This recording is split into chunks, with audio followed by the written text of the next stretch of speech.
Hello, everyone, and welcome back to 3 Point Weekly. It is NBA draft night, at least the first round of it this year, now that it's a 2 day event. But nonetheless, we are here for your round one draft night coverage. Have no fear, our third member, Gabe, will be here later, but we couldn't miss the start of the draft, so we are here tuning in from the get go. Going to be an interesting night. A lot of moves already that we're sure to talk about from a trade standpoint, from a signing standpoint, even just within the last 10 to 15 minutes. But we'll get into all of that as the draft goes through and we get to some of these teams' draft picks and we discuss some of their moves already this offseason. But there's a lot to go through, so have no fear. We'll get through to all of it. Of course, we're going to start with the Hawks at pick one here shortly. Reek, lots to go through tonight. Might be a very busy night trade wise for draft nights that have been pretty quiet the last couple of years. What are you most looking forward to tonight? Man, honestly, it kind of does start with the first pick. Obviously the draft does, but this is like one of the first years that there's really no direction that the Hawks cannot explore. Like there's so many different choices that they can do. The whole thing with like Alex Sarr not even working out for them. Super interesting. Reese Hache is looking like he might be the number one pick. I've seen Klingon mock to them. I've seen, they could trade the pick, and they have an interesting offseason altogether. So it's really interesting to see that. And also, just like you said, like a lot of hopefully moving parts around the league. We've already seen a lot of big news come out the last couple of days. We've seen like the Wizards making interesting trades, which I'm sure we'll get to. So I think that's the most exciting part because a lot of the draft nights recently have not been as exciting with trades and all that. So, with this draft being kind of, looked at to be a weaker class when it comes to star power, could definitely see a lot of teams, moving up, moving down to get guys that they like, maybe see guys that they can get later on, maybe get another extra asset in there. So it's going to be an interesting night. It's going to be a lot of news. So I'm glad we're here to cover it and everything. Definitely. Like you say, there's a lot of volatility even right from pick one. Whereas even though last year was a bit of a weird scenario for that, where Jabari looked like he was going to be number one forever, and then of course Paolo became that guy about 20 to 30 minutes before draft time. Tonight, who knows what's going to happen between trades, between picks.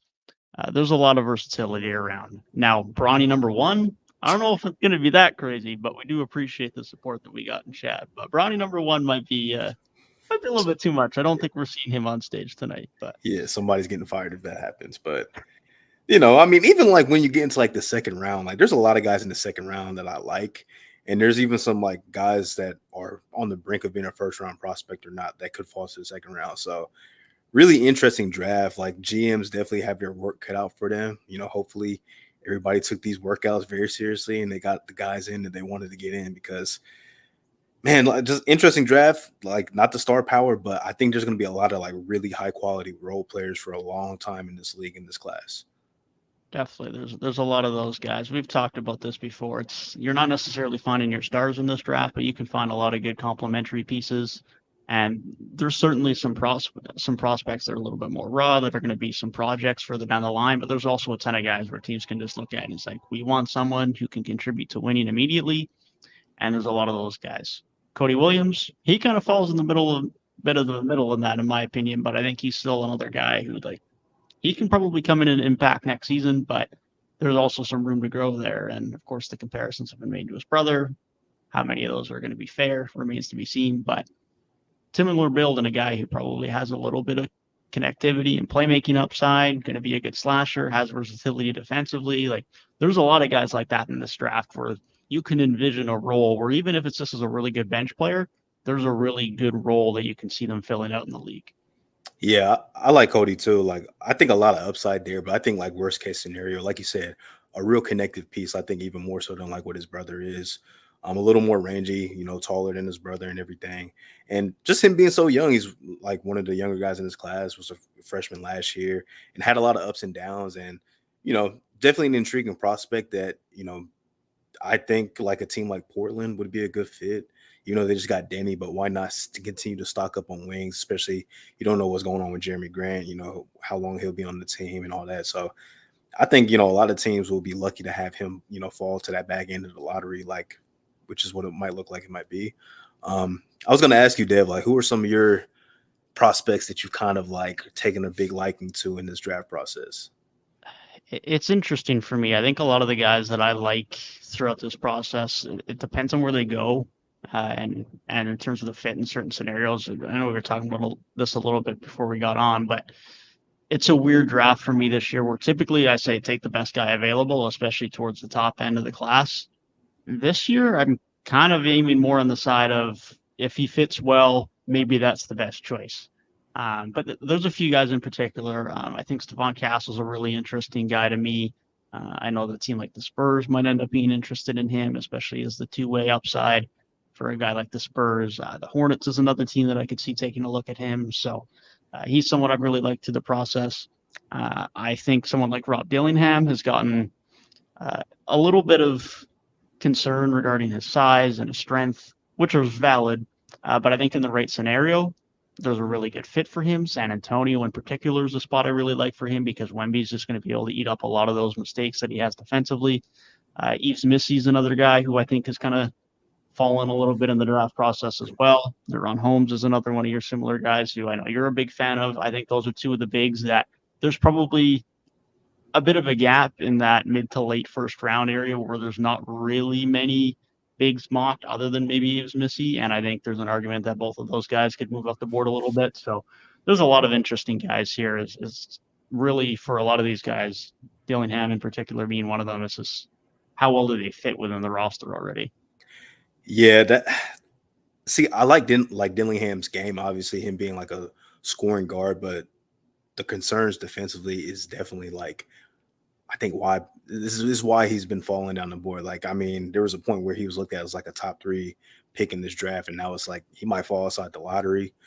But I don't know. Like he could end up being. I hate to throw this because him and Maxi they just remind me of each other. Maybe it's because they're small guards, but he could end up being that. Like maybe a guy that just falls because of size concerns and everything, but he's just a hooper. Like he can just get buckets, and maybe he can develop into being more of a pure point guard too. So very interesting prospect. I guess some guys for me. You mentioned Stephon Castle. I feel like he's somebody that can be a really good like connective piece if he's not going to be a good point guard in the league. Like he just has a lot of versatility to his game, and playing at UConn just brings like a winning attitude, which he's experienced the last couple of years. So big fan of him.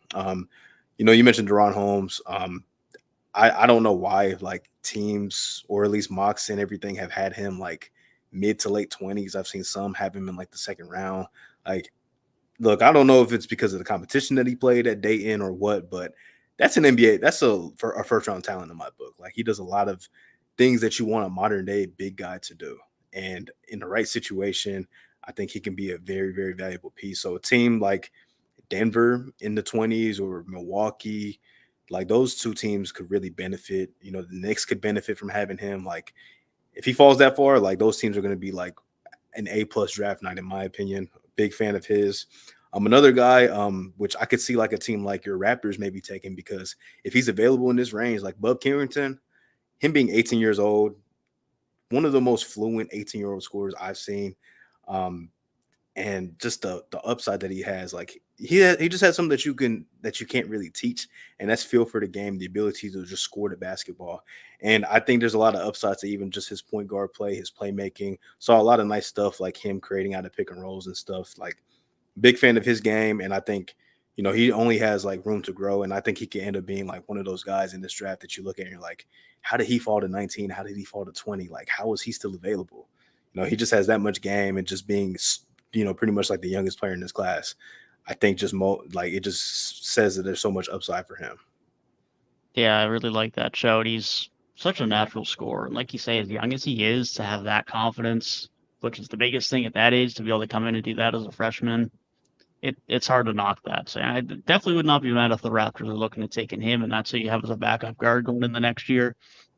Be very happy with that. So we'll see, man. Like you say, like he could go to the Raptors if he falls. He could fall further. He could get drafted in the lottery. Like there's so many different ways that this draft could go tonight. Let's circle back to the Hawks. Hopefully they get themselves on the clock here sometime soon, and we can see that first overall pick. But in the meantime, first overall pick aside, what are you hoping that we see from them moving through the rest of the offseason? Obviously, we've had the talks with Trey and DeJounte. How do Yeah. they go from there? Is it a full rebuild? Or if they don't, which one do they keep? What are you hoping we see from them over the next couple of weeks? Yeah, it's kind of difficult for me to just say like hit that full reset because you still have Trey Young, and Trey Young is so good. Still a pretty young player in this league. It's just hard for me to say like hit that full reset, get shop him and stuff like that. But I would hope like DeJounte would at least be shopped because I think he's a pretty valuable commodity. I think a lot of teams would maybe offer some good capital to get him. Um, And I think that'll be like kind of their version of a reset, not the hard reset, like getting rid of everybody outside of Jalen Johnson and whoever you take at one, but just you know, whatever assets you can recoup off of DeJounte, which you lost, go ahead and do that. Maybe shop Jalen Johnson if Ricochet is going to be the first pick. Shop, not Jalen Johnson, DeAndre Hunter. Definitely don't shop Jalen Johnson. DeAndre Hunter, shop him, because he's kind of seems like the odd man out there. I would say if they draft Ricochet. And obviously, we've had this discourse like on Twitter and stuff like that, but I feel like it's time. Like if you don't take Sar, go ahead, shop Clint Capella for real this time. You get whatever you can get for him. I think some teams would offer at least some decent assets, to where you're not just going to lose him for nothing next offseason, right? So that would be my hope. And I kind of like the young talent that they still have. Like guys did not get ample opportunities. I think like I like AJ Griffin. I liked him his rookie year. He had a pretty solid rookie year. Kind of fell in between the seams last year, which was tough to see. But maybe he can have a bounce back third year. Kobe Buffkin, like we haven't really been able to see what he can do fully. Like he had some stretches last year towards the end of the season where he was playing really good basketball when Trey Young was out. So kind of interested to see like what does he have to his game and stuff like that. A team that's just in a weird spot. It's so weird because they have Trey Young, who's a top 20, top 25 player in this league, an all-star, all NBA caliber player. And there's just so many different directions. Like if they hit the hard reset, I wouldn't be mad about it because you're going to get a lot for Trey Young. You'll get some good stuff for DeJounte Murray. You'll get something for Clint Capella. DeAndre Hunter will probably get you some okay assets too. It's like a lot of different directions, but I would just hope like, keep Trey Young, shop everybody else outside of whoever you select at number one and Jalen Johnson and kind of go on from there.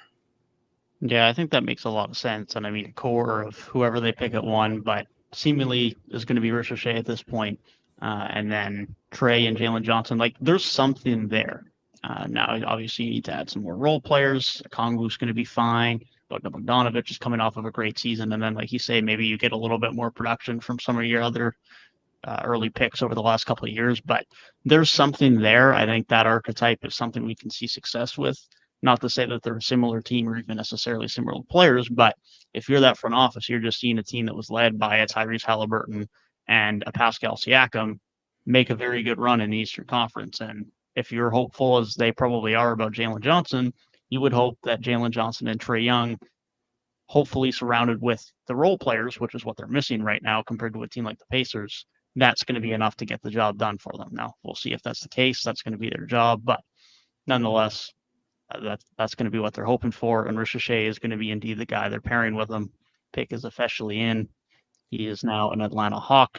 I don't hate it. Like I think Sar's the biggest upside guy in this draft, but if the guy kind of said he didn't want to be there, I don't hate not forcing that. And I do like Ricochet. I think he provides, he looks like he can be a good floor spacer, provide some things defensively, which I think is key around Trey Young. He had a much improved defensive season that, you've kind of noted, over the course of last year.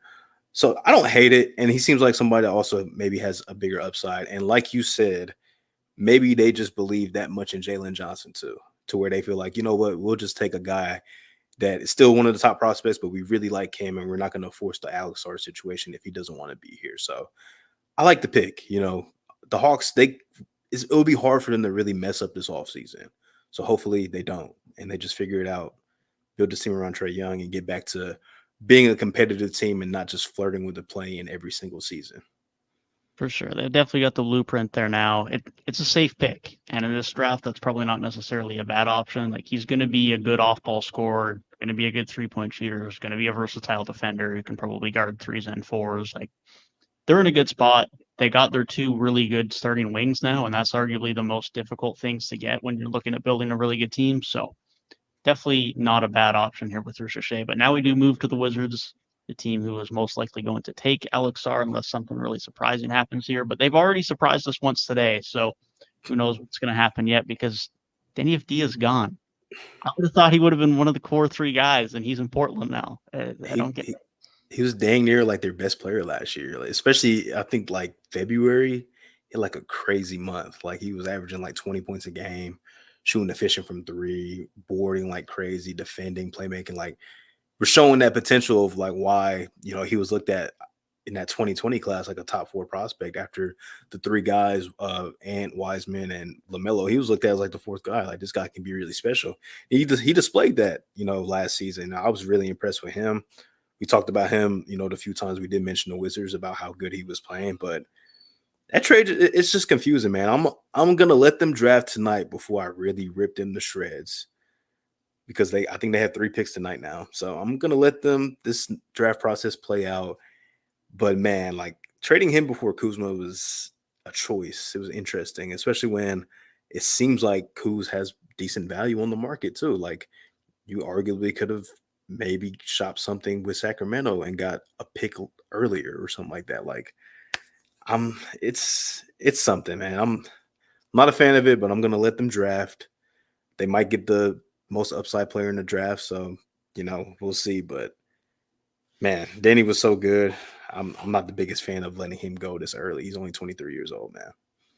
Yeah, it's definitely weird as much of a rebuild they're in. Like you say, he's only 23. One of the best value deals in the league. I mean, the extension they got him on last year is dirt cheap now, as good as he was last year, especially in the back end of the year. I wouldn't be shocked if we still see another move from them tonight. I mean, the Kings had pick 13 right before the pick they just got from Portland.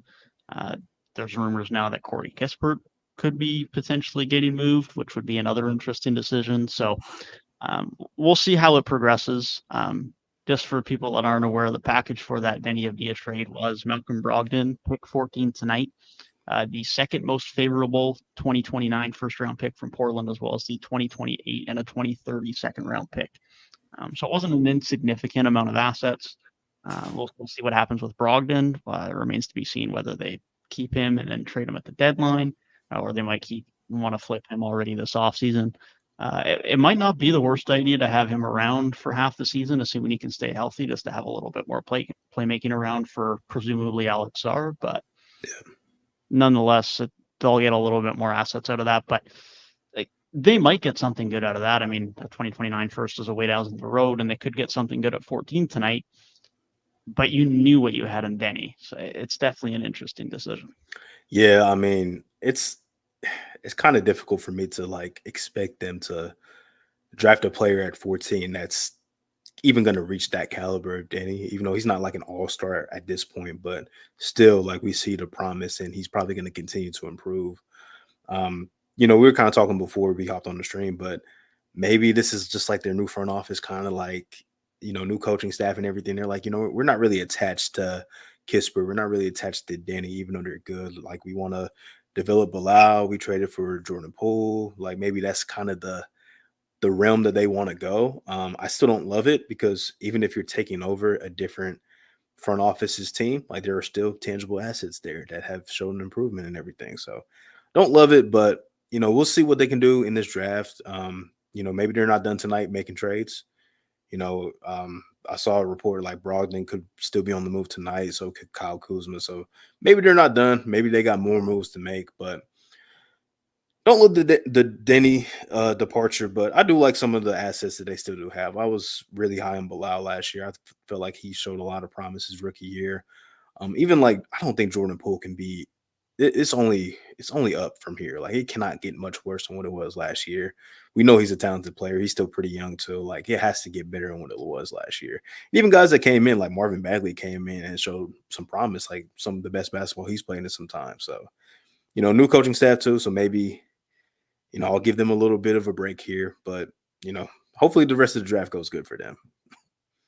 Hopefully so, man. Hopefully so. We're just waiting on the inevitable Alex Sarr selection here, but I would imagine it's pretty much a foregone conclusion that he should be going there. I think where Yep. things really start to get interesting is from 3. Of If course, Houston makes the Houston trade. have the pick. Whether that remains the case is going to be interesting to see. But Alex Sarr is now officially a member of the Wizards. We got the French connection going on in Washington now, so that'll be their hope over the next couple of years that him will allow their guys now that they've moved on Yeah. from the. Yeah, I like it. Best player in the draft, arguably. So fan of it. Washington usually does not get breaks like this when it comes to drafting and everything. So pretty good. And they really like that was their first year of their rebuild, like officially. So I think this is a pretty good start. Yeah, they're gonna be bad for some time. So this is not gonna be the last time we'll see them picking in the top 3. But that's good. Like we mentioned like so many times on this podcast, it's okay to embrace being bad, just rebuild your team and everything. So this is a good launching point for them. Just hopefully they can continue it, make good moves and everything, and see these guys improve on the court. Definitely much happier to see them in the top 4 of this draft than like the back 4 of the lottery, which has kind of been what we've been accustomed to. So Facts. definitely much happier to see them up here. Houston, we've heard a lot about where this pick could go. Of course, they were involved in some of the madness that occurred the other night in the Mikal Bridges deals. Now, of course, they were not directly involved in the Mikal Bridges deal, but they were then involved immediately after because Brooklyn wanted to make sure they had their pick back for next year because they're somewhat accepting that they want to be bad, although they're kind of conflicting themselves with decisions before the draft, but we'll get into that later. Nonetheless, Houston did indeed move around some picks last night, but they still have pick 3 tonight. But rumors are Memphis might be interested in this pick. Rumors are they might want to flip this to Phoenix because they got some of Phoenix's picks back last night, so they could maybe give a more tantalizing offer that the Suns front office would like a little bit more. I think they just used this pick, but what do you think, Tyrik? I'm not opposed to them using the pick either. I think Reed Shepard looks like a good fit for them. But man, if I'm Memphis, like this is where like you're calling like seeing like what would it take to move up because especially with Nick Claxton being off the market, I feel like he would have been like their ideal center that they could have got this offseason. So I feel like you got to be like a little ultra aggressive, try and go get Donovan Clingan, trade up, see what it will take.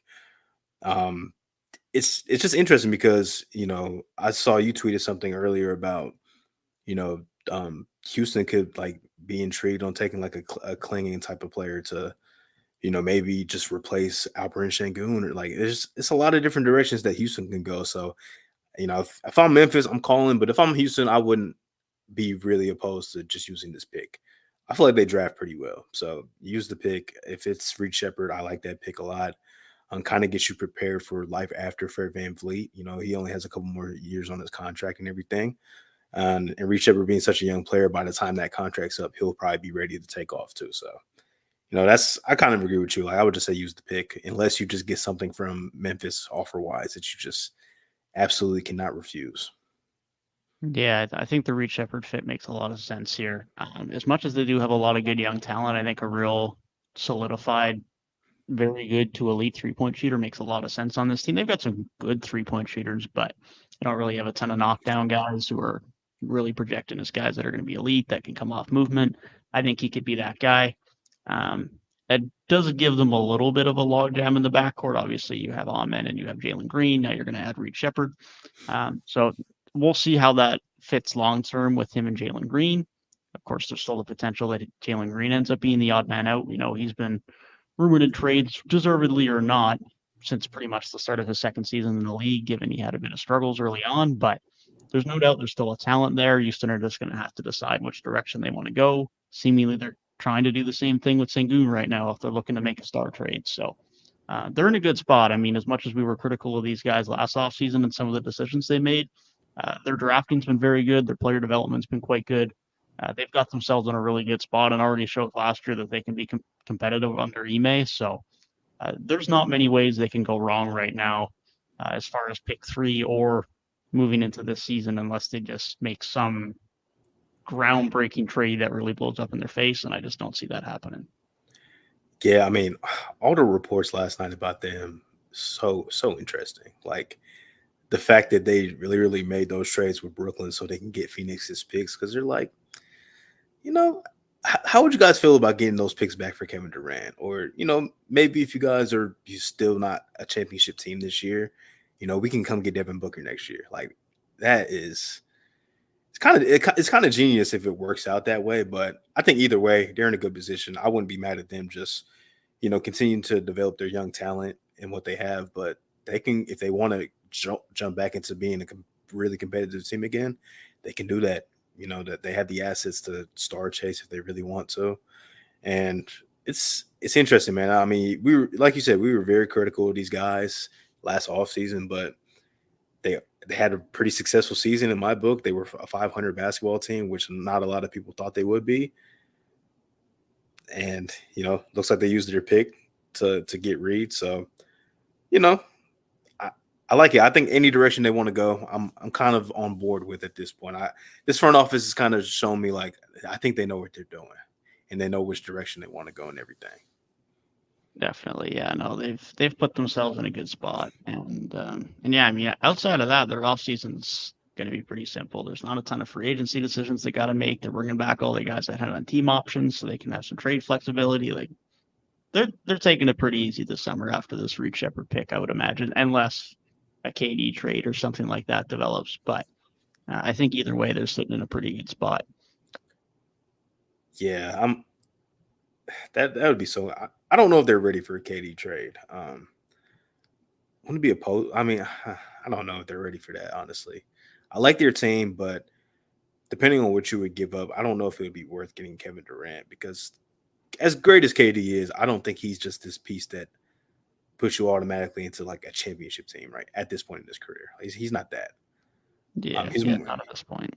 he's more like that piece that you kind of add to like solidify yourself to being on that level. So it's interesting, man. That was like they take Reed. It's kind of still like Memphis is in the territory where you should be aggressively calling to try and trade up because Klingon is still on the board. So keep calling, try and trade up. And maybe you won't have to give up like Marcus Smart in this kind of deal. So I think that's probably why they didn't want to. I'm just throwing snowballs here, but that's probably why they didn't want to trade with Houston because Ime being there, he's probably like, we want Marcus Smart. We'll give you this pick, but we want Marcus Smart because that's his guy. So yeah. Going to be interesting to see where those slots come in now because I mean obviously San Antonio have two of these picks early. They got 4 and 8, but do they want to give up a pick at this point? I don't know if Memphis have anything they'd send back they'd want. I don't know if they want a guy like a Marcus Smart already, or if they believe enough in a Zaire Williams and a Brandon Clark package. Is that intriguing to them as a team that's still rebuilding? Maybe not. Yeah, I think if it's anywhere, it might be 5. Where not 5, maybe 6, with Charlotte being there. But maybe they'll just bite the bullet because they're honestly like if they really want Stephon Castle, you just kind of look at the teams that are behind them. They probably would still have a good chance of getting him at 9. You just kind of have to like trust your instincts, but it's possible. It's definitely possible, I would say, unless San Antonio is just greedy and takes him here, which is possible. They very well might. They very well might. Which I like that fit if they do decide to take Castle. But San Antonio can go a lot of different directions here if they really want to. Like They really could. If you want to get extra defense, you can take Klingon if you want to. There's a lot of guards that you can choose from. If the option was there to trade back, they could do that. Like there's so many different options that they can do. Yeah, they can do pretty much anything here, and they're just at a point where they're just in talent acquisition mode, so they're just taking whatever they want. They're one of the few teams tonight that you could argue should just take the best available player. Now, I do expect that they're going to take at least a guard, if not 2 here, and that's where they do need the most help. Yep. Obviously, Vassell's fine there. He's going to be a very good piece for them moving forward, but especially a point guard, they need something. Trey Jones has been fine. The Jeremy Sohan experiment obviously was what it was last year, and it was an experiment for a reason and has very much been discontinued for a reason.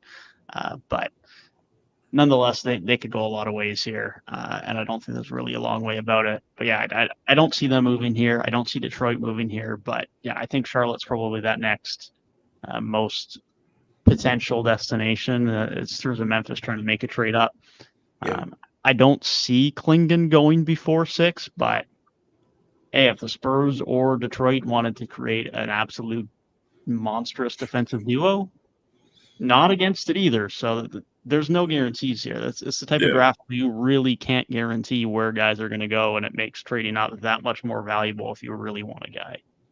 Shockingly, though, the top 3, like without trades that were speculated, pretty much went how I've seen a lot of mocks go. Like True. Risa going 1 because of the SAR uncertainty, and then SAR obviously going 2, best player available, and then Reed Shepard because Houston really liked them. So far, everything is pretty sound. Also, San Antonio could also go with Buzelis too, which is somebody that I kind of just slipped my mind. I know Detroit was kind of the ideal destination, but maybe San Antonio likes him that much. He seems like a really good connector. When we were talking about the draft back in like November, December, he was the name that we were talking about as the number 1 guy. Like that's who we were assuming was the guy. Obviously, the G League Ignite season was not great for him, so he fell a little bit. But San Antonio could really like him. They got the shot doctor there. So that it's interesting, man. They can just go so many different directions. If they took Klingen, that would be insanely like interesting to have like him and Wemby on the floor at the same time. San Antonio.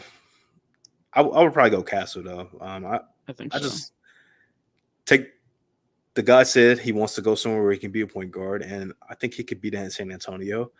And just playing with Wemby, I think, will simplify the game for any point guard. Like we've seen Trey Jones having really good starting point guard type seasons, even though it's not impacting winning, but he's getting his numbers and everything. And now Trey Jones looks like a very, very serviceable guy in the league for a long time.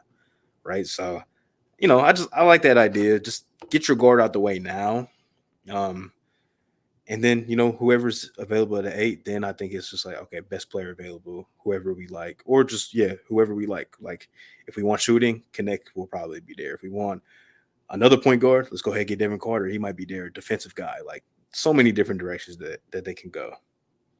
Definitely. They got a lot of options they can go with. Stephon Castle is the option they do indeed go with at pick 4. I like it. Yeah, that makes a lot of sense. And like you say, Wemby is going to help with the transition. And even though they lacked that true, really good point guard last year, I mean, Trey Jones is still going to be able to help with the facilitating. Vassell is going to be able to help with that to an extent. So it's not like he's going to be there on a complete island in terms of playmaking responsibilities for them next year. He's going to have some help. And he's got some pieces, and that's just something they didn't have as much last year. Now they're going to have a year 2 Wemby, and even more polished Devin Vassell, and even more polished Trey Jones, a more polished Jeremy Sohan, who's now a little bit more experienced after his early season struggles last year. Still going to have whoever they take at pick 8.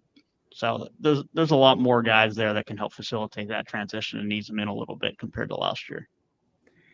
They just because they have Wemby, they're such an intriguing team. Like maybe not next year, but like year 3 Wemby, they could be in some discussions for like being a really good team in the Western Conference. Yeah, I'm interested, man. We'll see how the rest of the draft goes and their offseason, whatever they decide to do. But like you said, just like from an internal development standpoint, like they're going to be a lot better, and there will be a lot more stability from day one. Hopefully, there won't be no crazy experiments. Maybe I like the Sohan point guard experiment, which, was a cool idea, but it just didn't work out. So stability is going to be key for them. And just we saw the growth that Wemby had from game 1 to game 82 last year. So I can only imagine a full NBA offseason going into year 2, a year older. I can only imagine like what he's going to look like next year. It's going to be insane. It really is. Definitely going to be some exciting stuff to follow in San Antonio over the next couple of years. On the other side of the spectrum of young rebuilding teams, we have the Pistons up at pick 5. They obviously did not have the season they wanted to have last year, and unfortunately got rewarded with another pick outside of the top 4. Now they're exactly where they were last year in terms of pick 5, and were anticipated to take Cam Whitmore. Now, of course, that didn't happen. He ended up slipping down the draft. This year, I don't know if there's really much consensus here. I know Buzelis has become a little bit more of the consensus guy over the last 24 to 48 hours, but Buzelis has been mocked here. Connect has been mocked here.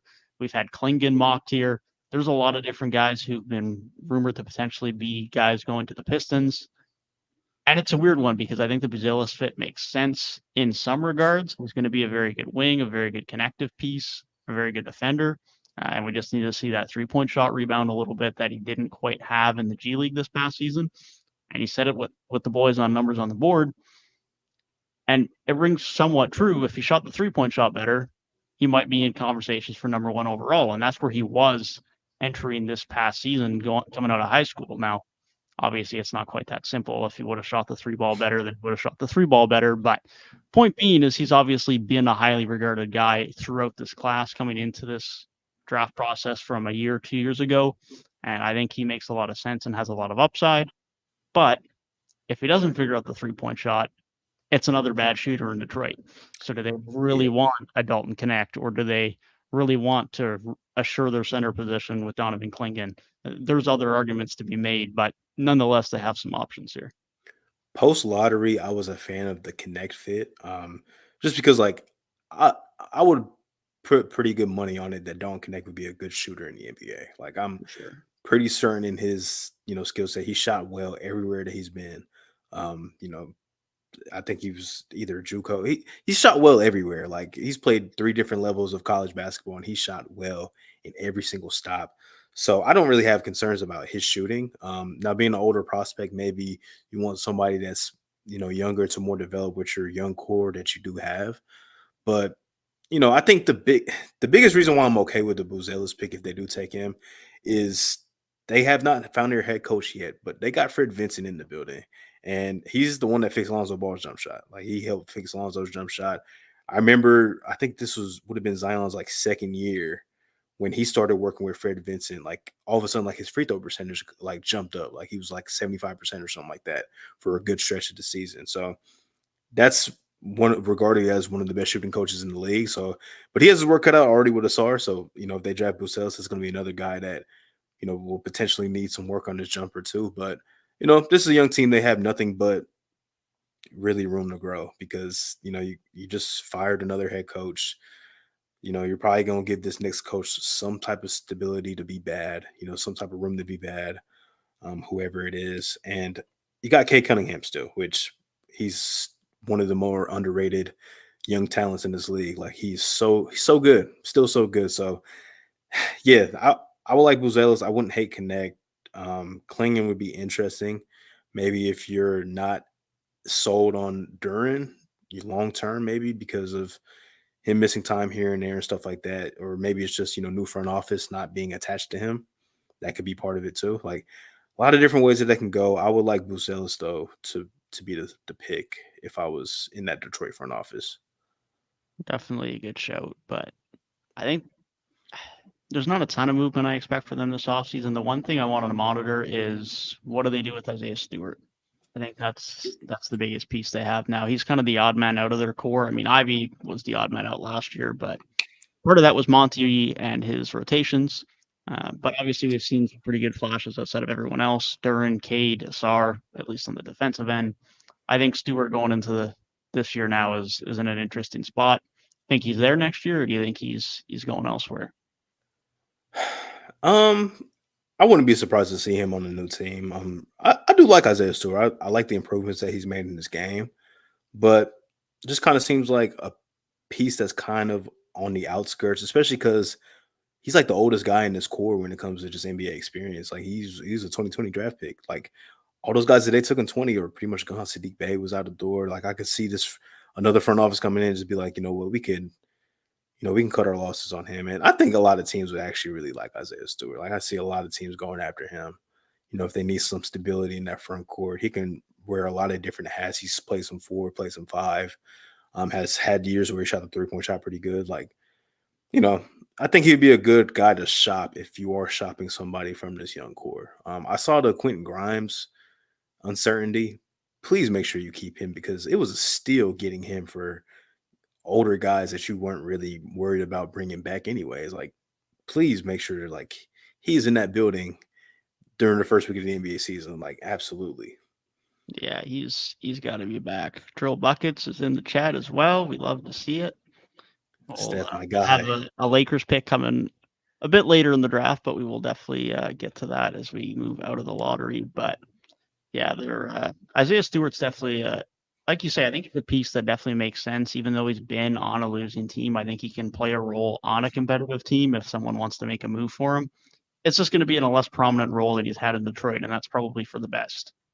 Some time at the 4, some time at the 5, space the floor a bit, good rebounder. Like there's something to work with there. Detroit take a guy we did not discuss at all here. They take Ron Holland. And for a guy who was slipping down some draft boards, they didn't actually slip that far. Jesus. I,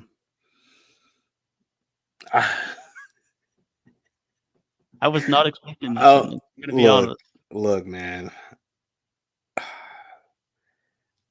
Oof, I don't like that. That's the first pick I'm looking at. Like, I do not like this at all. That's interesting. That's very, very, very intriguing. Not in a good way. It is definitely interesting.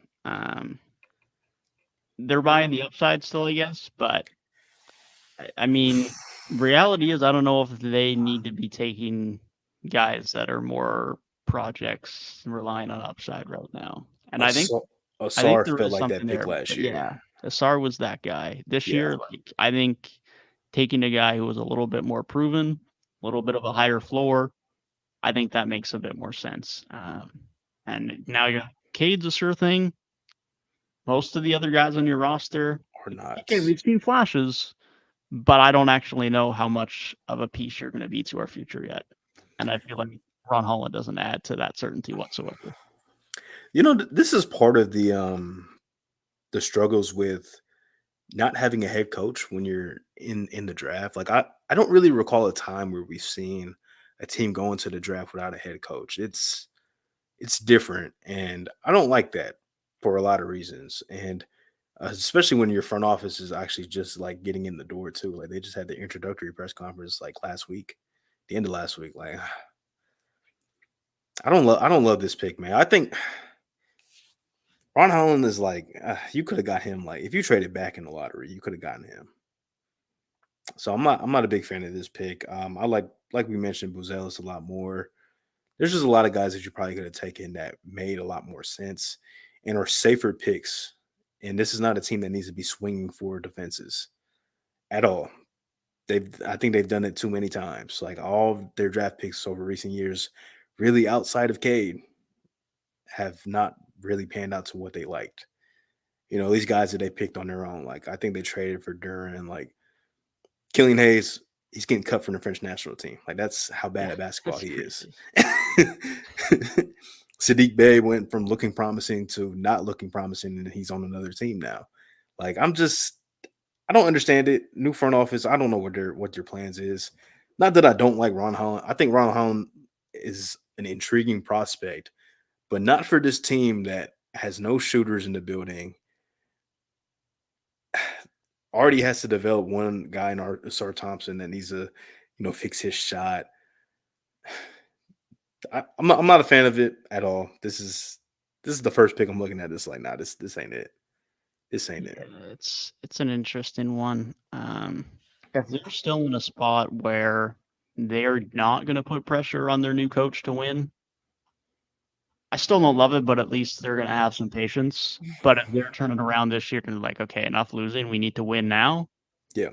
It just doesn't fit. And again, that kind of ties back to not having your coach in. What's the objective? What are we actually trying to accomplish? What's the timeline over the next 2 to 3 years? Are we okay being bad for another 2 years? Or are we hoping to make a play and push in a year or two?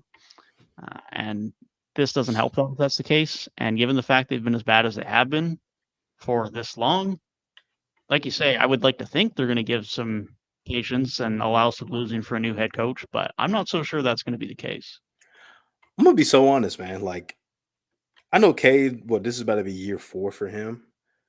I would not be surprised if in like 2 years, like maybe he'll sign his rookie max extension and everything. I would be surprised like a year or two into that deal. He's like, man, get me out of here. Yeah. I'm watching Paolo Banchero in year 2 have a much better team put around him. starring in the postseason. I'm watching Jalen Green's team, at least compete to get into the play-in. We're not even close. We lost 29 straight games last year or whatever it was. So I can see him in like a year or two just being like, man, get me out of here. This team's not serious. This team incompetent. It's it's just not a good look, man, to be taking swings like this. Um, and they got all this cap room too, so God knows what moves they make this off season. Like they might really just overpay somebody on something crazy. Yeah, they So might. They might bring Tobias back. I think that's like a lock. I think that's a Yeah, lock. Like we're looking at Tobias, like, oh, no way he gets more than like 22, 23 million. They might throw him 30 million just to get a good player in the door. they might. They might. But yeah, it's a weird spot for Cade, especially considering the guys that were taken around him in his draft class. I mean, Mobley's had a ton of success. Mobley, yep. Jalen Green, all Houston were bad for a couple of years, but they were a very good team last year. Obviously, the Raptors are rebuilding now, but Scotty Barnes has had some success, and they're still a better roster than the Pistons are, as far as I'm concerned, going into next year. Jalen Suggs obviously has had success. So most of the guys he was drafted around have already had a lot of success, at least relative to the fact they were taken by roughly the worst 5 teams in the league that year. And Franz Wagner's been in the playoff. Like yeah, even Josh Giddey. I yeah, mean, even though like he was on the outs in OKC, I mean he was still starting on a playoff team, and now a team bought high on him to where he's gonna have the ball in his hands a lot. So yeah, I feel bad, man. I love Kate so much. That's my guy. I feel bad for him. Ron so Holland. we, just as we're sitting on pick 6 there with Charlotte, I know we've sat with Detroit. I believe Charlotte is taking this pick. We got conflicting reports 5 or 6 minutes ago that Okay. there was potential that Memphis were moving up. There was then also discussed potential that Portland wanted to move up to this pick from 7 to 6, or maybe with some of their later picks. It does now sound like it is indeed Charlotte that are going to be keeping this pick. So we'll see who they take momentarily, but it does seem like Charlotte have decided to stay here and not trade back to Memphis or anyone else. Yeah, this is intriguing. Charlotte's very interesting team because the talent's there. It's just the health has not been there. That's like the big tipping point for them. Like Mark Williams has missed time. LaMelo's obviously missed a lot of time with those ankles and stuff like that. So very, very interesting team. I don't even know where you can go. Cody Williams, you want to add another wing with maybe Miles Bridges being on the way out. There's a lot of guys that they can go. I see why they're probably trying to trade the pick because they're like, it's kind of too many guys to pick from at this point right now. Yeah, I think Buzelis makes a lot of sense here too. Yep. Kind of fills that PJ role that they obviously lost once they traded him at the deadline. But it's definitely a weird spot where you could understand if they wanted to move a few picks back. But I think it's got to be a wing here. I mean, all the guards that are going to get taken in this range are all smaller guards. So unless they're looking to take a connect, then I think it's got to be a wing here. Yeah. I mean, Buzelis being there at 6 is just like, that's great. That's arguably a top 3 prospect in this class. Like, so him just sitting there is like a great, great call. Also another team that I don't think needs to be taking swings on guys either. Just go ahead, get somebody that you really, really like. Yeah, they got what should be their 2 stars already. They don't need to swing on the fences for anyone else. Just take someone you know can be a solid role player. They develop it, great. If they don't, you got a good piece. I had a feeling they were going to go Salon, and they did. Yeah. I don't hate it. If you like him, I don't hate it. I would have liked Buzelis a little more. Him sliding to 7, very interesting. Very interesting. I've heard Portland might have interest in Klingon here, but if Buzelis is still on the board, maybe they pair him with Denny. That's your wing combo. You get rid of Grant, you're good to go. So they have a lot of good options here. I think they're in a great spot at 7. Charlotte is interesting. I don't dislike it. He's been a lot higher on a lot of boards over the last couple of weeks than I'd probably have him. The biggest thing for me is just who takes him, because he's going to take some time. He's going to need some time to develop. He might not even scratch the league this year. I think he could really benefit from a year in the G League. I think he needs some more reps at at a non-NBA level still. He needs to add some strength. He needs to get a little bit more comfortable with defensive reads, finishing, you name it. There's upside there, especially on the defensive end. There's a lot of potential for some really good versatility there, but he's going to need some time. And if Charlotte are okay with that, then it's probably a good pick. But if they're looking to push the play-in next year, maybe not. So Saloon is very much to be determined pick. It could turn out well, or he just might not quite reach his potential, but there's upside there nonetheless. Yeah, I mean, I think this kind of I think this is a team that is kind of comfortable maybe taking a guy that might not be ready right away because, you know, first year head coach coming in and a first time head coach too, Charles Lee, like they're probably comfortable just like, you know what, so let's be a little patient with this. And, you know, maybe it's smart for them to not like put a lot of chips into being a playing team next year because it's still a super young roster and they got rid of all their vets that were there. You know, even the older young guys like PJ Washington is out the door. So like they got rid of a lot of guys. So maybe it's just this is kind of them saying like we're okay if we're bad another year, especially when next year's draft is supposed to be, you know, pretty good when it comes to top end talent. So maybe they'll be okay. Just you know, like you know what, if we're bad again, like we'll probably get another top 5-6 pick, and we'll be okay with that. So you know, I don't hate it. It, it's not really a Charlotte type of pick though.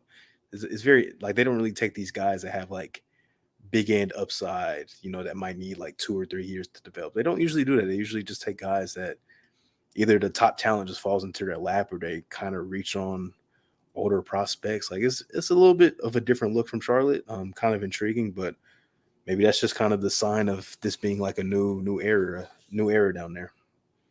It very well might be, and like you say in chat, Tyson, they do still have the Celtics legends himself, Grant Williams. So they do have a little bit of a guys who still play there on the wing, and yeah. I kind of forgot he was there too. To be fair, we wasn't exactly a ton to watch in Charlotte once he got traded. They were pretty banged up at that point. Look, the only things I saw about Charlotte was on Twitter.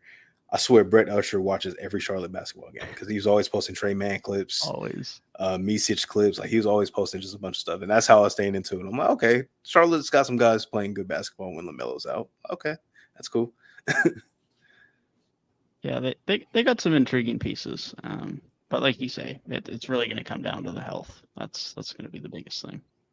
They're a different team. Obviously, when LaMelo's out there, but Mark Williams being healthy too is just significant. And Brandon Miller looks like he's an all-star guy in this league for sure. So, you know, you got your two young, like, offensive guys to go to. Mark Williams will hopefully be the defensive anchor. And then you just got to put pieces around him that fit, play good basketball and everything. Definitely some potential there in Charlotte.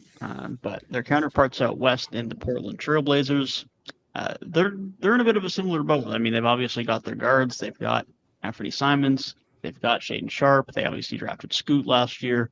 Now they've already got off to a good start today. They already picked up Denny Avdija from the Wizards via trade that we discussed earlier when the Wizards were drafting, but they did end up moving their pick 14 tonight. At the back end of the lottery, and they also shipped over Malcolm Brogdon, any 2029 first, alongside a couple seconds.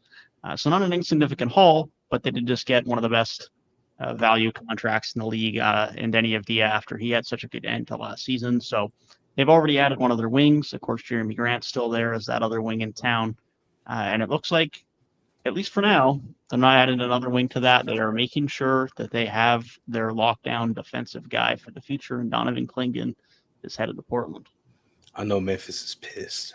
They are very pissed. They are literally one pick away. That's tough, but kind of interesting for Portland. You know, they got two other bigs on the roster that you would kind of seem like you want to be committed to. I know Robert Williams' health is definitely a question. DeAndre Ayton as a whole is a question, you know, whether he wants to be good at basketball or not consistently.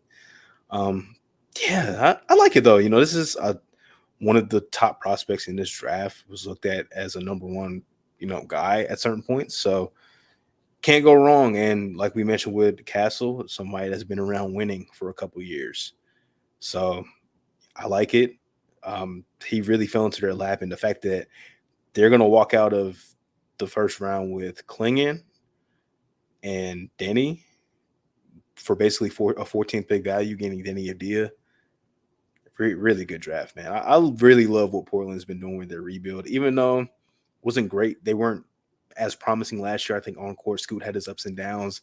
Shannon Sharp missed some time, and Simons was off the court too. Like on paper, one of the best looking rosters when it comes to a young team that I think has a lot of really good upside. Definitely a lot of promising pieces here.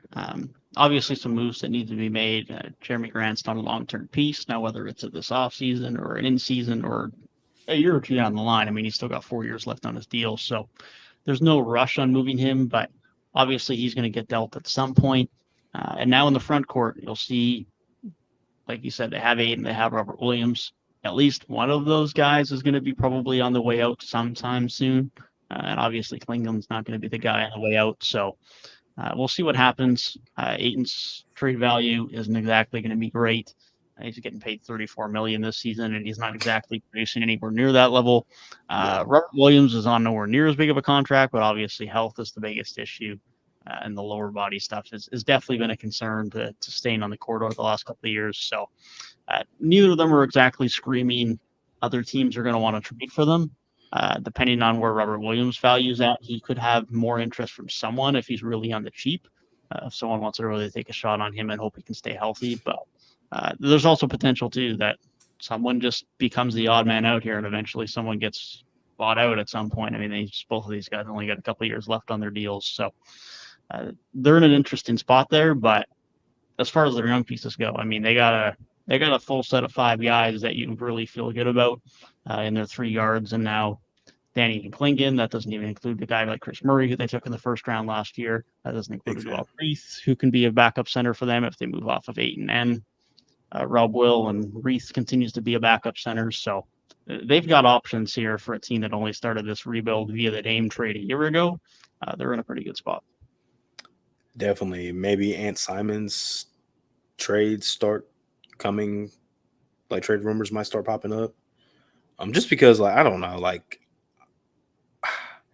he's 25, which it's not old, obviously, but older than their core, right? And I could see that maybe, he would be a piece that I think would have a lot of value. Definitely depends on how much you think Scoot is that guy for the future, which I think Scoot will be that guy. And just like as far as him, those two and Shaden, I don't like them playing together as much because Shaden, not really a wing size. He's more of like a true 2 guard. They got a lot of options that they can do.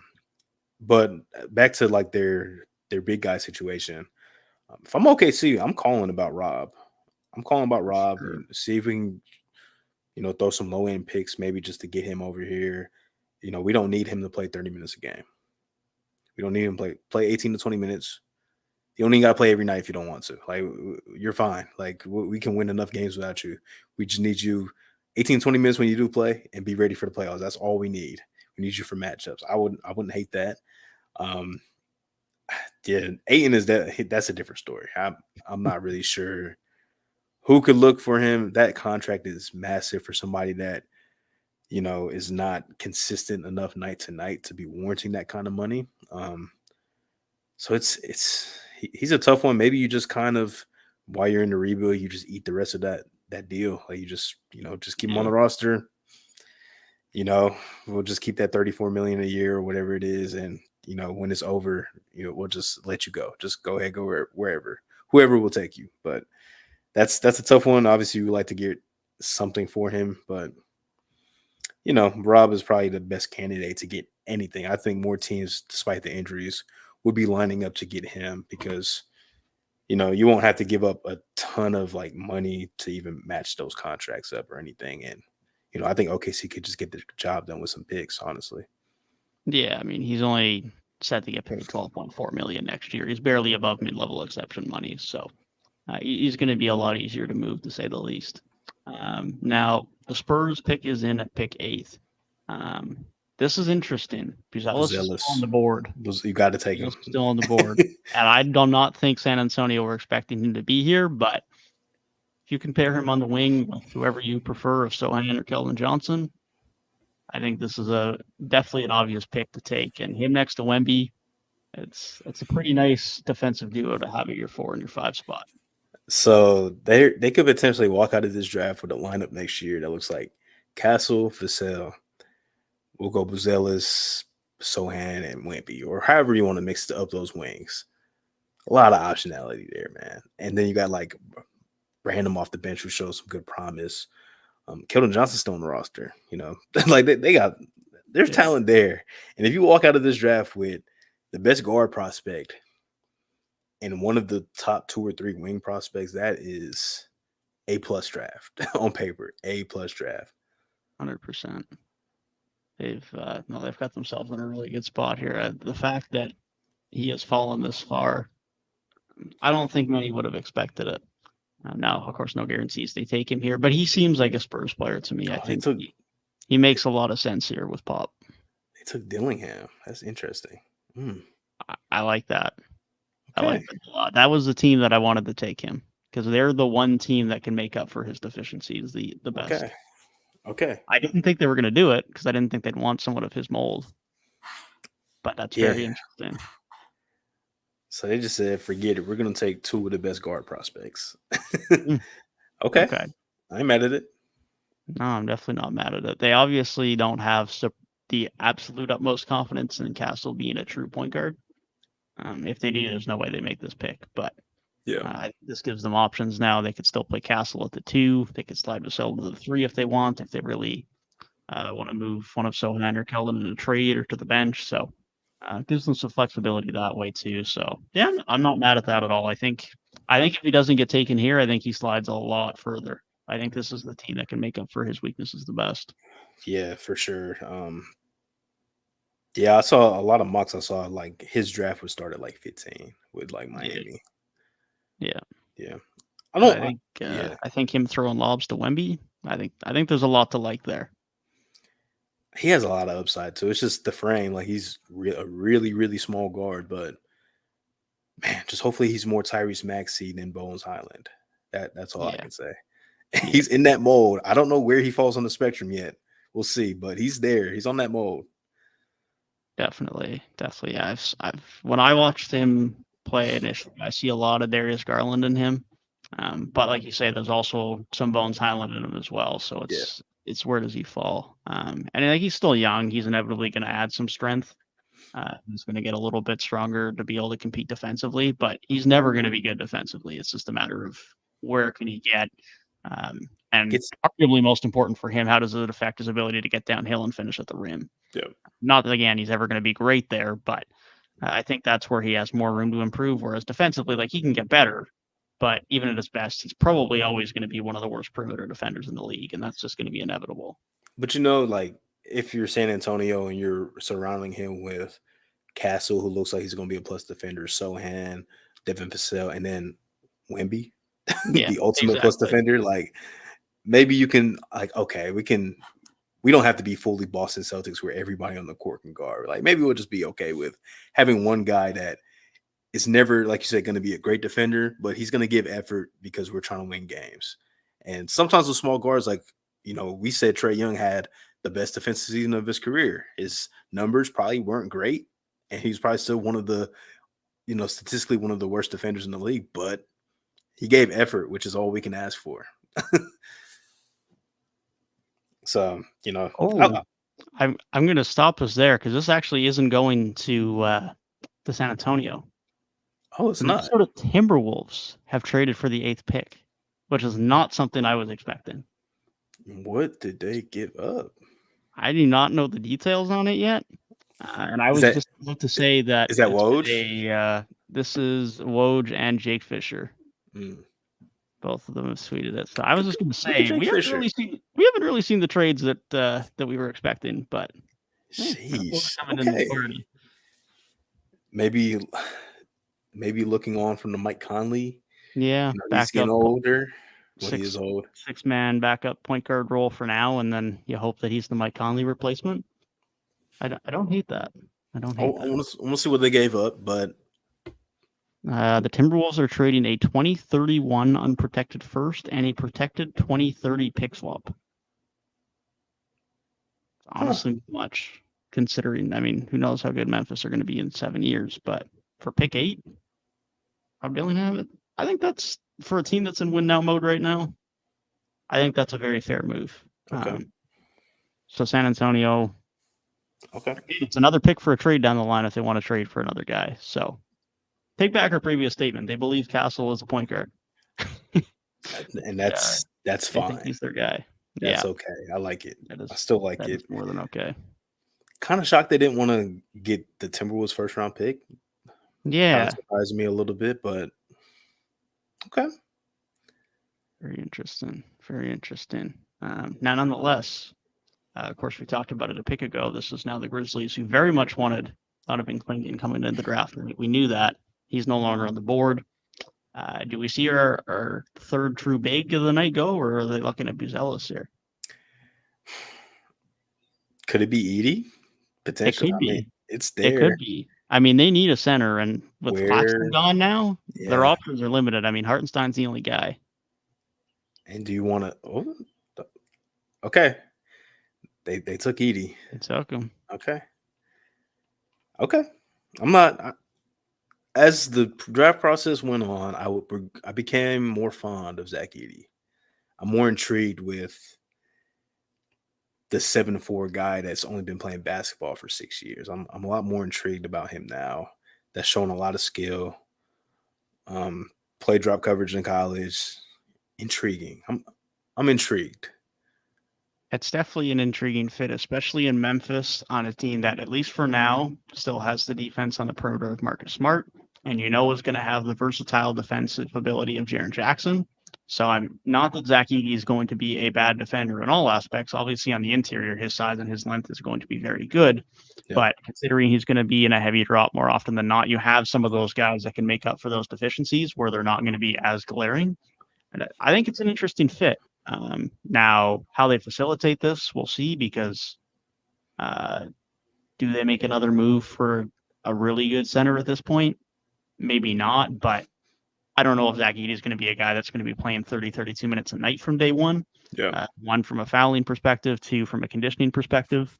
All those are concerns that have been had throughout his beginnings of his college career, now moving into the NBA. Now he might get there, but I don't know if Brandon Clark being a somewhat backup 5 is going to be enough. So they might still do something else in terms of improving their depth here, but hey, they wanted a center and they got one. So it's definitely an intriguing fit, and it's going to add a lot of length to an already very versatile defense in Memphis. Grizzlies should go get Rob Will. The only thing about Rob Will, Memphis already has been like a hospital bed recently. That's the only thing. If you can guarantee me like 55 games of Robert Williams and he'll be healthy for the playoffs, sign me up. Absolutely. But it's such a big question mark with him. He hasn't been healthy in a few years now.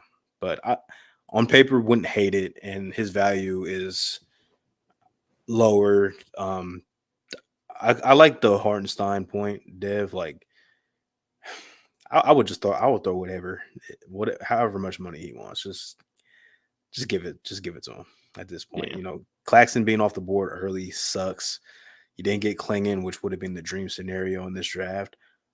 I don't hate the ED pick at all, but like you said, like, it's tough to put a lot of pressure on a rookie for a team that I think is gearing up to be ready to be in the mix in the Western Conference. Like, I firmly believe, like, man, this team with just John Morant healthy has made noise in the playoffs. Like, just him being out there healthy made noise in the playoffs with lesser rosters, right? So they're on the brink of just being ready to like really contend. So you don't want to put all that pressure on Edey from day one, even though I think he'll be more than capable at some point. But go ahead, like, see if you can get Hartenstein.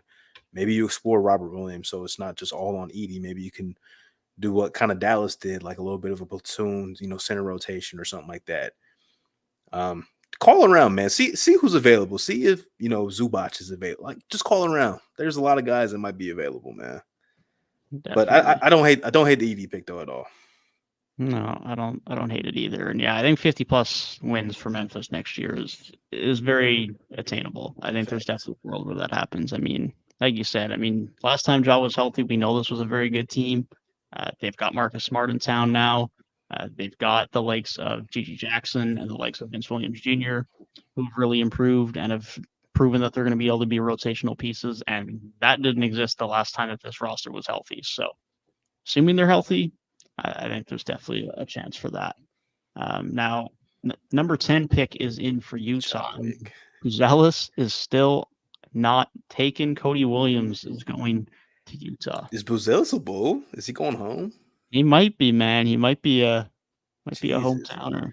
I like this for Utah though. Another team that's I'm glad they didn't take a guard.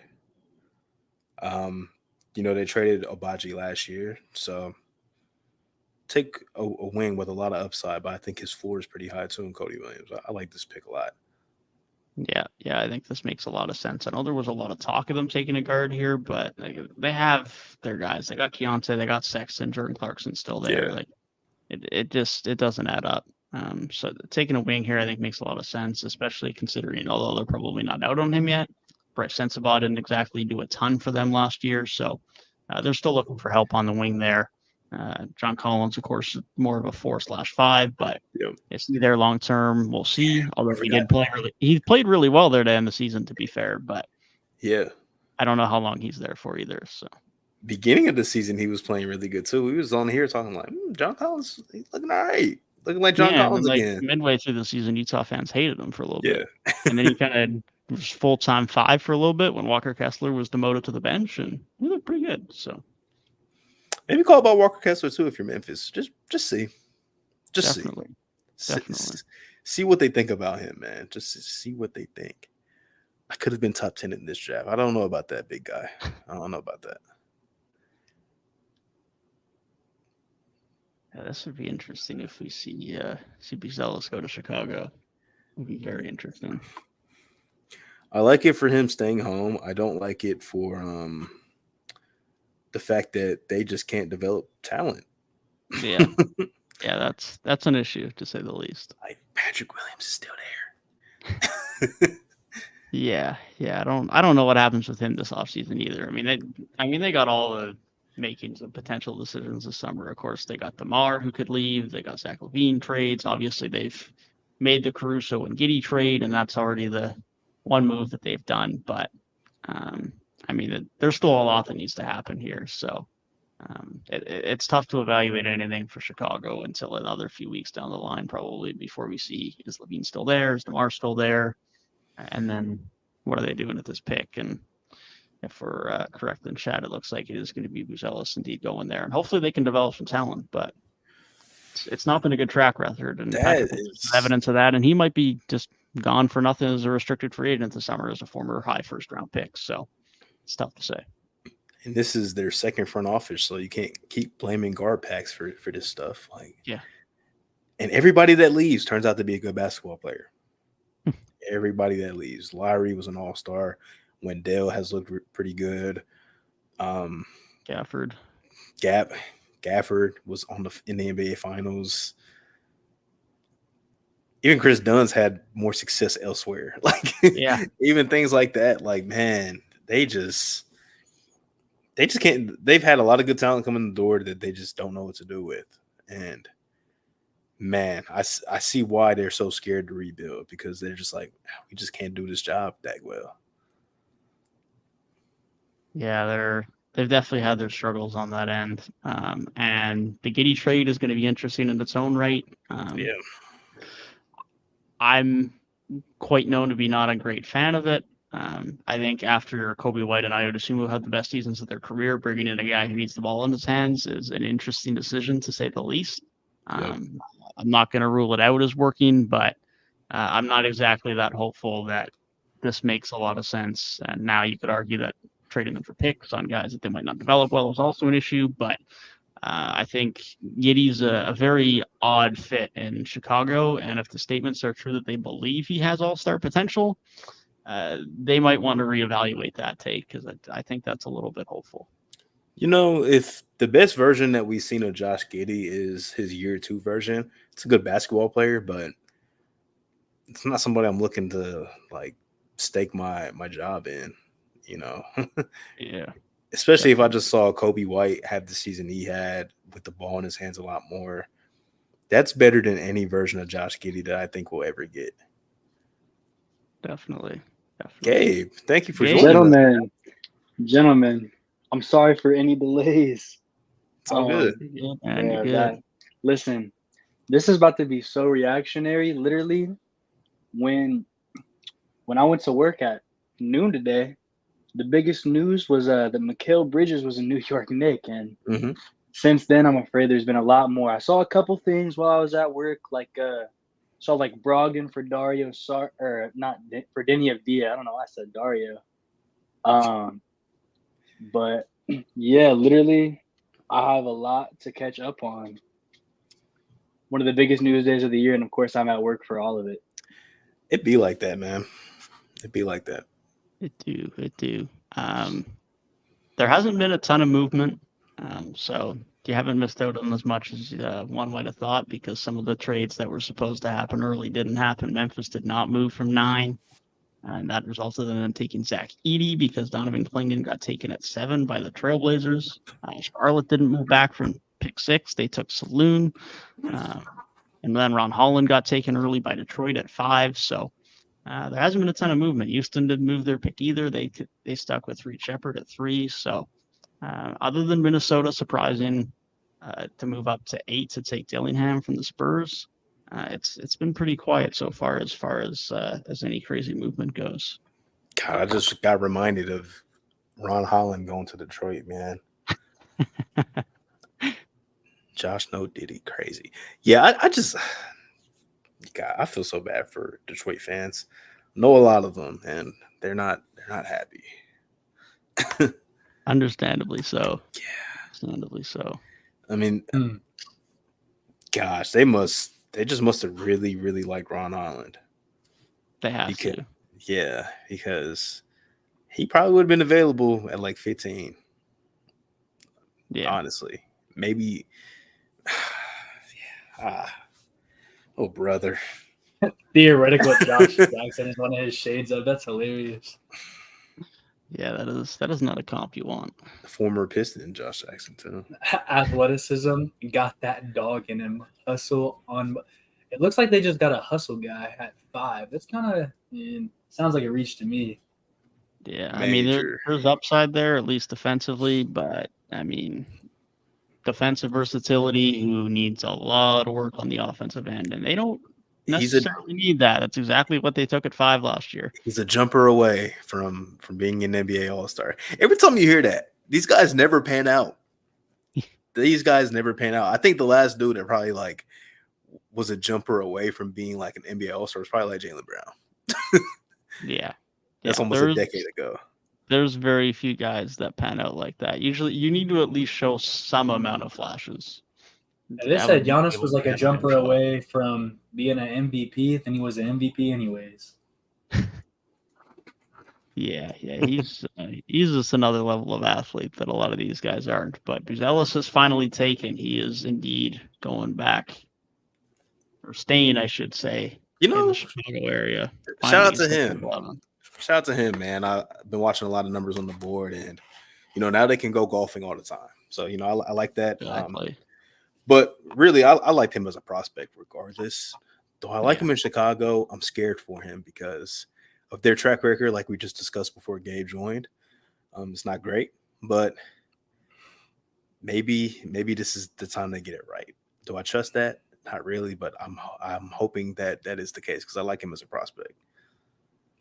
Hopefully so. I mean, he's going to get time here. I mean, they have a need at the wing spot, especially if Williams doesn't stick around or if they don't give him a long-term deal. And presumably, hopefully, DeMar isn't back as well. So there should be lots of opportunity for him. It's just like we say, how well can they actually develop him and use him over the next few years? Because that's been the biggest concern. Yeah, man. The Bulls are just the Bulls. They're a dumpster fire at this point, in my opinion. Bulls. That Giddey trade was shocking, man. I feel like the fact because Caruso, he had to have more value than that. I feel like Giddey was a player they were looking to move on from anyways. Yeah. So yeah. I think they could have gotten away with a lot more for Caruso. And it's the fact that they got someone too. It's just such a weird fit. Like it doesn't mesh with the fact that Kobe and Io just had as good a seasons as they did, and now they just bring someone in who's going to take the ball out of their hands. It's a very Chicago very needs a weird fire fit. sale. The only way that shit makes sense is if like you're getting a guy that is already like, okay, this is all-star like in the making. Like Josh Giddey's not that. I'm sorry. I remember literally after the 2022 draft, we were talking about like, you know, how good is Josh Giddey actually ever going to be? And year 2 is probably the best that we will ever see of Josh Giddey. Yeah.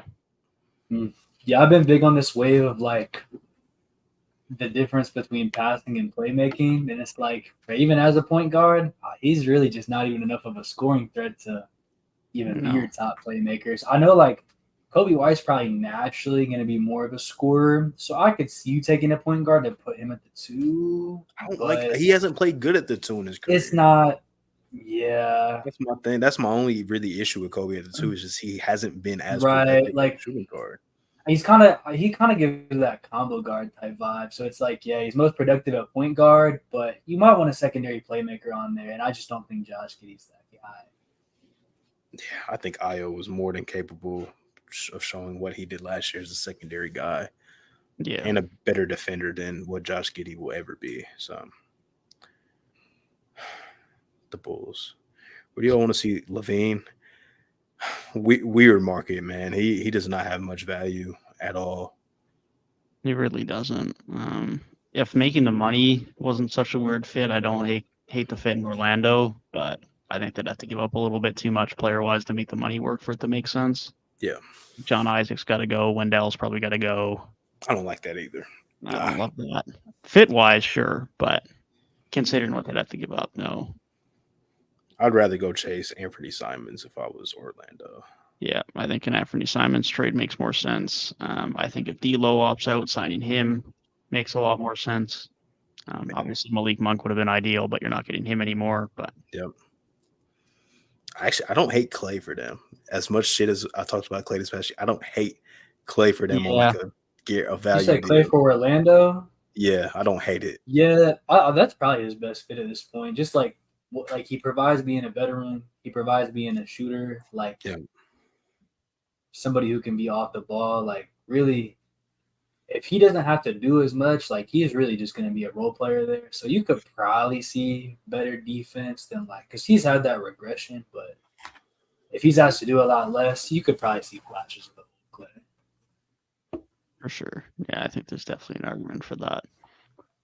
But yeah, I don't know. It's a weird market for Levine. I don't think there's a ton of teams that are exactly going to be looking to want to give up a lot for him. So hopefully he moves somewhere, but I really don't see where that's going to be, and I really don't think they're going to get much back for him either.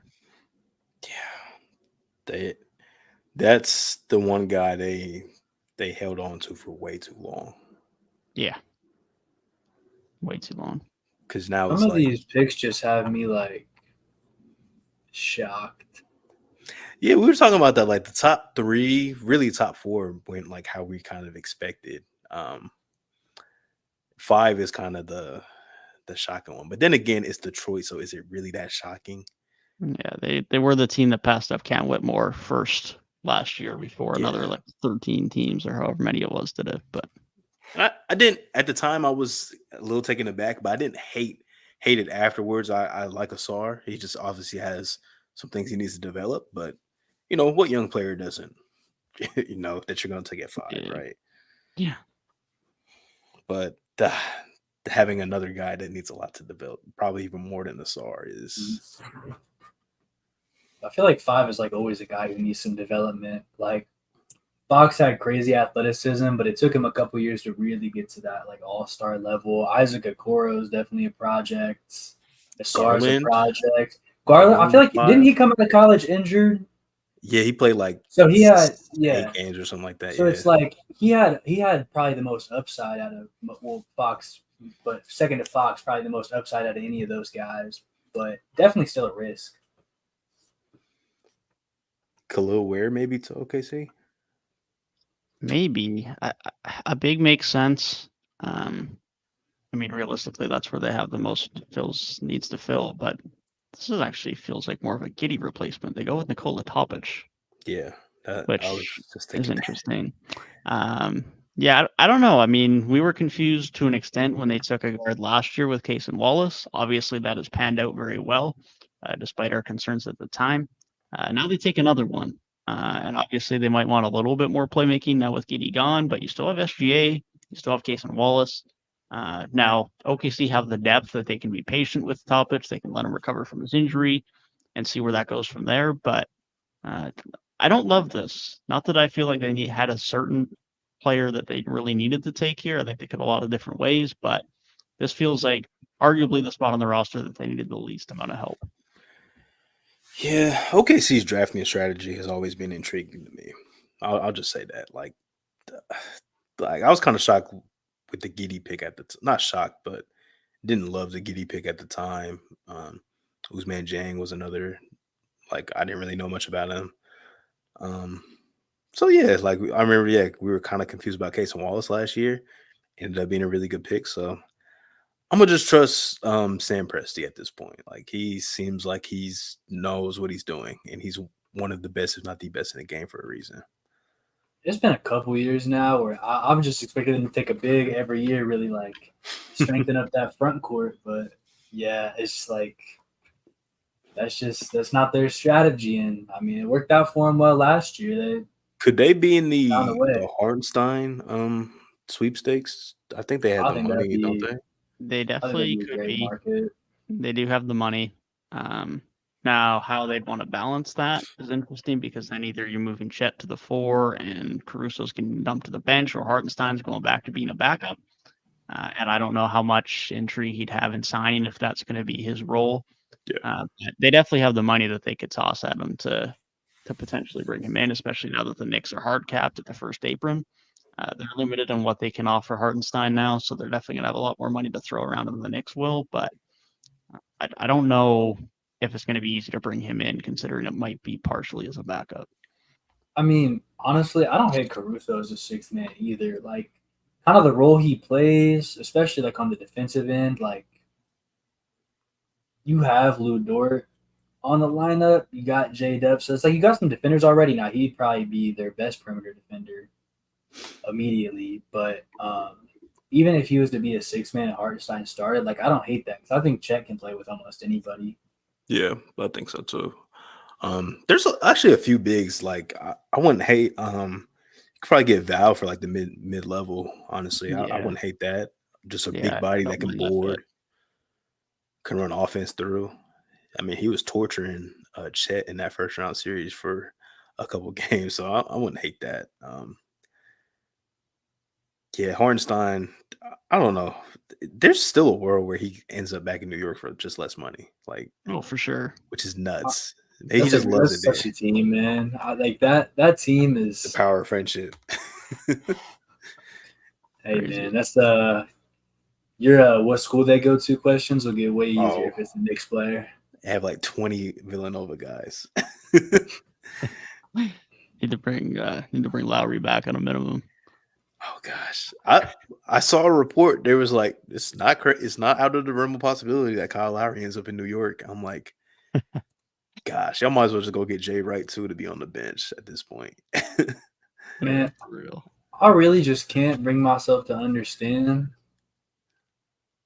why they why did the Spurs trade 8 for a 6th grader, bro? Yeah, we were kind of a little confused about that too. Like a 2031 unprotected. You would think they'd be in the Victor timeline, like they'd probably be wanting to compete by then, right? Yeah, I'm thinking Timberwolves like Ants young. I'm thinking that's we hope Minnesota fall off in a couple of years when Rudy gets older, and then that pick looks a little bit more intriguing, and we probably flip it in a trade.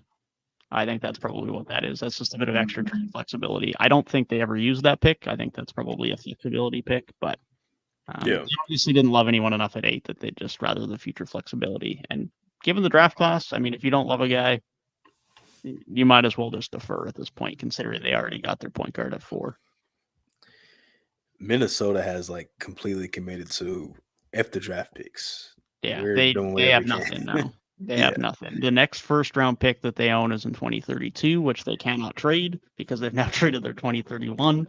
So the next pick they can actually do anything with is in 2033 in terms of trading it, which is It's, 9 years away.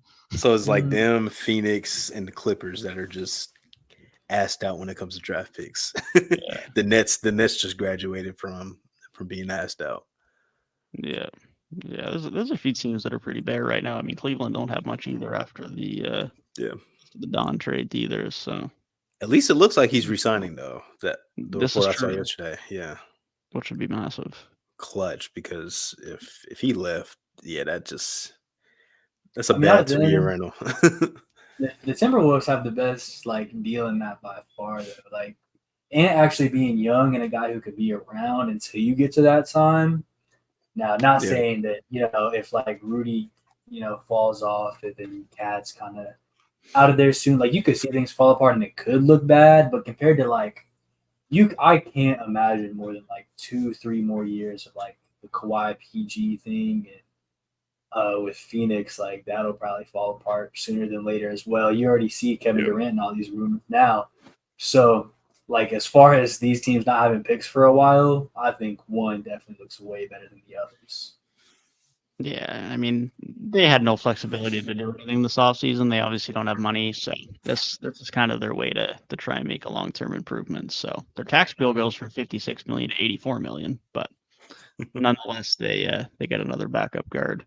Another guard's getting taken to Sacramento. They're looking for their backup guard of their own now that Monk's probably going to slide into the start lineup if they do eventually make a trade with Herter and Barnes. Devin Carter is going to be in Sacramento. Maybe Malik Monk stays off the bench though. Maybe they just go with like He Keon might. Ellis. They like his defense. That's very possible. He was really good for them last year. I really liked his inclusion in the rotations. So there's definitely an argument for that. Or maybe not. Maybe you just say fuck defense. Let's go all in on offense. Yeah, I like this pick though. Go ahead, get some defensive guys. Davion Mitchell's kind of iffy for them, even though he had his moments last year. But I like Carter, bigger guard than what Mitchell is. I think he provides some good defensive upside and also some offensive stuff too, which I think he can probably contribute. Yeah, I like him here. I had him going a little. I had him a little bit earlier on my board. I think this is a good pick for them. Like you say, he's going to be good defensively. I think there's still a little bit to work with on the offensive end too, but Yeah, expectations aren't going to be high. So he should just come in and be able to be a good defensive guy and a connective piece off the rip starting next season. And if the shot comes around, then even better. So I wouldn't be surprised too if this is just a Davion Mitchell replacement. I mean, he's only got 1 year left on his rookie deal, so unless they see anything amazing out of him this year, maybe they just look to trade him or let him walk next summer, and this is just a direct replacement instead of giving him a new deal next summer. that draft pick was ass at the time. Still ass now. Even though I like Davion Mitchell coming out, I just didn't like him in Sacramento. Still surprised Monk stay. Yeah, but the power of friendship, man. You play with your college backcourt mate. I mean, you gotta love it, man. You gotta love it. Yeah, that was a true power of friendship signing because like I did not think he was staying in Sacramento because that was the most that Sacramento could give him is what they gave him, and I was like teams like Orlando, team like Philly with some cap space, maybe even OKC if they really wanted a crazy bench guy. Like they're gonna give him 22, 25 mil a season. He's gonna get more in free agency, but obviously wanted to stay in Sacramento. So Wasn't it 4 for 78? yeah. God, that's a bargain of a deal for almost 16 point per game guy. Absolute bargain. Jeez. And then this is Washington's pick coming up. Yes, yeah. Portland's that will be redirected to Washington. Hopefully, potentially picking a Denny of Dia replacement, maybe, which would be a bit funny. But Well, I don't know. What other pick do they have? They have 14. Let me see. Washington, they have 26. Yes. Okay. I like that 20, like 22 to 20 to the end of the first round range. I like that. Yeah, the guys that might be available. yeah, there's definitely some nice guys there. I don't love there's a couple of guys I don't mind just outside the lottery, but I think that back half of the first round range, there's definitely some guys in that range that I think make a lot of sense, especially for a lot of those teams being contenders. I think there's some interesting guys that can make an impact pretty soon. Facts.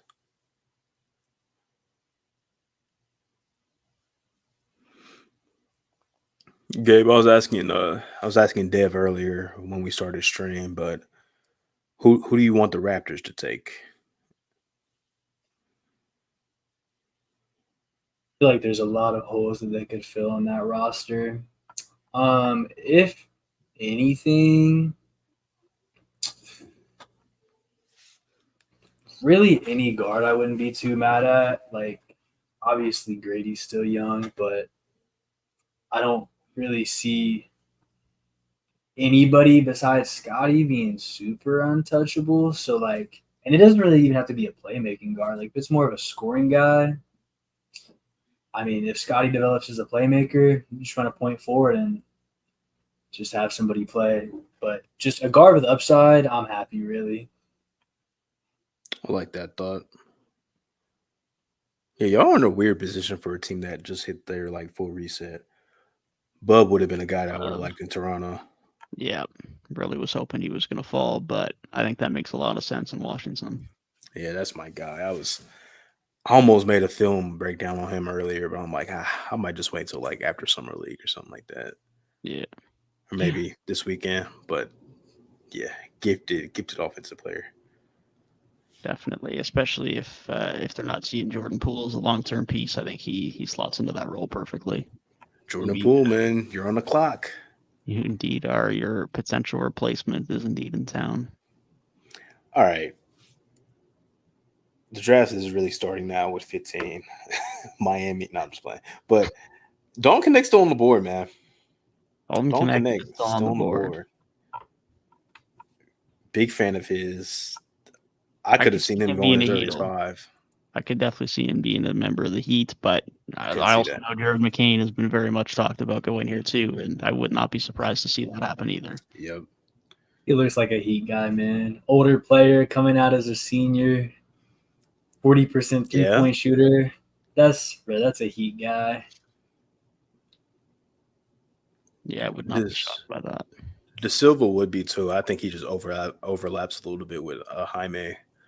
Yeah, just a little too much. But Connect is like, well, Duncan's contract is nearly over. Yeah, so he could be just the Duncan replacement eventually if you just don't want to re-sign Duncan or whatever, or if you move off of him, however that goes.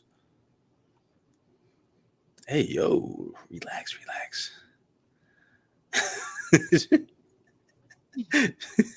Relax. Whoa. Just like that chat. That is nuts.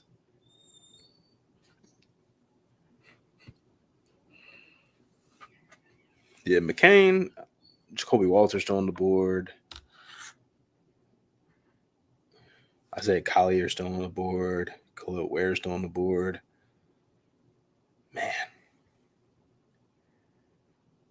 Man, the good teams that had picks back after the first round are going to benefit a lot. Definitely. There's definitely some good guys that can make an immediate impact. A team like Cleveland is really hoping that De Silva slips to 20. Those are the types of teams that really hope guys start slipping. That's one that I've seen mocked that just makes too much sense to not happen. Yeah. That's a perfect pick for a team that needs wing depth like more than anything. Because God, I don't like seeing Georges Niang play playoff minutes. I'm sick of that. Sick and tired of it.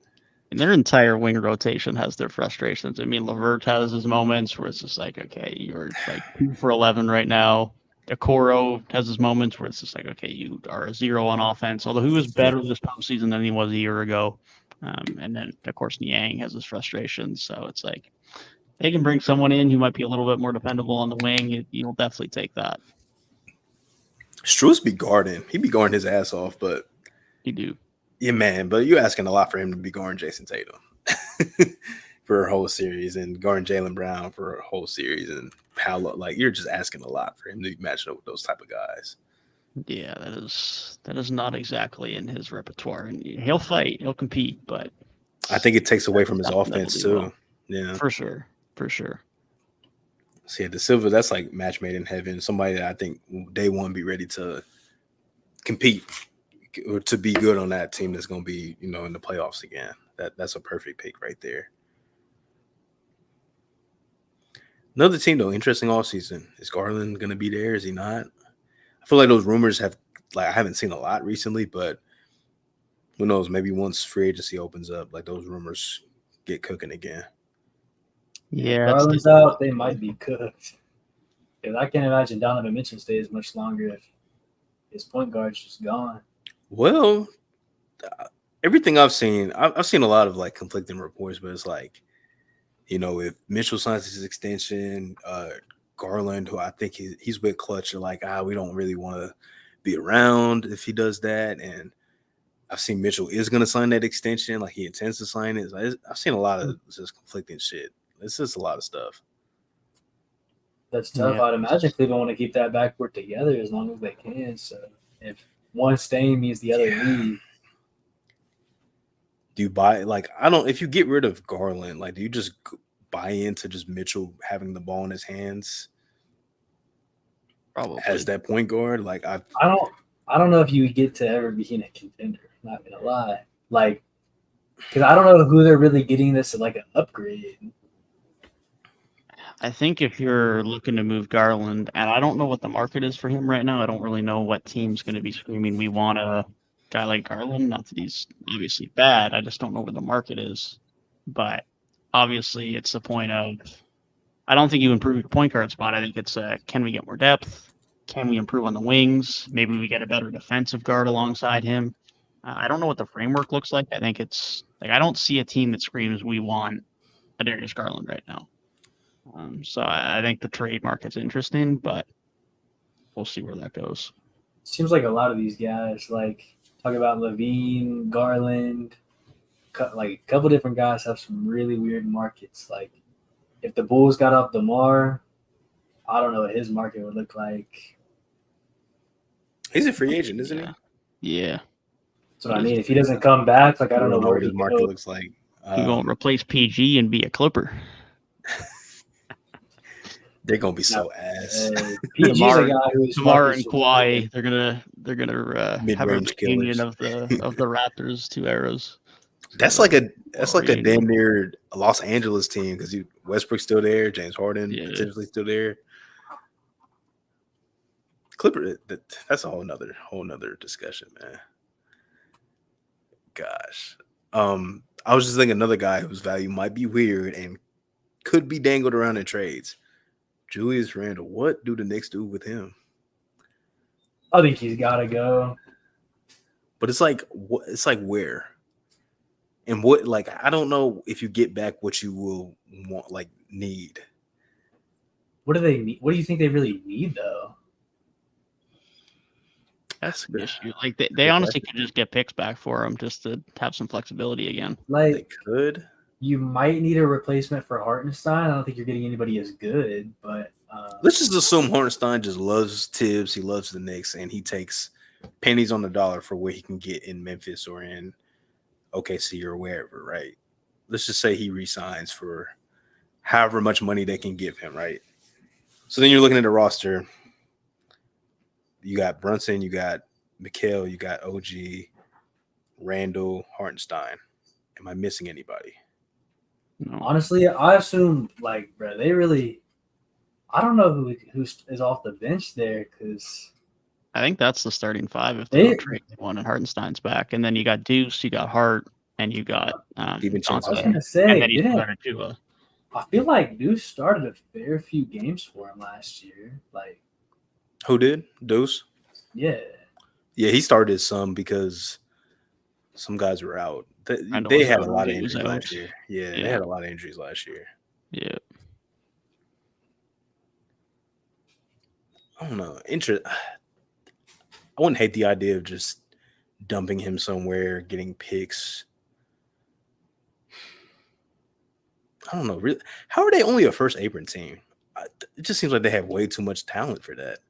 Brunson's on a steal of a deal, and even though people make fun of Randall's deal for an All NBA guy, he's like 35 mil a year. Like it's not bad at all. Jeez. Or it's pretty cheap. Dante's pretty cheap compared to the production they're getting. Like it's just, yeah, they got a lot of good deals over there. The power of friendship. Indeed. Yeah.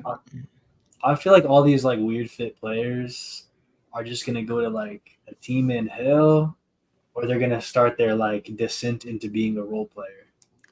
Like it's gonna be like when the Pistons got off Andre Drummond, like he just descent into being a role player. Maybe they trade Randall to Detroit. Maybe Utah eats that Would contract. average 6 turnovers and 30 points a game.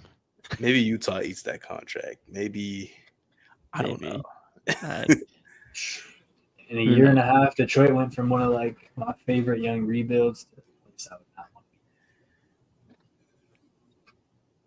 there's just nowhere that makes sense.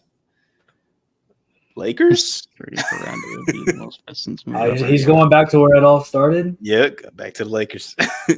Randall for Cade.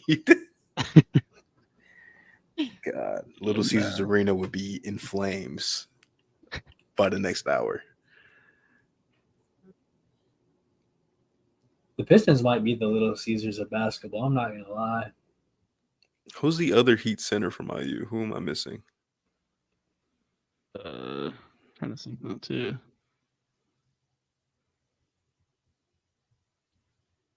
God, we just played against him. Who? Cody Zoe's not still there. No shot. Not there. Your 7's not there. At least Detroit has the lines now. Facts. All I know is Aware is back. Hey, delete that out of chat. What are we doing? Whoa. Bad voodoo. What is we doing? Outrageous. What is we doing?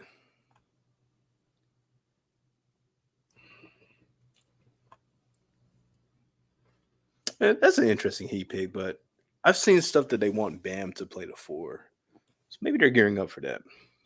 They've been talking about Bam expanding that jumper for like 6 years. And it's little by little. He shot more last year. He shot more last year.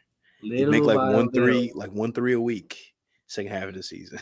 Now, Khalil Ware might come in and shoot more threes than Bam will, but someone's going to shoot a little bit more. Yeah.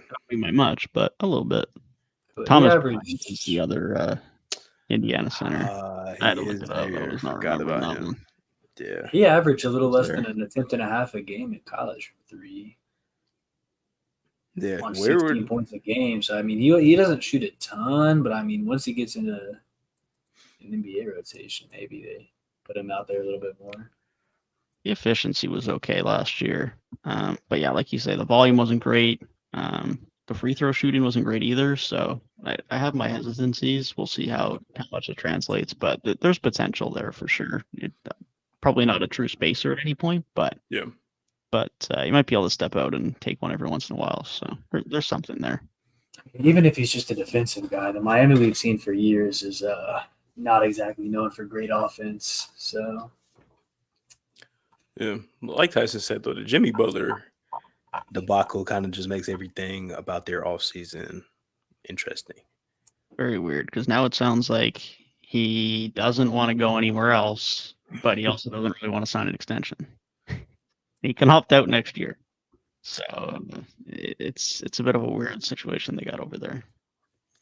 One thing we know, Pat Riley does not care. That's one thing we know. This is very true. I know he's not going to trade Tyler Hero. Yeah, probably not. I mean, game two, Tyler Hero against the Celtics was like the best player I've ever seen. So maybe they can get that for Mercy. Who got a ring though? Boston, yeah.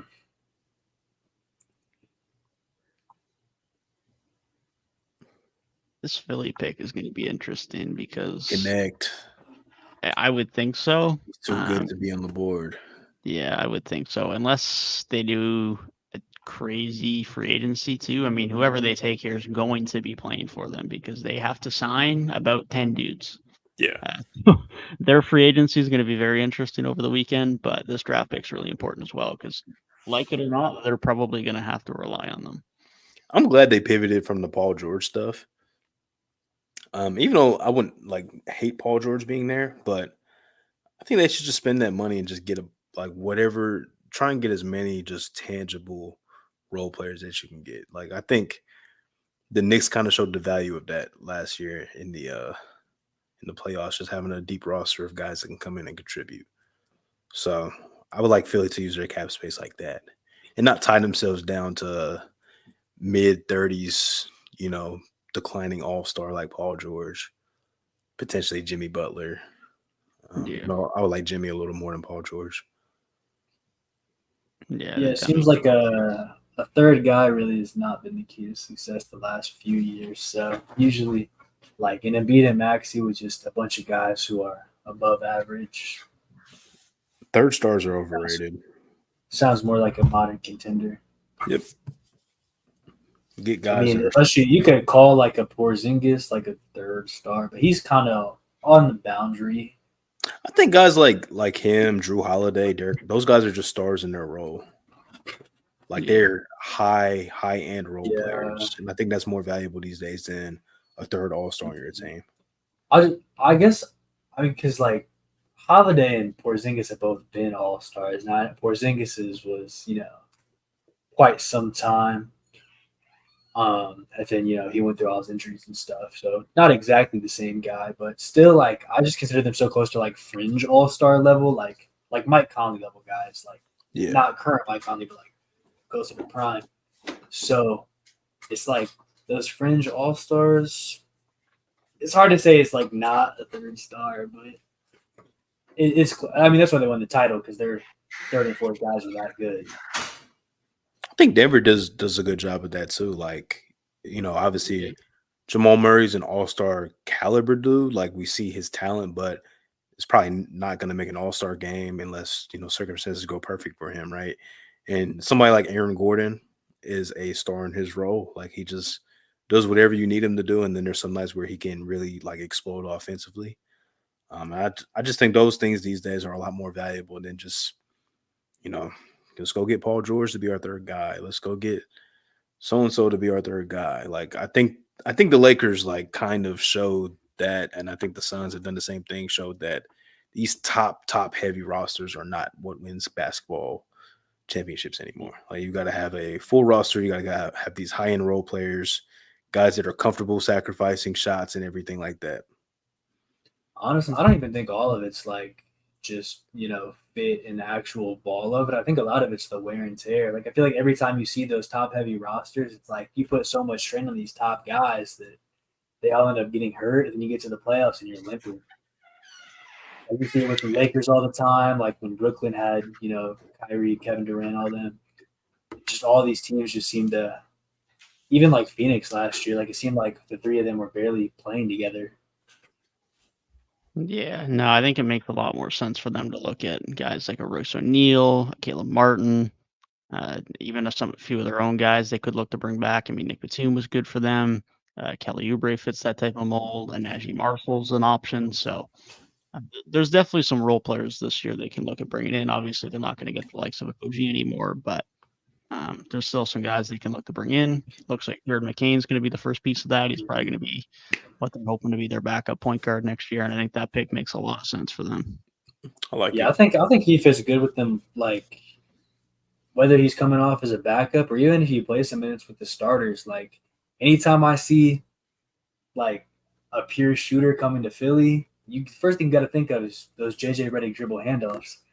So, if Embiid can kind of get him on some of those, that's easy shooting. And next to Maxey, if he just has somebody to kick it out to, like that's also just could be some easy bread and butter with his rim pressure. Yeah, he fits with their top guy as well.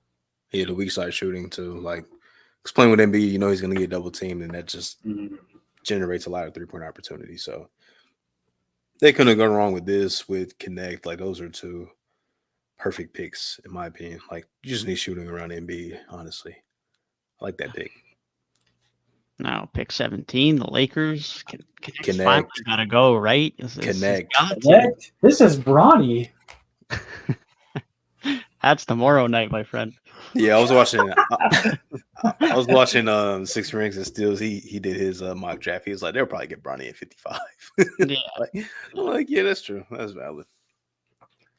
Now, if he falls to Orlando is probably ecstatic because they could very much use the shooting. But I'd be surprised. Although I would have been surprised 5 picks ago if he was still on the board. So, and this is not a testy shooter like how Jet Howard was last year. Even though he still could be good. He's young, but like I mentioned earlier, like Connect has shot good everywhere he's been.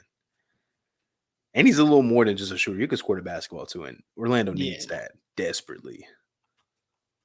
Yeah, if they could have him coming in off their bench and he eats up some of those Joe Ingles minutes, makes a lot more sense given the current production of Joe Ingles. A few years ago, yeah, Joe Ingles playing 20 minutes probably fine, but these days not so much.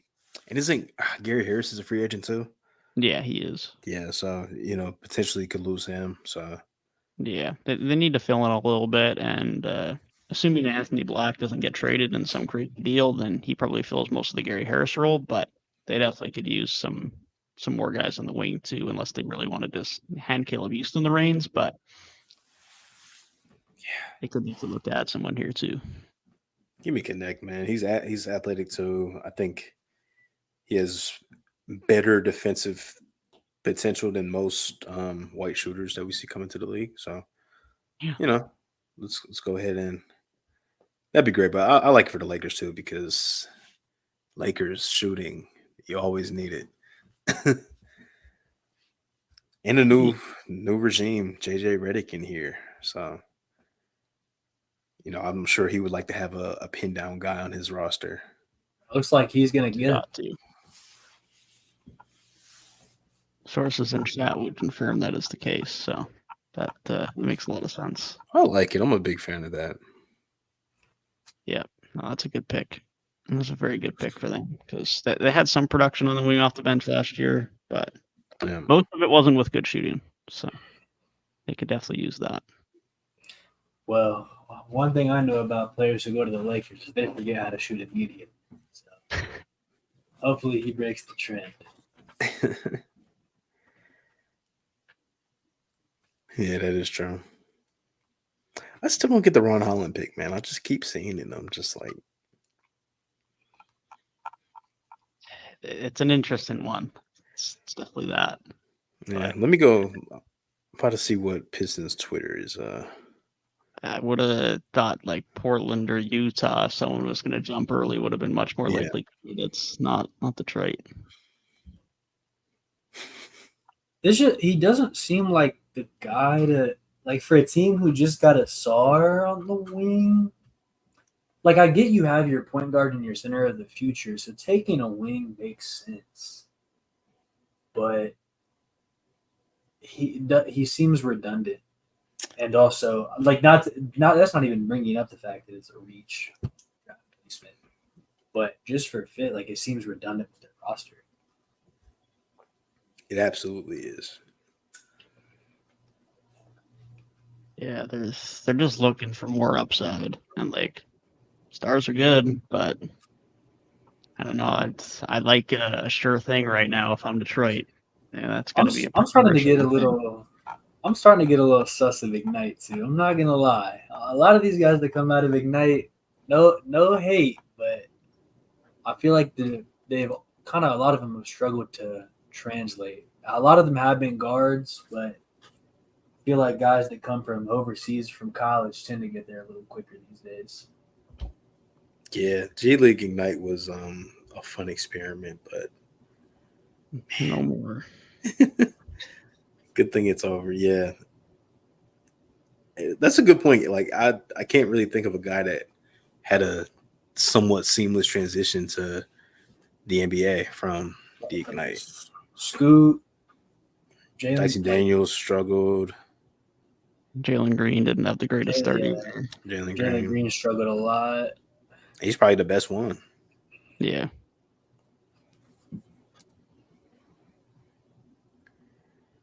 Sheesh.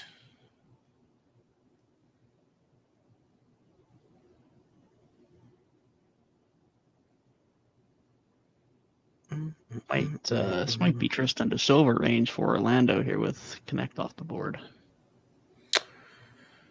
I wouldn't hate it.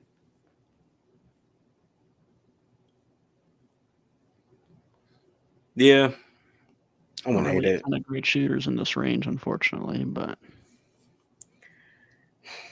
like Furphy, Jacoby Walter, those might be too much of project guys. I feel like you have enough guys that you're trying to develop. Keyshawn George is interesting. The bet, like Jonathan Kuminga might be. Oh, I forgot. Yeah, Kuminga was Ignite. He out of all the Ignite guys, like he might be the guy who exceeded it. Like Jalen Green is probably better than Jonathan Kuminga, but it also took Kuminga like 3 years to get. But based on expectations, Kuminga might have exceeded his expectations by. They were the same draft class too, if I'm not mistaken. Yeah, but as far as who was the better pick, Kuminga might be the better pick. Yeah, I can see what you're saying. He was what, 7? Yeah. It's like a guy at Jalen Green's level of 2 or a guy at Jonathan Kuminga's level at 7.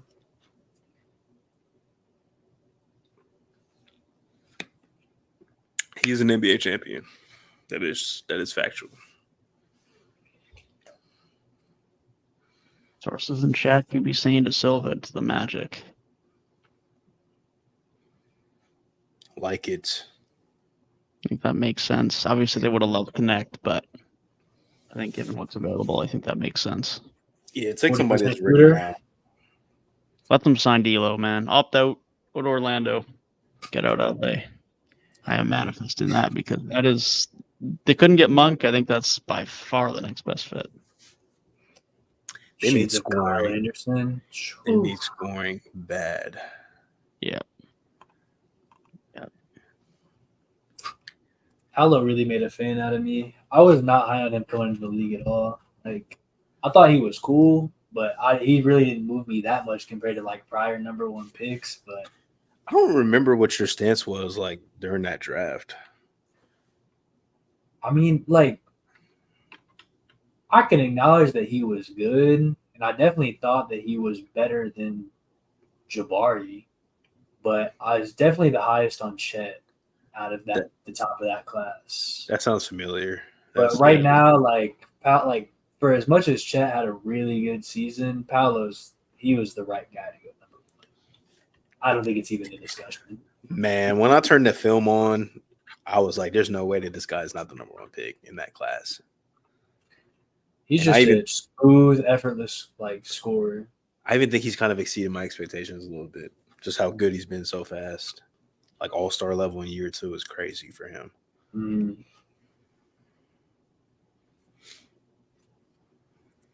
I don't know. It was something about like his build and his frame, and I was like, I just don't know if it's going to be like that effortless for him around the perimeter. But he made it work. He can guard, does a little bit of everything.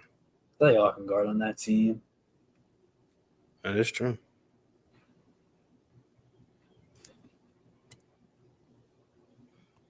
The Raptors are up next. Yeah, I'm trying to figure out who I want here, and none of the guys I really wanted is here. Maybe we take a shot on Collier. Maybe we go on a bit of a potential project with him. I don't hate an easy pick here. I think that makes a lot of sense. He can be the backup for now and replace Podol in a year or 2, but Tyson George isn't a terrible option here either. So there's a few ways we could go, I think, that are pretty reasonable. Yeah. Tyson George, most of the ringer has. But yeah. Yeah, I wouldn't be shocked at a Masai curveball.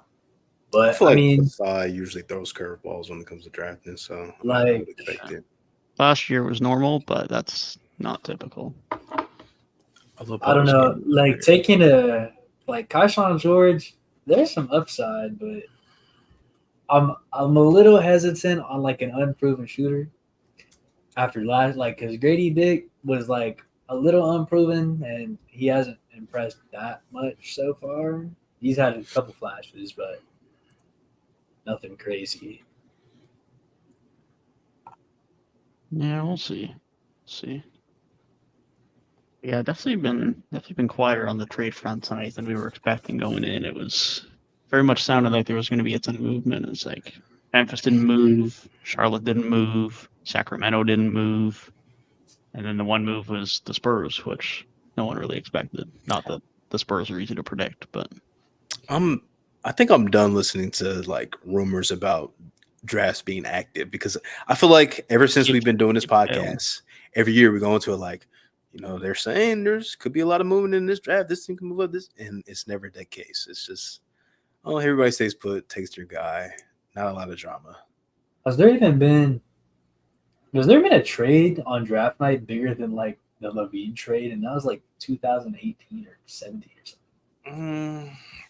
That's not just like player for player, like Jimmy for Levine is like the biggest one that I can remember in quite some time.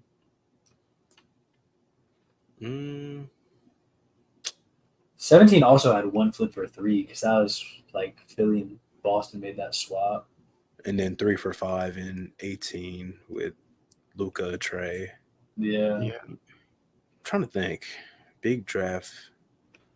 Westbrook to the Lakers was draft night. I don't think that was draft night. I think that was like a week before the draft or something like that. I don't remember that being on draft night. It's funny because that was definitely like a blockbuster at the time, but in hindsight, actually, the trade meant nothing. It might have been on draft night. Actually, it might have been because I remember streaming when that happened. I think maybe Tyson might be cooking. That was a pretty big trade. Draft Bronny, man. They said Toronto has interest. Nah, I'm ending the stream if we draft Bronny. You have to go take a walk. I'll buy my jersey right now. Walk steam off. Stop. Bronny's a Celtic. Taking him at 30. He might go at 60. Holding LeBron hostage. Okay. I think he'll get drafted, but he really might be 60. Yeah, 60. I'll be the second unsigned, undrafted guy. Yeah, I think the Russ trade was on draft night. Now that I think about it. Yeah, that very well might have been. I have like this vague memory of just like streaming and seeing that trade and just instantly thinking like, oh, it's interesting. Y'all might take Collier here though. Yeah, we might. I'm not against it. I'm definitely not against it. He was the number 1 guy in December. Yeah. I'm not against taking a shot on him.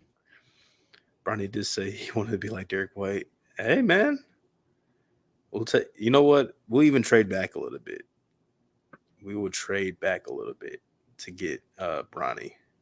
Just do what you did last year and trade back about 3 times and get a bunch of extra seconds. Yeah, I don't think Boston's gonna pick tonight.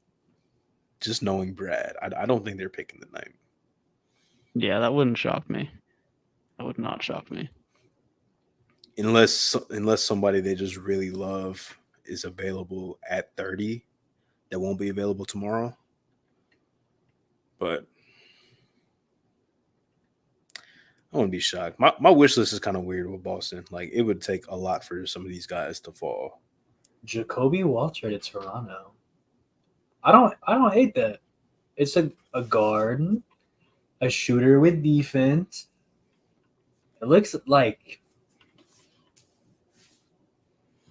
good shooting, consistent scoring.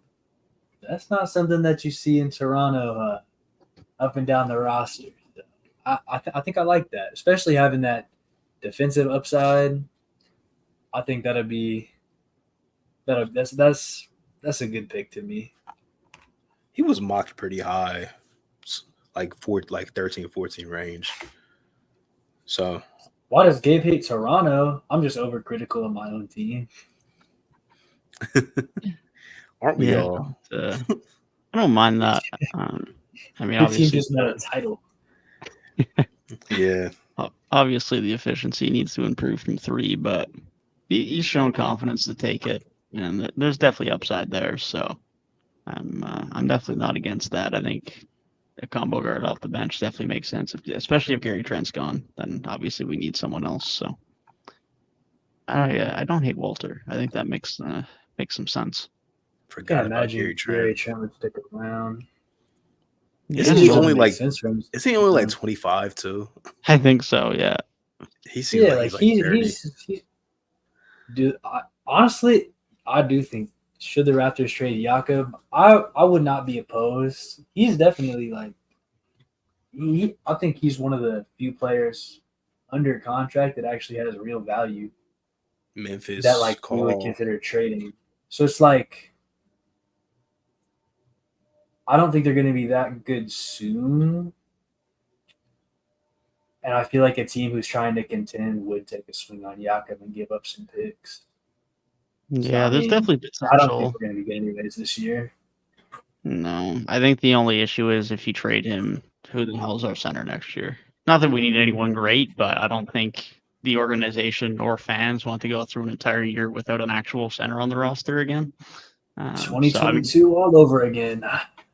so like even if JV came back or something like that, then okay, maybe you could make it work. But he's still got 2 years plus of player options, so there's not really a rush to trade him. You can wait till the deadline. You can wait till next summer. So there's still time. I think there's no harm in just letting them play here for a year, because ultimately, I mean, we don't have a guy to replace him right now. So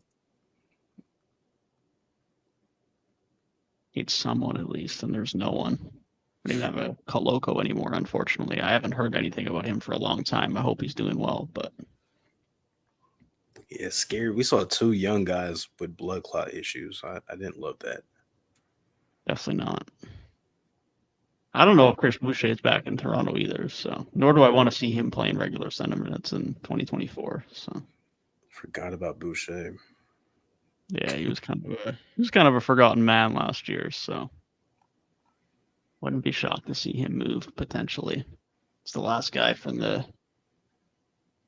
good old days at this point. So Yeah, he could. I think he could find rotation minutes on a couple of teams. So Yeah, probably. if he's not getting, if he's like in and out of the rotation on a team who was not competing for anything last year, like yeah, he needs a change of scenery. he put on 60 pounds. And he's still like only $190. For real. A God, I slim forgot about buck for Bruce you. Brown. I forgot about Bruce Brown too. Yeah, y'all got players. Shit. Yeah, Bruce definitely could. We could definitely pick up his option and then flip him for sure. There's very much potential that, or we opt out and sign and trade him. Either or, both very possible. You could get something crazy out of like Bruce Brown's contract plus Emmanuel Quickly's upside. Even not even upside, just his scoring punch right now is a possible 6-man for a team. Like Yeah, that package, because expect the money's not crazy since Quickly don't make that much. Like you could really, not that Toronto is trying to bring on a big money player right now, but you can make something happen. yeah, they definitely could. I don't think that's the case, but I think they'll just. I don't think they sign quickly anytime soon because they're going to want to use their cap space, but they'll probably wait and see what the market is, and then a week or two in, they'll give them an offer, or they'll match an offer sheet, whichever comes first. But They just put out a whole bunch of cap on. What does Scotty just get? 270? Big bag. If he gets all NBA, yeah, I think it's 220 or 225 if he doesn't get all NBA, but Big still a bag. pay to say the least. Deserved. I somehow don't think he'll make all NBA, but He's got 5 years to do it. Nah, it's got to be next year. It's Oh, it has to be next year. I thought it had to be. I think it's before the contract starts. Dang, that sucks. Yeah, it's going to be tough considering we're not exactly going to be high win roster Yeah, next to him. it's hard. Like you got to be like I think Trey Young made it on All NBA when the Hawks were pretty bad once or twice, but even they've been like better than the Raptors will probably be next season. Shout out to Tyson for getting drafted, man. Yeah, that Scotty, I mean, he could make all, maybe. I don't know. maybe. What if It's gonna be tough? What if he just averages like 25, 9, and 8 next year?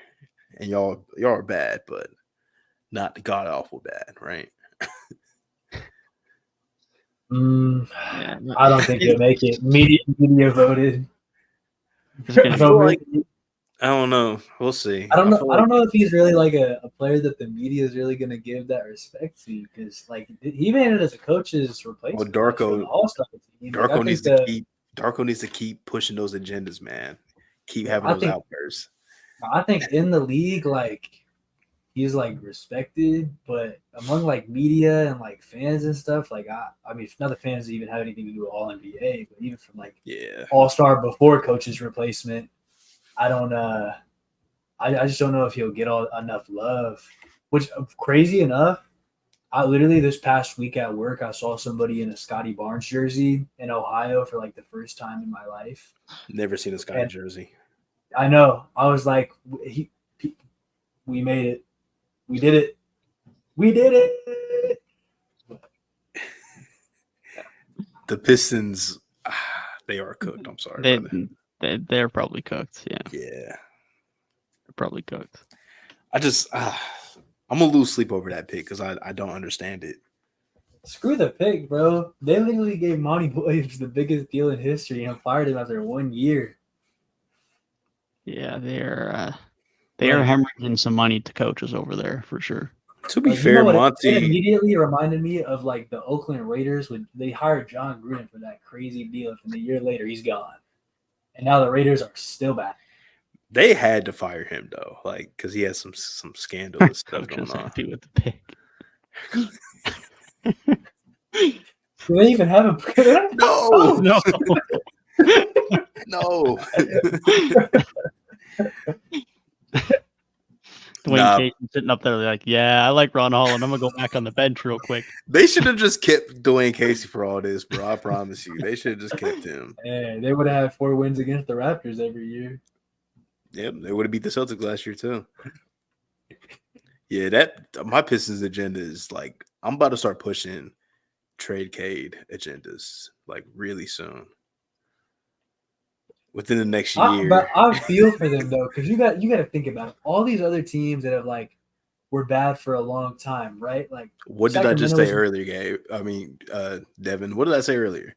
All of his peers are seeing the postseason or close to it. No, but listen. Here's the thing: is these past couple of years, Detroit has lost out on the draft lottery more than anybody. Like they've had their picks fall more than anybody. Like it seems like every year they're the worst team in the league, and they dropped to 5. I feel like the only time that really mattered was the Wemby draft. Honestly, that was the only time where it was like brutal to not have a top 3 pick. But this year, like I feel like they were fine if they didn't have number 1. Bro. If they would have got top 3 with the Paolo Jabari Chet and they got one of those 3, like I think that'd be. Were they bad enough to be the worst? Were they the worst team in basketball that year? They were worse than the Hawks are right now. Well, yeah, the Hawks jumped out like crazy though. Yeah. Who? Let's see where they drafted that year. That was what 20. They were 5. They've been 5 3 straight years.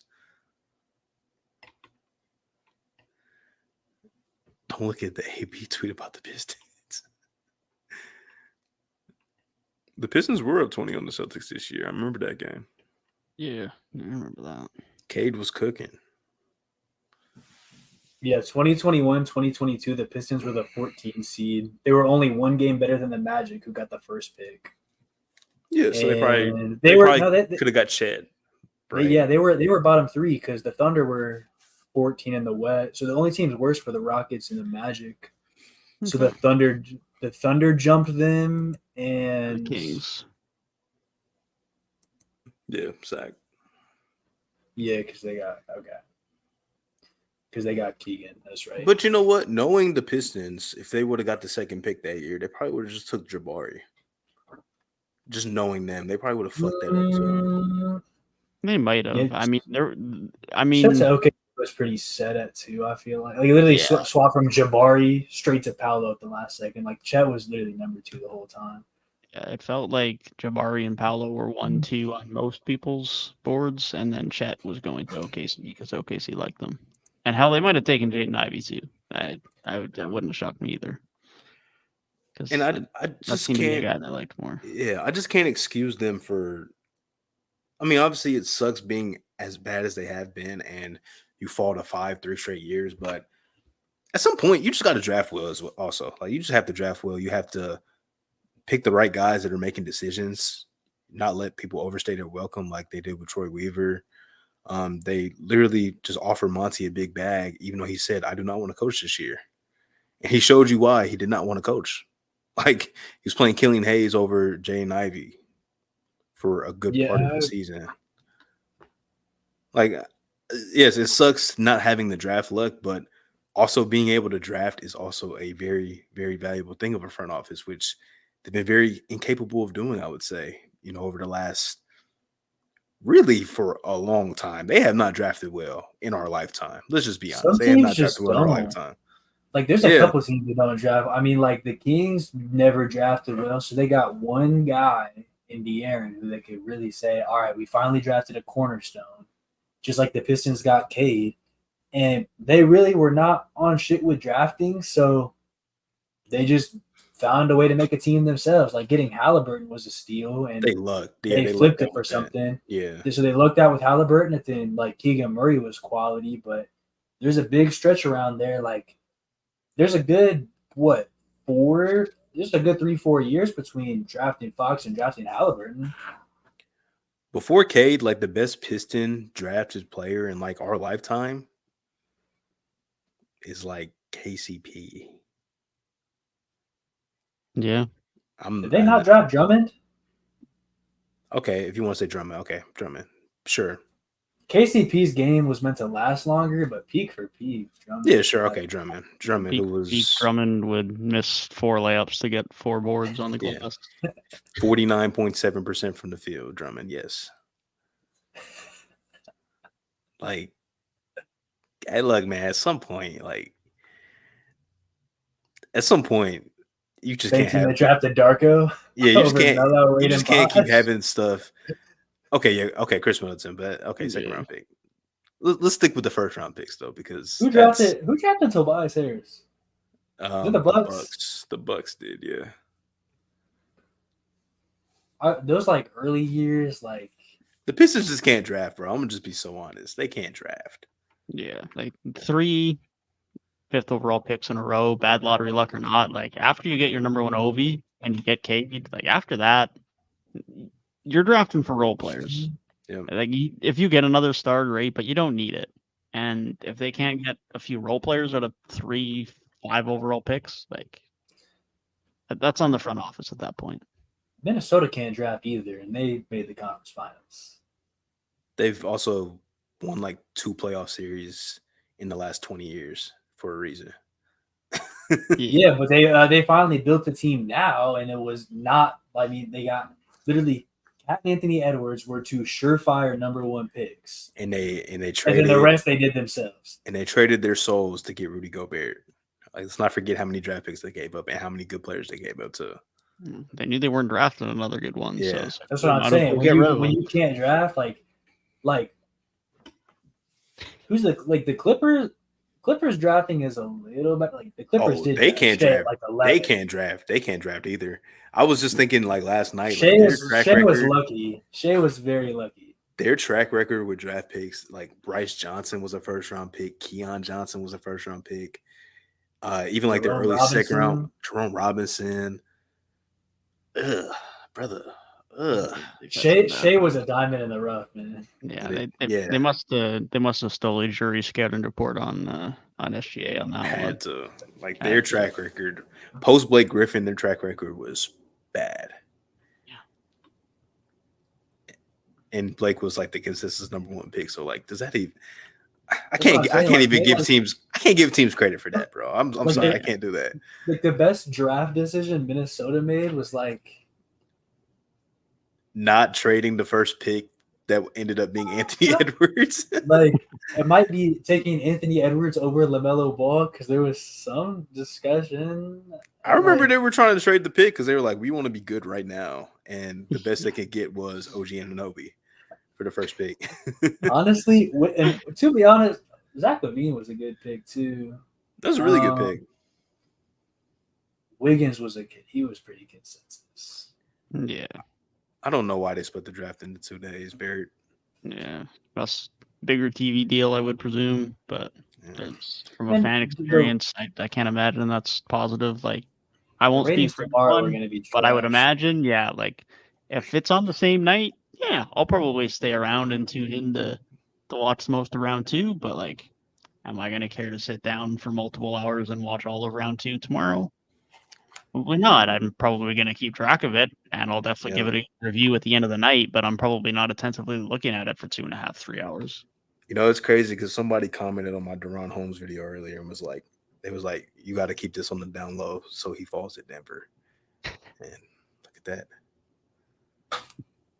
Yeah, I'll be honest though, since we're not streaming tomorrow, I'm probably not watching round 2. I'm just be honest. Yeah.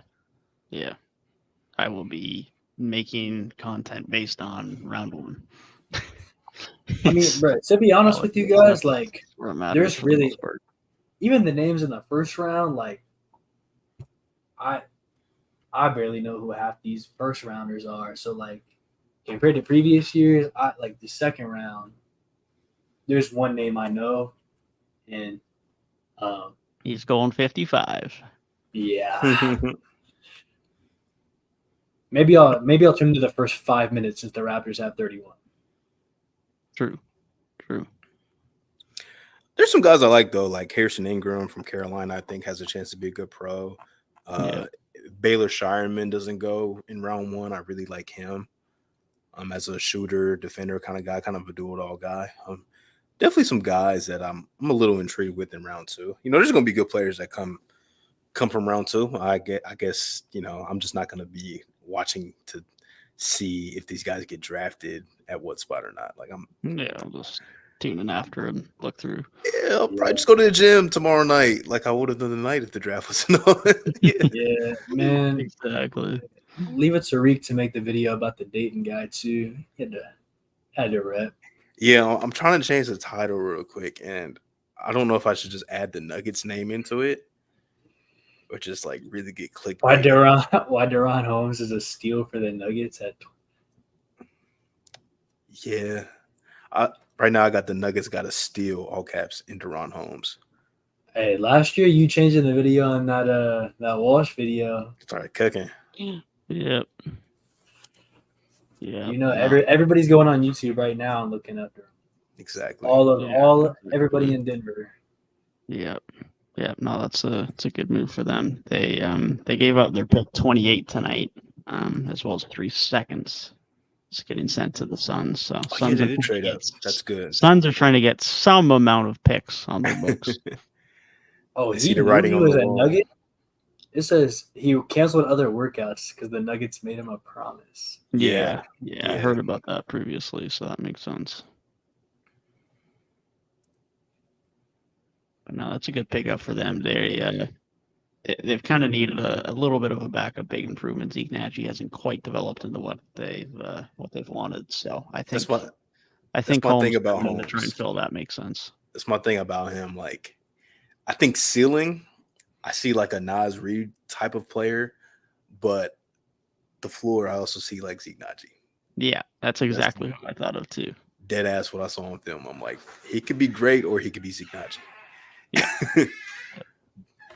But like you said, they just got to try something because the backup big position has not been fruitful for them really in a long time. It's been a while. Last big Dayton guy. I feel like Obi took a little bit to get there, but he's a contributing player now. Yeah, they just made him a restricted free agent too, so I'm sure he'll get a decent payday. I like those big picks for both teams, though. Denver getting a backup big is nice. The Pels, regardless of what they do with their starting center spot, I think regardless, he's a good pickup for them too. So good landing spots for those guys. I like the Messi fit in New Orleans. Not that it gives them the spacing they look for, but definitely gives them some of the rim protection JV doesn't give them, and vertical spacing for that matter. Yeah. Another team.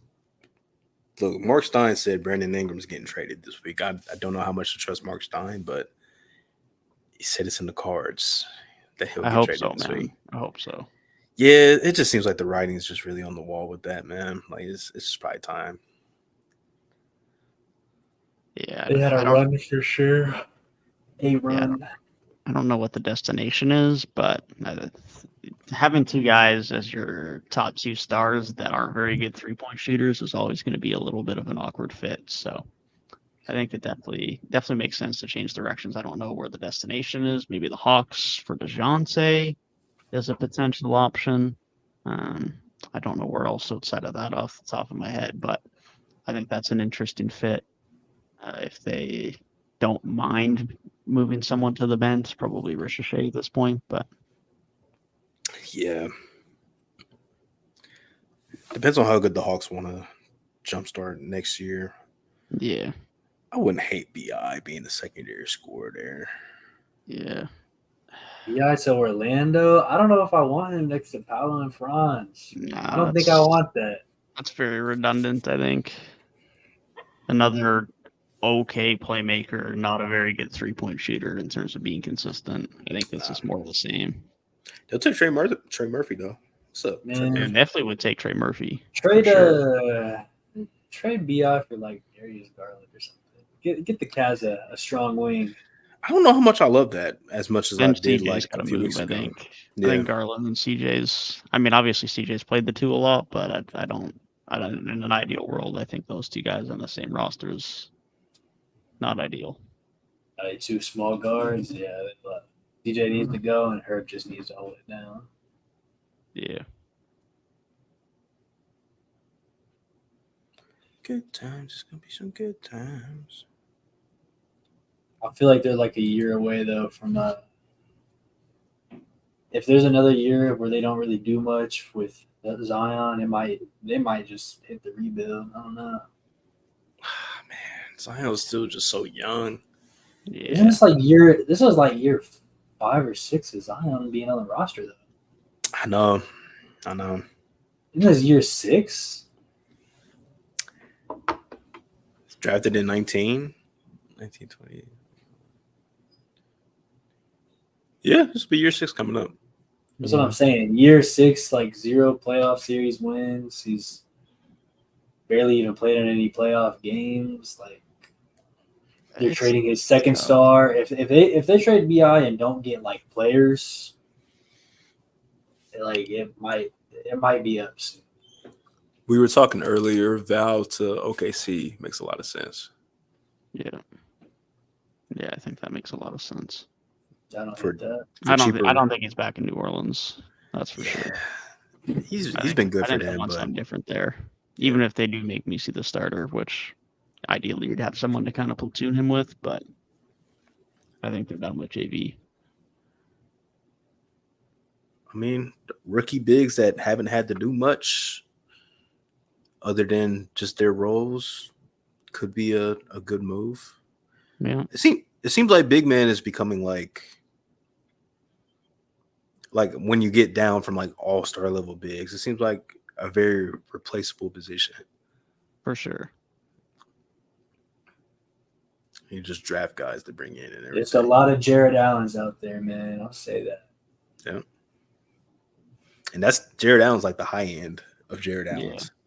Yeah. You think so? I think like Nick Claxton is the high end of Jared Allen's. Give me Jared Allen. Yeah. Even though Nicholas just got a bag too. That boy's going to be a number one option in Brooklyn. Boy's going to get all the touches.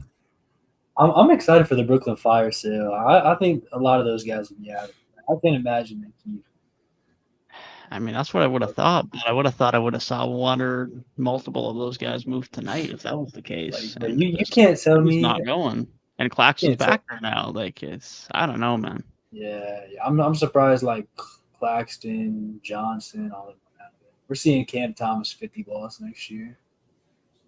We were going to see that regardless. But now we're really gonna see it because they don't got nobody. He might average 30. It's going to take him 30 shots, but he going to get him up. He might. Like, I don't think. I mean, they got a lot of guys they got to bring in. They got quite a few free agents, but like, not that these guys are taking a ton of shots, but like Dennis Smith is gone, or at least potentially gone as a free agent. Lonnie Walker's a free agent. Like, they're guys who could potentially have the ball in their hands and taking shots, could be on the way out. So They might get somebody random and just up their value. Like they could just randomly get like BI or like Zach Levine or something. Just randomly, just because they're Brooklyn. They could. They don't have a ton of flexibility right now because of the Simmons contract. Now they could flip a Simmons contract. Shit, I forgot Want about to bring in that. a guy like Levine. This is Ben's last year. So after this year, their market exists. No. Only if it means that like a Levine trade gets them more assets or something. If this has Ben's last year, he might be a buyout player.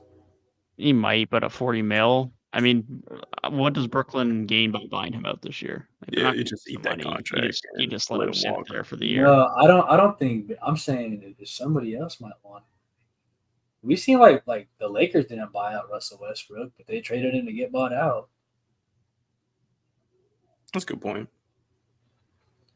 I don't know if anyone's gonna have the money to match that though. Like you got to give up like some actual talent to match that. That's tough. Give the Bulls another non-shooting guard. Simmons for Levine. Oh, Ben God. Simmons and Ben Josh Simmons and Giddey on Josh the floor together would be something to watch. Disgusting. Imagine DeMar stays. You got DeMar Giddey. Ew. Disgusting. With lineups of Simmons at the 5. That's gross, bro. They're gonna have the best shooter on the court be like Vucevic, bro. If that's what his market is, that is just fucking awful for Levine, man. I don't think because Brett Levine, respectfully, not a needle mover. And if you're not a needle mover, what's your market when you make that much money? Yeah, I don't know, man. His market is slim. Fred Vincent he needs a raise for the work that he's about to have to put in to make those guys shooters in Detroit. Like, he's about to have his work cut out for him. Yeah, he definitely is. Shit, Ivy's not a great shooter either. Like, you got fucking work to do. Gonna have basically that entire roster in for extra sessions because them boys all need it. Hey man, if the Pistons need anybody, I think I know how to teach people how to shoot jump shots. So part-time gig. Just give me like $20 an hour. $20 an hour to be an NBA shooting. Wow. Yep, $20 an hour, cheap price. They don't got any more money anyways. They're gonna pay Monty for the next 7 years. That's all they can offer me. The budget's a thin over there. No, I'm be honest. Pierre tweeted this the other day after the Giddey trade, but teams really make it like seem like it's possible to be an NBA GM. Like, I'm just saying. I feel like I could do a bad job too of rebuilding a team. Would you rather be a GM or a coach? Because I feel like coaches, like the leash is so short. Like you really get scapegoated in like year 2. I would rather be a GM. I'd just get canned and get my bag and fade away to never be seen again. I definitely don't shoot like Kyle Anderson, man. You better ask about me. You better ask about. I might now because I haven't played basketball in like a year. Nah, I've played with Reek. If anybody shoots like Kyle Anderson, it's me. I definitely do not have a quick release. Reek, on the other hand, I feel like my release is pretty quick. Reek is not a shooter though. That man, he he's Rondo. He Yeah, passes a lot more than he shoots. These days, I'm definitely not a shooter no more. But like high school days, a little after high school, and I was still playing a lot. I could shoot that bitch.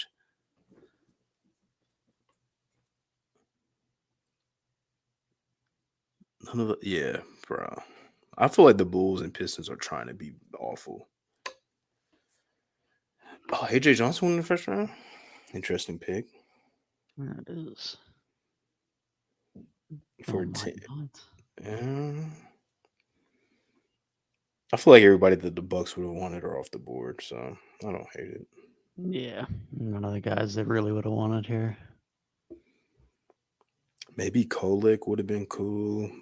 Yeah, Filipowski, maybe. I don't even know how to gauge the Bucks. They just seem They're ass. like Yeah, they were never really healthy. And when they like the couple times they were healthy, I feel like Dame just took forever to put it together last year. They're too old, man. yeah, and now they want to move guys, but it's like they can't. It's very difficult to make a trade for them over the second apron. Yeah. I feel like the Trade rumor mill had Middleton, like it's Middleton and picks, or if they're trading Portis, it's Portis and picks. They can't combine anyone, so it's going to be very difficult. And they basically have to match salaries 1 for 1. So wasn't the rumor mill that Brook wanted out? I think they said that they were shopping him. Yeah, they I want know they a just younger, more mobile option. By the sounds apparently there was all this stuff about like his body language. They were like he hates playing with Damian Lillard. Like it was definitely kind of That stuff was funny. like rumor agenda type stuff, but I don't know. Then with that saying they're shopping him too, it's kind of a weird look. Yeah, no, I mean, the reality is they can't combine players into trade, and they don't exactly have a ton of draft capital. So I don't know how they're trading an aging Brook Lopez or an aging Chris Middleton and becoming better as a basketball team. I just don't see how that works. And they didn't use their pick tonight to do anything about it. So Yeah, they just got to pray that they get healthy and have a healthy year, I guess. yeah, But even then, I just still don't know if they're good enough as constructed to really compete. Giannis is a Raptor. He just signed that extension now. Yeah, any contract's tradable. Scotty and Giannis, the all run and dunk lineup. Scotty's probably out if they get Giannis on the team. They'll probably buy a failed super team. It's just, I thought that they were going to trade a pick here, but I didn't think it was going to be the way they're doing it. They're trading from 24 to 26, so they still have back-to-back picks. The Bulls made a deal with the devil. I think their ownership is just not good. Maybe Michael Jordan is just that good. Because outside of him, the Bulls have been, even before him, they've just been bums forever outside of those 14 seasons he was there. Before they had like what Artis Gilmore and Wash George Gervin, like Reggie Theus. Never heard that name in my life. I wish Garrett was here. Yeah, he could tell us all the poverty Bulls from pre-Jordan. Garrett was telling me about his next. Little tournament since his Fast Money just came out. Yeah, I gotta get in. I gotta defend the crowns. He wants me. He wants to do a NBA GeoGuessr. I might be bad at that. That might be an issue for. But you have to northerner like myself. Born. Yeah, you have to guess where all the players were born. Yeah, I need the Canadian version, please and thank you. Dude, I was going through a couple different places, and I feel like there was like only one active player from Saskatoon. Yeah, that's Trey Ellis. And he left Saskatoon very early. Yeah, I know my Canadian dudes. I knew where they're from exactly. I don't know jack outside of that. He knows where they're from, what hospital they were born in, what time they were born. It's like I think like Brandon Clark's from like Vancouver. Yep. Lou Dort's from Montreal. Lou Dort's from Montreal. And then I feel like everybody else is from Toronto. Boucher's from Montreal. Lennox, Vancouver. There's a couple of others. Edie's a Montreal boy too, I think. Any of the guys with like Most of them. you are can Connor. just tell the Montreal names when you see them. It's that French influence. Yeah, for sure. Like sure. Boucher, yeah, that's French. Yeah. Montreal. You Yeah, might get a Boucher's Quebec pretty City, maybe. Yeah, but it's mostly Montreal.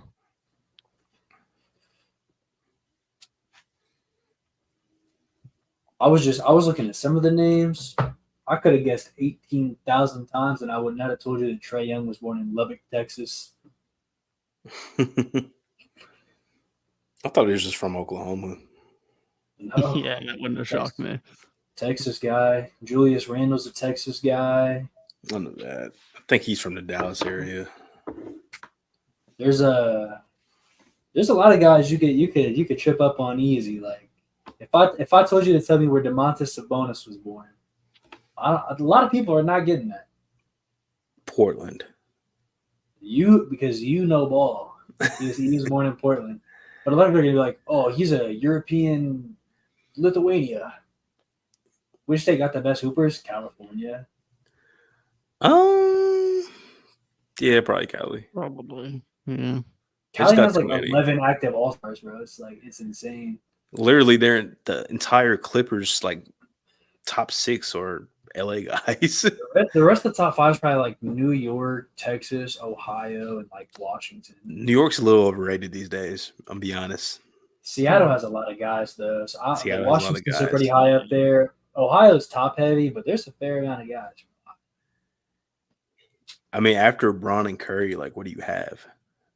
What do we have? CJ's up there. There's Luke a couple Kennard others. is like probably like top 5 current. yeah. Yeah, I'll probably go Cali, Texas, and then Seattle has guys. They're up there. Washington's up there. Trey Burke is from Ohio. Malachi Branham hasn't been too impressive yet. Luke Kennard, Karis LeVert, Terry is, yeah. Deuce McBride, Ducey, yeah.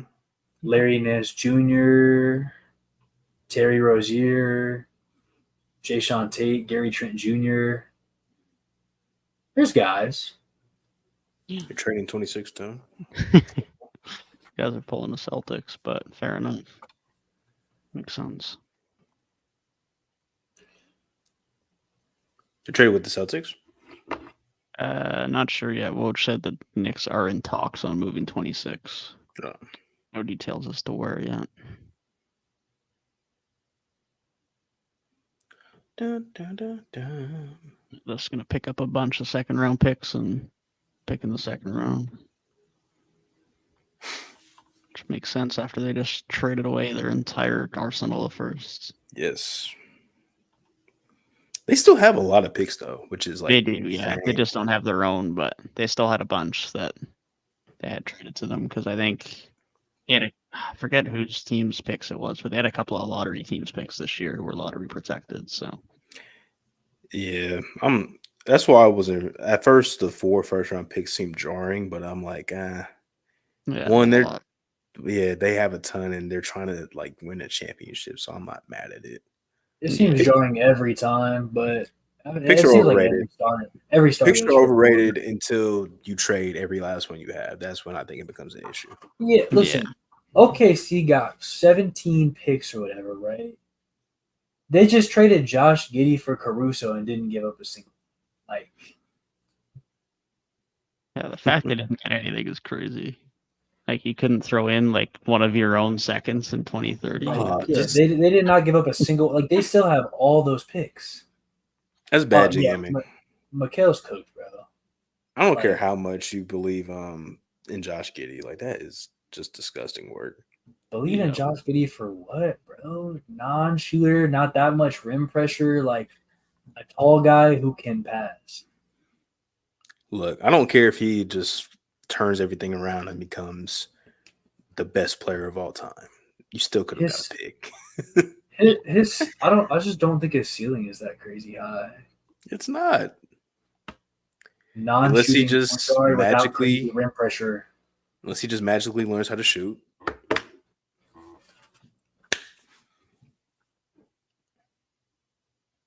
Like, I don't know what the rest of Caruso's market was, but It's Alex Caruso. Somebody had a first round pick for you.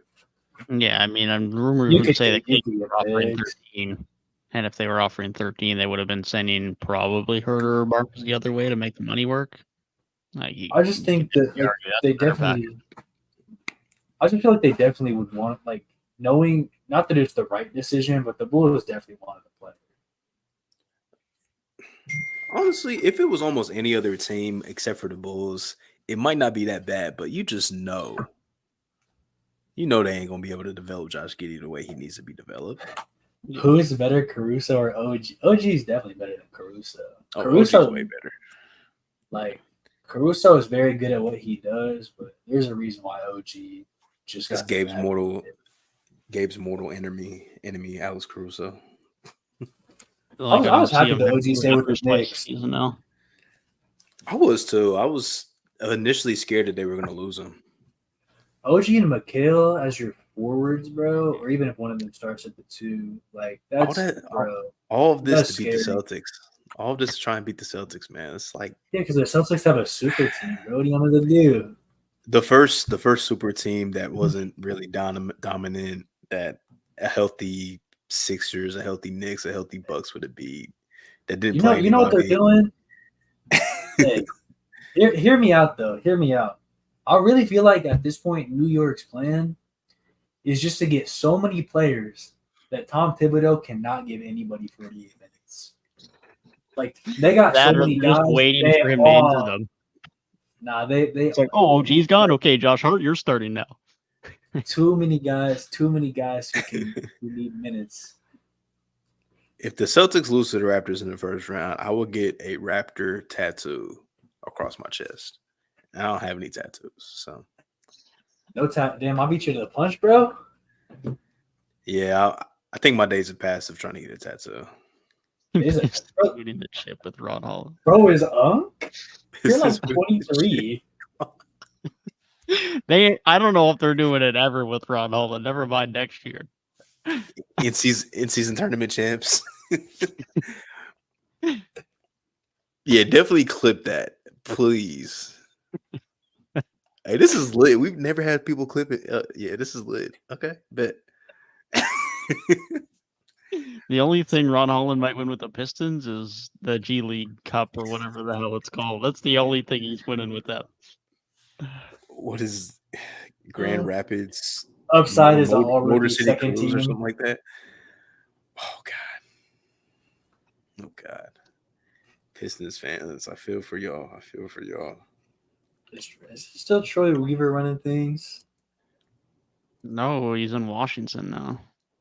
Oh, where? Who is I don't know why they gave him a job, but I think he's the assistant over there now. Oh, that I forgot. Yep, that makes sense. Why they traded Denny? Yep. That was my first thought when I saw that today. I was like, Troy Weaver's involved now. This is interesting. He's up there cooking. Imagine if Ron Holland becomes if he does, then there's going to be a lot of reactions from this stream alone that will be clip worthy for sure. Yeah.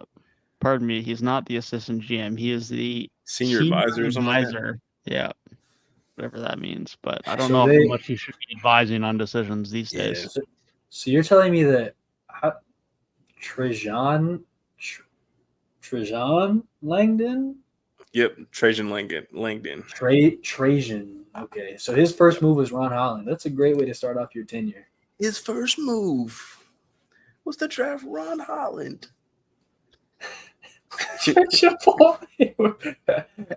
He's really about to say black or brown rice. That's crazy. Chipotle worker is insane. Come on, y'all. He won't be that black bad. Or kidney beans. Pronounced Trojan like the condom. Yo. Hey, hey man, I give that company too much money. Real talk. He said, "Come on, at least Culver's or something." I mean, he can't be a Chick-fil-A drive-thru worker. If you're serving custard, bro, that's hard. Real Midwest guy. Oh my gosh. Hell no. Pacome Daddy to the Knicks. It's crazy. That's nuts. I'm finished, man. In the stream. Bro is tripping, man. Kind of the chain of the rating of the Oh stream my at this rate. Oh my goodness. Yeah, watch Ron Holland be like the fucking GOAT. And people are gonna come back to the stream in like 6 years. Like, look at these motherfuckers. Look at their faces. I'm be honest, this is one prospect I didn't do much research on, to be so honest. Who, Daddy? Yeah. Yeah, I did not do much research on Daddy either. But shout out to the Frenchman in this draft. Bro, there's like 4 of them, 4 or 5. Yeah. They got an arsenal of them this year. Is Team USA cooked? Nah. France got a lot of guys, man. France got a lot of guys. Yeah, they got a lot of guys that are projects, which, I mean, if they turn out good, they're good. But other than Ricochet, there's a lot of projects. Gabe, did you see that Killian Hayes got cut from the French national team? Hey, only real ones know about Killian Haynes. Bro. Killian Hayes, bro. That's gross work, bro.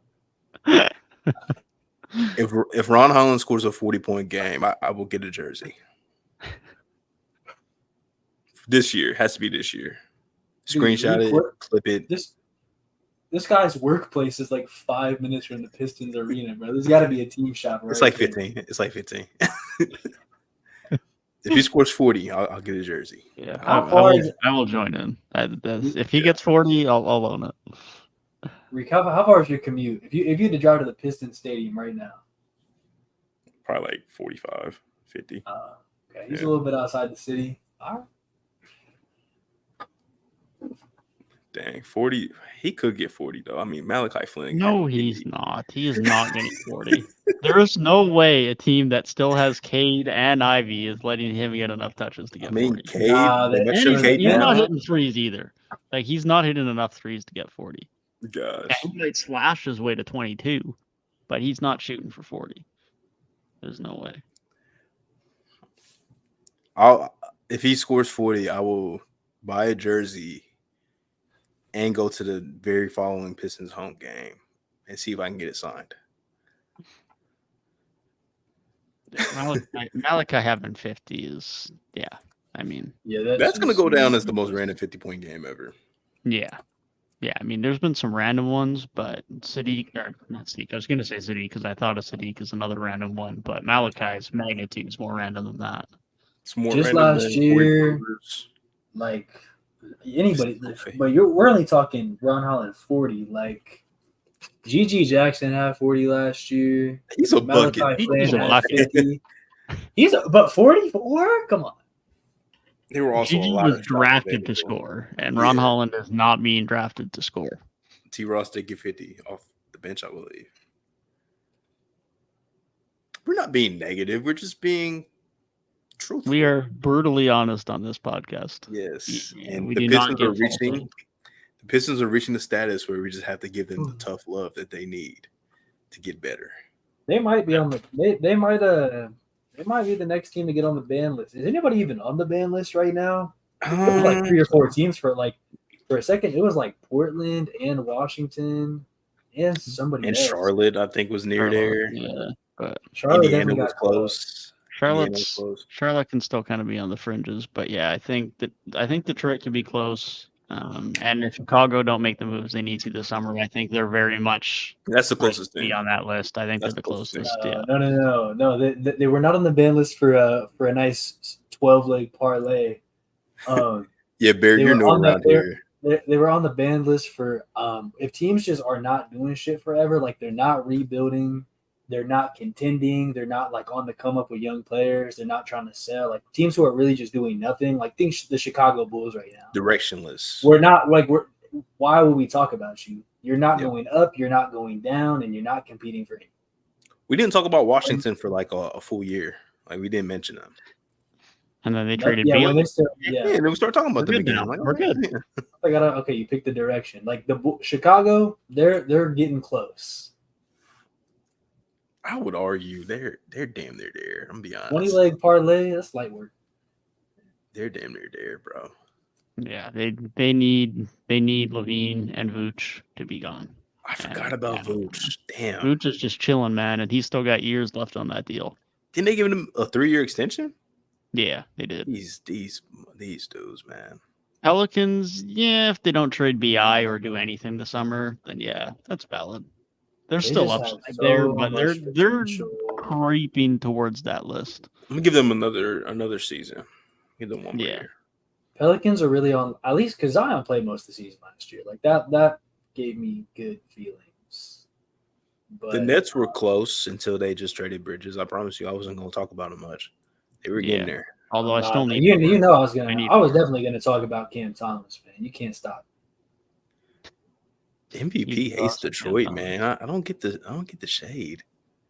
That's the negativity in the stream right there. Somebody doesn't like Big Sean. I don't know many people that do, but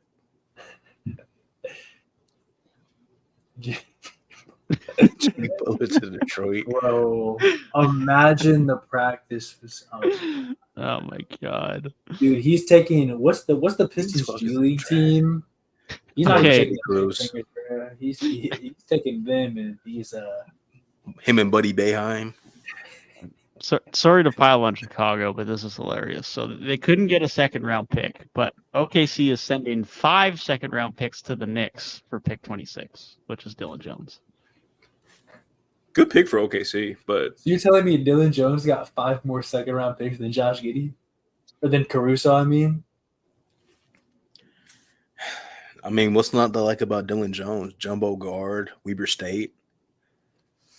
The last Weber State pick? Has there not been one since Damian Lillard? Yep. They don't come around very often. It's shocking that they have a second guy. For real. Bro, wasn't to me in his life before going to Malachi Flynn was like the first since Kawhi from San Diego, right? Second round picks are not real. I'll say that. Yeah, they're a figment of the trades, especially at OKC. They're just like they just existed as an asset that's just hidden away in a vault, and they'll just pull them out like once or twice a year. And they're like, we have these. Let's see if someone else would like them. Yep. It's to make the 2K AI agree to the trade.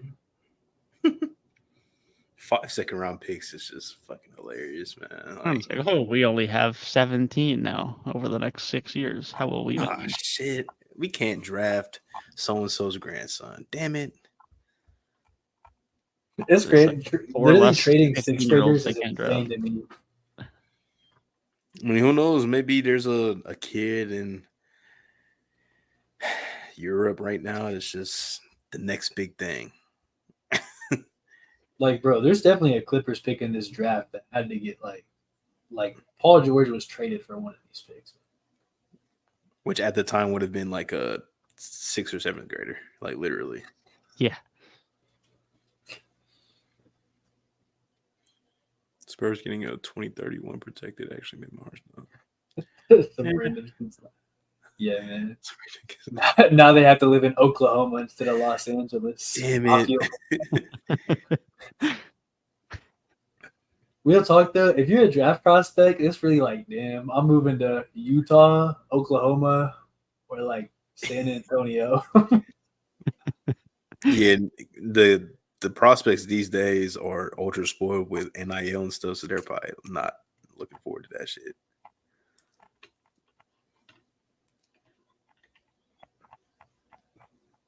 I still don't understand. Is there an actual reason why like Alex Sarr just why did he like I understand that Atlanta is not the best ran organization, but like neither is Washington. What is the purpose? Is there actually a reason? There's probably a combination of things. Not that we know for sure. One, he probably doesn't know what the fuck the roster is going to look like to start the year. Because no one does, which is valid. 2, I think there's some consideration within his camp that they, at least starting off, they want him to be a power forward. And he's just not going to be that in Atlanta because of Jalen Johnson. So I think that's part of the reason. But beyond that, I don't know. I think there's a lot of an argument to say that Atlanta's going to be a better situation, but he can Well, go catch feeds from Jordan Poole and from Bub, I guess. double low. Michael Brogdon. No, pop And off. Brogdon, if they keep him yet. You really think Brogdon's gonna actually play? I should He be might. flipped. I think he does too, but it might not be till the deadline. They might want a better playmaker for the first half. I think they should flip him as soon as possible, just because that brother cannot stay healthy. That is very true. I think you just flip him As long as soon there's you a can. market for him. Yeah, I mean, there might not be a market already because he missed half of last season, so he might have to Honestly, play for a couple months. if you can get a first round pick from a really good team, that's good enough. Oh, for sure. That's as good as you're going to get. I don't know if he's getting a first. I think it'll probably a second. To be honest, His value's depleted that much. That's tough. It might be a second and like a eighth man. Brother just got traded for Drew Holiday. Now he can't go for a first. It's tough. We can let you answer that one. I would say yes, because I say it around my friends and nobody cares. So yes, my dad is probably blacker than you. So That's all you had to say. my dad is blacker than the W. I've never been asked that, so that's pretty funny. What were we talking about? That just threw me off. I'm gonna be honest. We're talking about Alex Washington. Washington versus Atlanta. From what I read up on was, he wants to play the 4 apparently, and there's no space in him in Atlanta to do that. But Dude, is Kuzma still on this roster? Who's who? Kyle Kuzma? Yes. Yeah. He's Bro. still hanging out. What is going on in Washington? Terrence Shannon? Good pick. Okay. Minnesota. Trying to get a backup guard at each position. I don't hate that. They're just taking all the Celtics fucking picks, man. Who's on the... I think we got to get Shireman, man. We got to keep our bench a bunch of white dudes in Al Horford. Yeah, I don't hate Perfect that. on the board. I mean, Could go Filipowski, Kolek's here. Collier's still on the board too. Collier's still being on the board is crazy. But maybe Utah at 29, they could be the type of team to take a shot on them. Not that they need a guard, but they don't need to win now. I think they should take Furphy. Yeah, that probably makes more sense. But Get they another could white also guy. stick Collier in the G League for a year. Honestly, I like Shireman for Boston. Yeah, that makes sense. That'd be a good pick. Who's Denver's picking for? That is going to be the Suns pick. Oh, they could take Collier. Yeah, they could. But I think, again, they need to probably take someone who can play for them immediately, though. Yeah. They need guys. And they're losing Royce O'Neal if they don't re-sign him because he's a free agent. So they definitely need guys. I like Shireman. They're losing all their depth. I like Shireman, McCullough. I think those guys are day one ready. Yep. I agree. Chat saying Ryan Dunn is going to be the guy going to the Suns. Can guard. Yeah. I don't know what else he's doing, but yeah, he's guarding, which might be fine in the regular season. In the postseason, he's probably a non-playable guy, but they're fucked. I'm just be honest. They're fucked. Oh, they are for sure. Yeah. They are absolutely chalked. The Ringer had done at 16. Is this like he this a slide or? Collier was like a 21, I think, for the Ringer. Yeah. There's some people I know that watch a lot of like college basketball and draft stuff, and they had him as like a top 10 prospect. Yeah. Man, Bo's gonna ask out in a year. He should. He should. It's possible. He absolutely should. And you know what? I commend them because they tried. They tried to be a contending team. Just didn't work out. They had their window and it closed very quickly. Yeah. Yeah, they had a very short window. I don't know if I want to commend them yet because I'm scared the owner is just never going to know when to give up because He's given it's been a very Mm. short amount of time, but I very much get the idea that he's just like, I need to have the most competitive team at all times immediately. He I think seemed them and very the motivated to get Doesn't always KD. work. Yeah. I feel like them and the Bucks are kind of the same. Like they both like had the window, they bought in, they capitalized, and they faced each other, and somebody had to lose. Would have liked Collier. That's tough. And then they brought in new players like AD and Dame, and a little bit too old and a little bit too thin. I think that's a good parallel, and they matched up against each other in that finals. So And now, because I mean, Giannis might be out soon too. I don't see that happening. If the Dame thing doesn't work out, and Brooks gone soon, and Middleton falls off, I mean, He shouldn't have signed. He shouldn't have signed that extension. Then he shouldn't have got happy, especially when you could have maximized your dollars a little more. He could have been getting Tatum money. Yeah. man, all that money just to be a second option. A champion, second option. Championship second option, man. It's always good to be a Pascal Siakam. Yeah, Chris Middleton. Jason Tatum, Pascal Siakam, and Chris Middleton. Those are my favorite second options, man. Steph Curry. Hey, whoa. Hold on.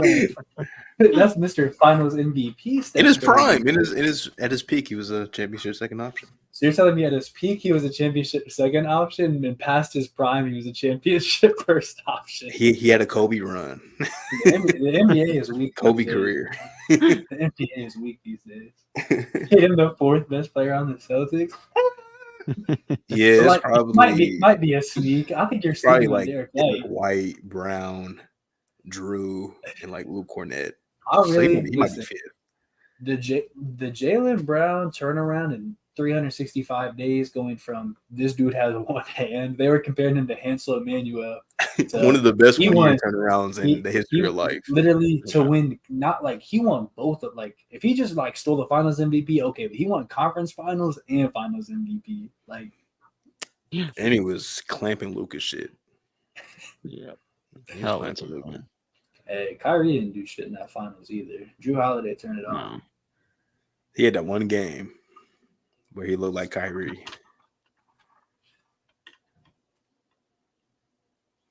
Yeah, because JB had fucking 8 turnovers in that game 7 against Miami. I definitely had some nasty slander. Whenever we did our position rankings last year, I definitely had some nasty JB slander. I was low-key ready to split him up after that. I'm gonna be honest. It's probably emotional high after that game, but man, that was such a bad. He had a bad playoff just run in general.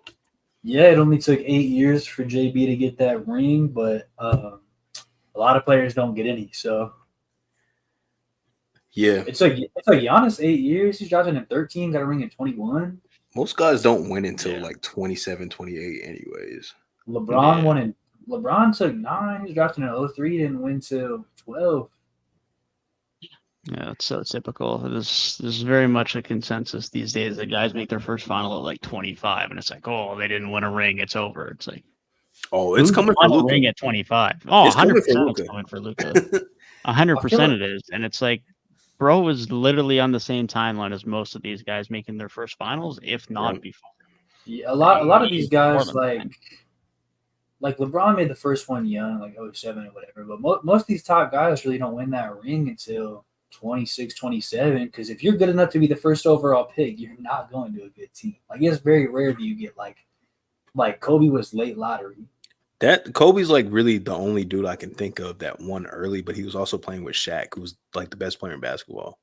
Kawhi, but he also was But really good. Kawhi wasn't like the best. Kawhi wasn't Kawhi Kawhi was the till best about player in that 16. team. Just because he won Finals MVP, he still wasn't like even just the best player in that team. Yeah, it took till about 2016 for him to really be that Yeah. guy.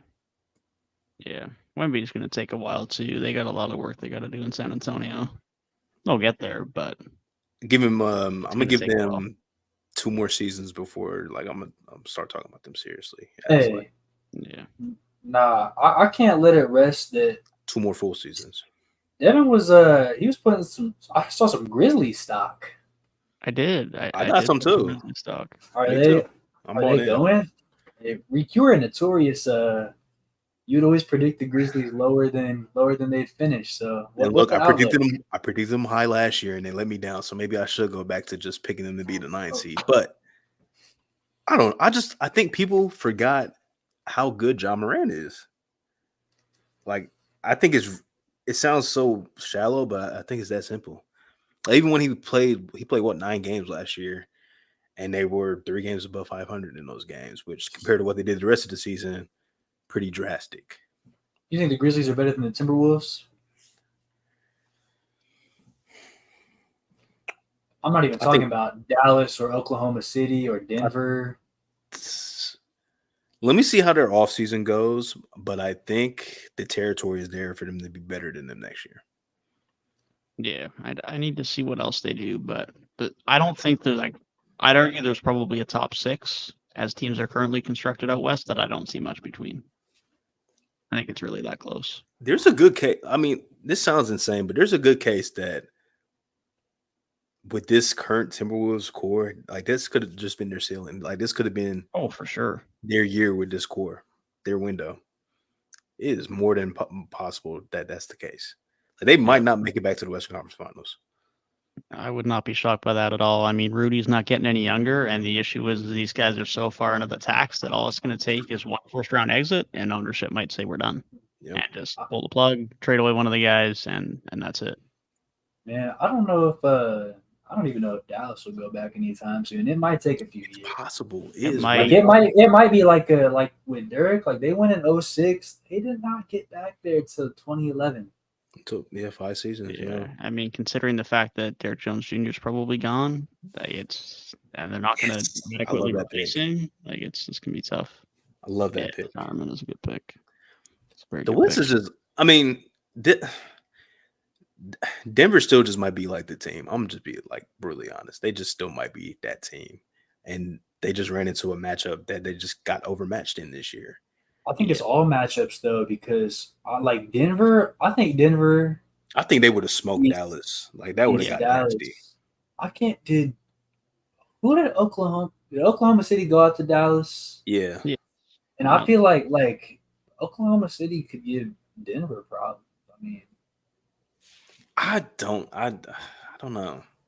OKC's an interesting team moving forward. So they're just different. I think Denver would really dominate OKC on the glass. I think that'd be the big problem for them in that series. Jokic and Aaron Gordon would really. They match up this past season, definitely. Yeah. Stream just kind of goes until we feel like it's time to end. Like, we really don't have a set time. It is vibe. Sometimes you get 2 hours. Sometimes you get 5 hours. It is the vibe. If it's between trade deadline and the playoffs, you'll get it out. Yeah. OKC's interesting.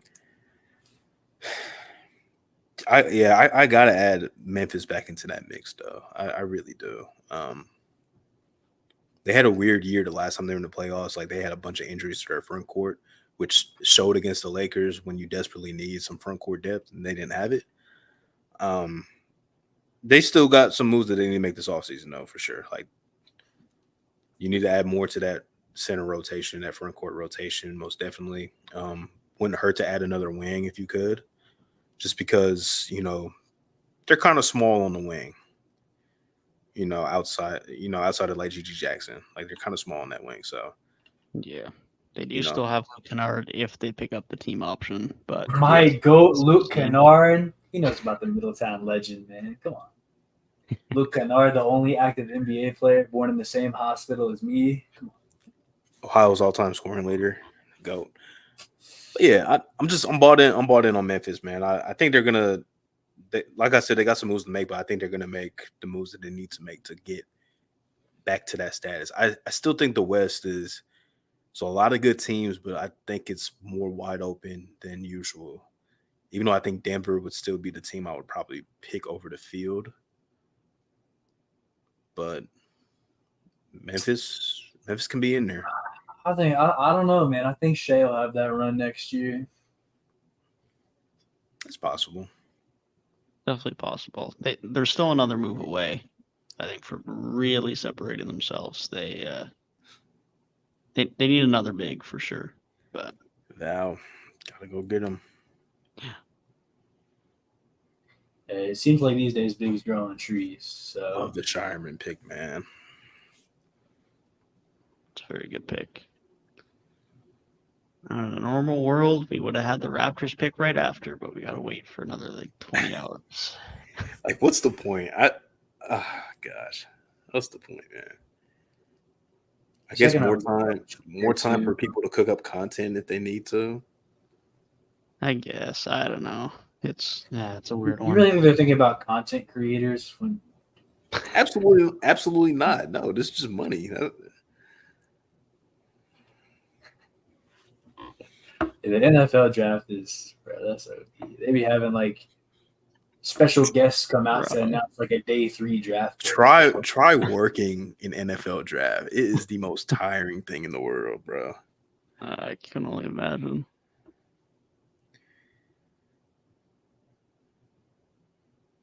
Dude, I cannot type. One thing about me, I was supporting the economy MVP. The who?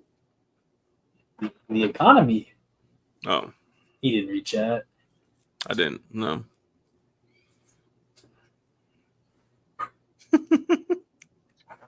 All right, y'all. Who is the best pick of the first round? That's a great question, Gabe. I think it's Ron Holland. Can we stop? Nah, real talk. It's probably Stephon Castle to me. That was a really good pick. Yeah. The Lakers getting Connect at 17 is a really good show for me. Very good value that late. That one. Let me go. I'll go down the line, man. I liked I like Jalen Tyson going to Cleveland. Yeah, kind of a do-it-all wing player. We mentioned they needed some wing depth. I think the Silva would have been better, but Tyson was another good option too that I saw mocked to them. So I think the Timberwolves were a winner. Getting Dillingham and Terrence Shannon is a really good draft. Yeah. Literally getting Dillingham for a 6th grader. Yeah, Deron to Denver. I think that's like the clear one for me. Very good one. I wanted to be different.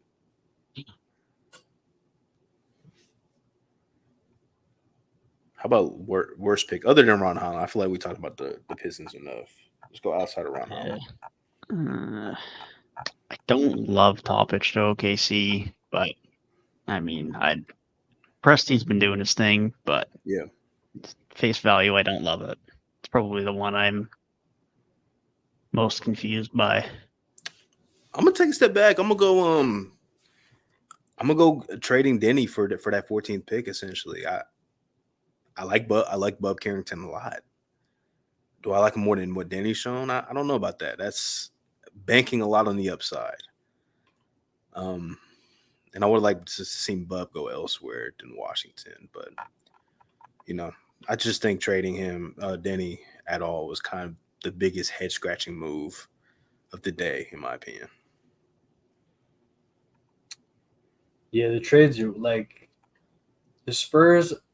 That's almost to even out because I think Castle's a really good pick, but then trading Rob for nothing, that's kind of weird. Yeah, I'm not high on Edie either. I don't know. He's cool, but I feel like I changed my tone. Edie he gave me a lot of will be really good in college, get to the NBA, and might be a little too slow, but we'll see. The thing about him though, it's good that they didn't hide him in college. They ran drop coverage with him, which is good that he has that experience because 90% of bigs in the NBA run drop coverage, which is good. You can't teach that 7'4" frame. That's a really big body. And I'm sure he'll be able to score in the block in the league, which is a good different curveball to have, kind of like when they had JV.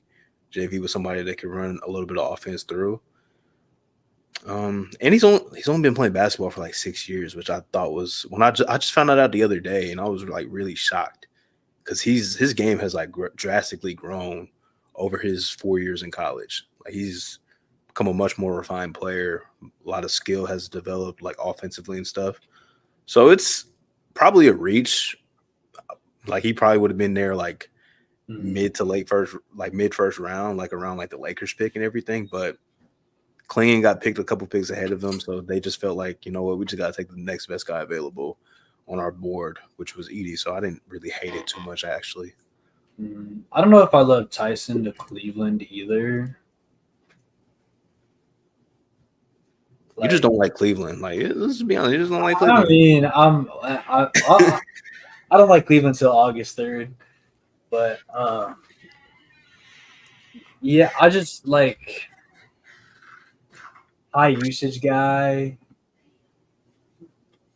like Yeah, kind he of was that. unproven, being like Yeah. transferred twice, how to break out. Like I don't know, for a team who's trying to be on the up and contend now, like a little unproven, like next to Donovan Mitchell and Darius Garland, like you have guys who are going to have the ball a lot. I don't know if it's the best fit in the world, but I don't really know who else I would really look at that I would have loved to get either.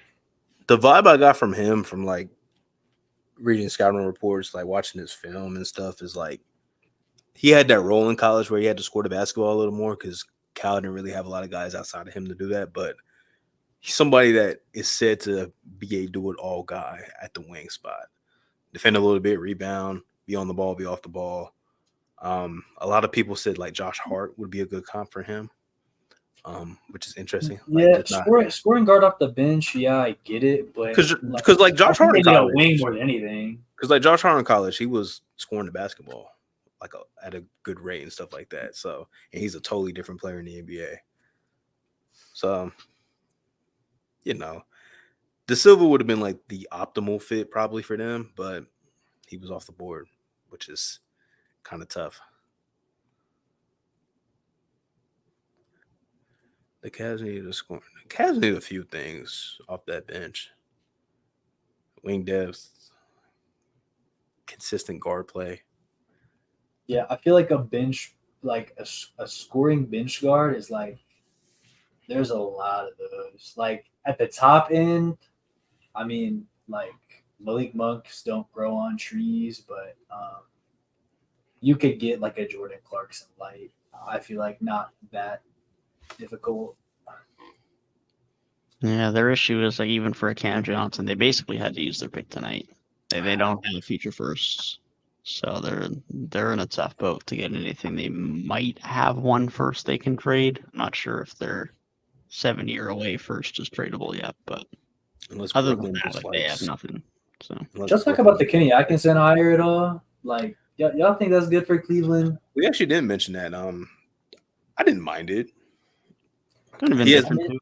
Yeah, I'm he has the reputation of being a coach for like younger talent and everything, but But he wasn't Golden State. yeah, I feel like being on that bench. Mike Brown was on that bench for a while, and I think he grew a lot as a coach because of that. So I think Kenny Atkinson, I'm hopeful for the same. I would have liked him more in like Detroit, but you know, I wasn't mad at it. I thought James Borrego was a good candidate for that job. I was shocked that he didn't get it because he had like 3 or 4 interviews with them. Like they flew him out and everything. Like, but I didn't hate Kenny getting the job offer there. I'm glad he's coaching again for sure. That might have been the best job opening as well. Like we know the Lakers, you get like 2 years, and if it's not a fine, like Darvin Ham made the Western Conference Finals and was fired the year after. So like that's a tough job to get it in Detroit. That's a tough job to walk into as well. It's kind of like when Chauncey walked into the Trailblazers. Like it just like set up to fail. Yeah, not a lot of the coaching jobs that were open this offseason were the best looking jobs on paper, except Cleveland. But a lot of that I think rings on Donovan Mitchell's returning too. But it looks like he's back, so that's a good thing for sure. either way, there's guys with flexibility. Like if Donovan Mitchell like up and requested out or left, you could, if you really decided to hit a soft reset and we're like, okay, we'll go young around Mobley and just make that our thing. Like it's not like they're super locked in to anything. So I think it is far from the worst situation. Definitely. Yeah, as long as they would be able to trade Don. If they lose him for nothing, then they're toast because they don't have picks. But if they could get Isaac back, then they're fine. But I mean, it sounds like he's staying, so they should be okay. But that would be the worst case scenario. They could never lose them. Any guy like that, nothing at this point because they've committed, so they got no flexibility going forward. Even if he left, I mean, with the way signing trades are now, I feel like it's rare. Like the only way somebody leaves for nothing right now is if they go to like Philly. Yeah, Maybe one or two other teams. I think the new CBA makes it difficult too for those signing trades to happen. I'm pretty sure for the higher apron teams for sure. For sure. Yeah.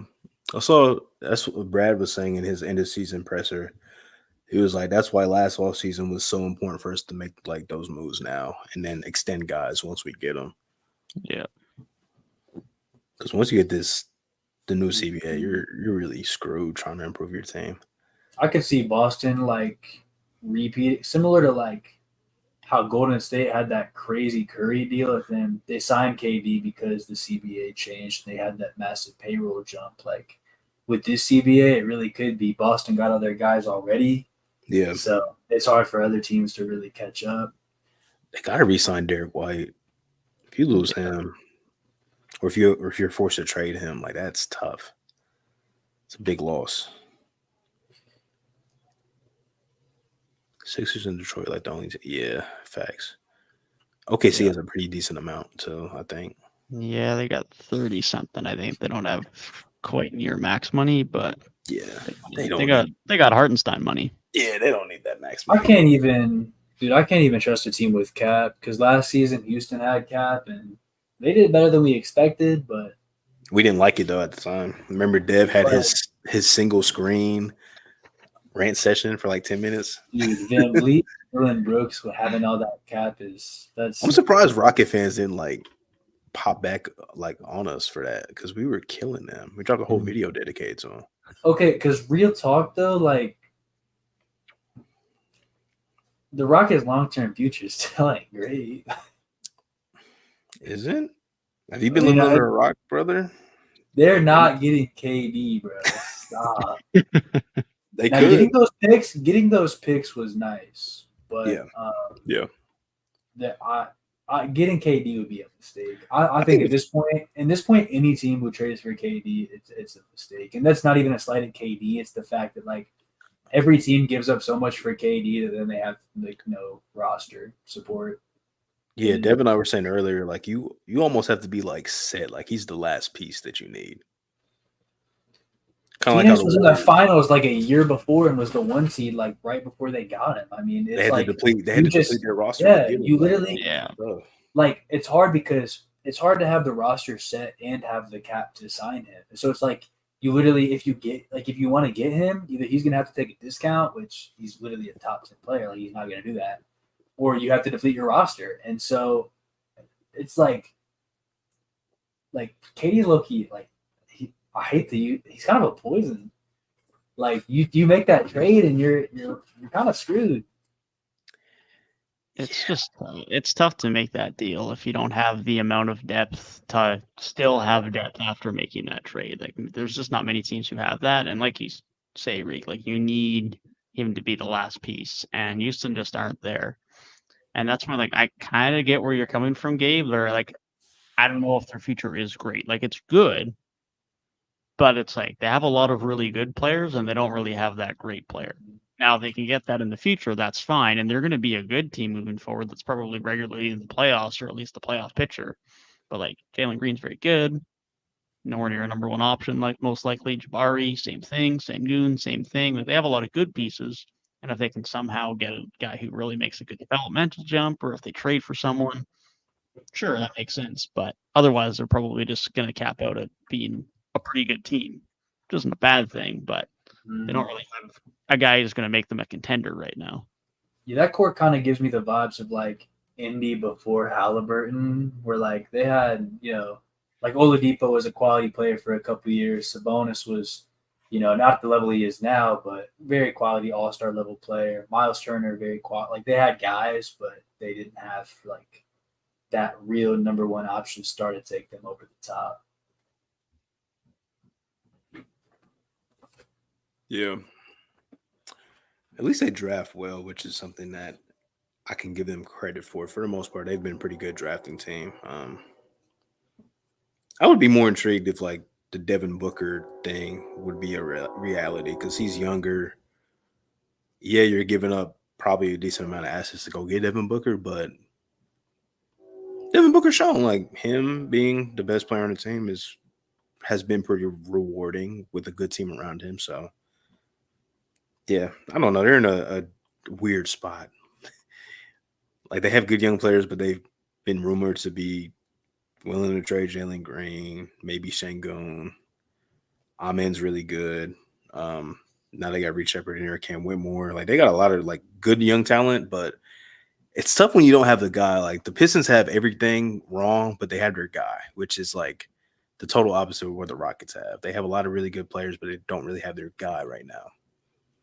Yeah, I think they're going to end up in that unfortunate scenario where they're too good to get their guy because they're not going to be bad enough to be like a top pick, but they're also not good enough to compete. So I feel like just with those deals, like I think they're going to be stuck too close to the middle. Dylan Brooks is. I'm afraid that's the problem. Is he is their guy, and it's not even like he had a pretty good season, like better than what we expected. But I feel like it's just literally locking them into like this era is not going to be anywhere close to where they were in the Harden era. Like they're going to have these players for a while, and then eventually they're not going to have these players anymore, and they're going to have to move to the next era. Like comparing it to like what the Pacers were, it's like the Pacers had Paul George, good era, and then they had the era in the middle with Sabonis and Depot, and it's like they were cool, they were solid, but they really weren't making waves until they traded for Halliburton and hit another soft reset.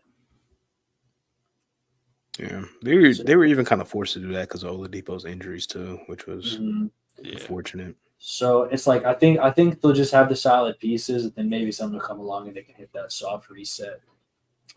Yeah. You would hope it's better than the Harden era. I mean, they maximized James Harden as good as they could.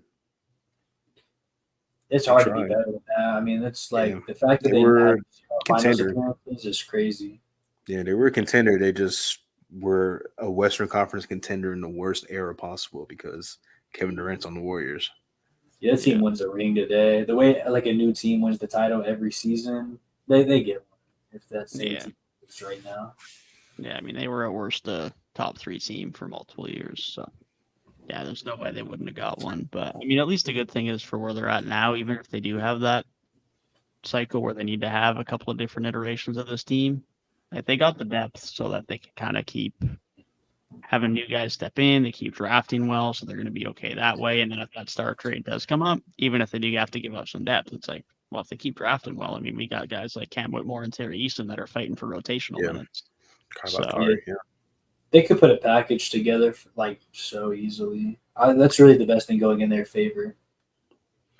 And maybe their guy is on their team. Maybe they just might take longer. That's possible too. Like there's a lot of avenues for sure. I mean, it took like James Harden about 6 years to be a star. What, he was in Houston by year 4, I think. Yeah, an all-star in. I mean, Jalen Green, that like 6-week stretch was pretty deadly. Maybe that's can turn into some real stuff. He was killing after All-Star break, man. Maybe that can turn into a full season. Who knows? He's still really young. Around. I don't know. After Mikhail last season, I don't know if I can fully buy into that because we saw that Mikhail after he got traded last year, and we're like, oh, he can be a 25 point per game guy. We weren't buying into that shit though. I did a little bit. I mean, more than like most improved player talks. Like nobody was saying he was the fucking franchise player or something. But Yeah, but like now I fully expect him to go into New York and drop a cool like 18 points a game. Yeah, 18 like high teens. If Randall's probably, still like, there, he's probably back to like what he was doing in Phoenix, he honestly. might get you like 3 assists, like 6 boards, good defense. I mean, he still went for 4 first-round picks in the second, so He's a hell of a player. He just wasn't a. He's a support piece. yeah. Like he's a core guy, but he's like supports your guy. He had a Jeremy Grant run. Yeah. I think He he's had better than Jeremy Grant. he had a Rockets Kelly Olynyk run. My favorite rapper. Mikel's gonna get enough shots to average like 15 points a game if Randall's still there. For sure. And you know Tibbs is gonna take that challenge of trying to make him miss a game. So he's gonna get Dude, like Julius Randle gotta go. Detroit wants Julius Randle so bad. at this point, why not? They might mess around and make him like a Houston Rocket or a Dallas Maverick. Send that man home.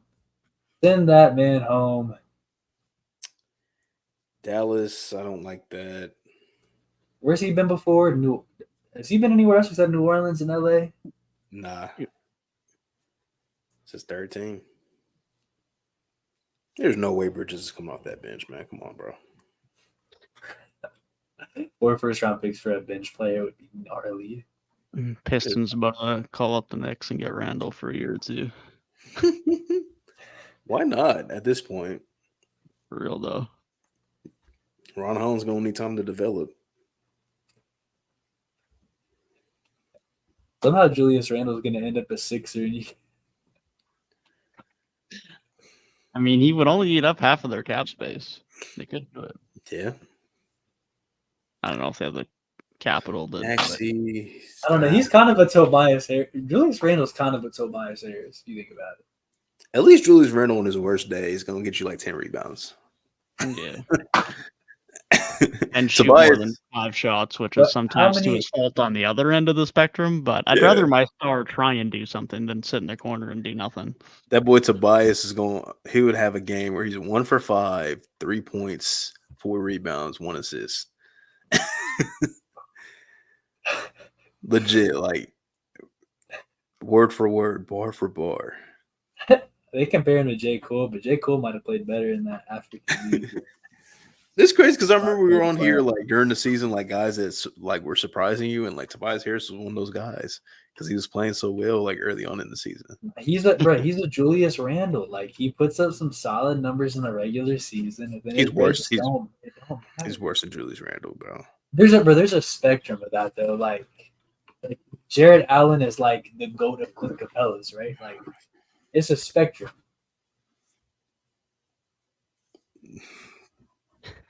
Like Tobias Harris, Tobias Harris is a better Harrison Barnes, right? Like they're not too far apart, man. Maybe not this past year's Harrison Barnes, but like HB a year or two ago, I could see that. Oh man. It's the mole of the Chandler Parsons of the Nick Batums of the world. I was thinking Nick Batum, yeah. Nick Batum is better than both of them. Hornets Nick Batum at his peak when he was terrible. No, Nick Batum now. He's better in his role. Yeah. He's better in his role. If he was trying to play one of those guys' roles, it'd be terrible. Okay, imagine Jim trying to play Randall's role and he can turn around middies right now. Nah, bang for your buck. Give me Nick Batum. But yeah, overall, yeah, top 3 most watched NBA players: Tobias Harris, low-key Chris Middleton, bro. It's time to have some conversations. Chris Middleton seems like he's like 37 years old. Who else is washed right now? Brook Lopez is getting up there. Just the whole Bucks roster. They're so old. The entire Milwaukee Bucks roster. Chris Paul, Klay Thompson. We don't gotta talk about Chris, man. Come on. he's like 40, bro. I feel like he deserves it. Bro, MVP's beef with Detroit is like nuts. He's got to be a Packers fan. But low-key, One day LeBron will be washed, man. One day. I mean, you seen that video of him dunking with Obi? With Obi, yeah. Boy looked like he lost a step, man. He looks like he needs to skip the Olympics and just rest. But he's gonna show up. This is his last chance. No driving.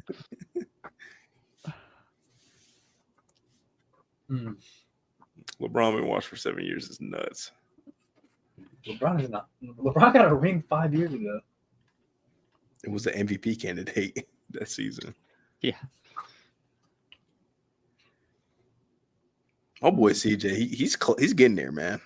He's on. He is. I said he was a top 4 shooting guard, and he was like, "Nah, hold up.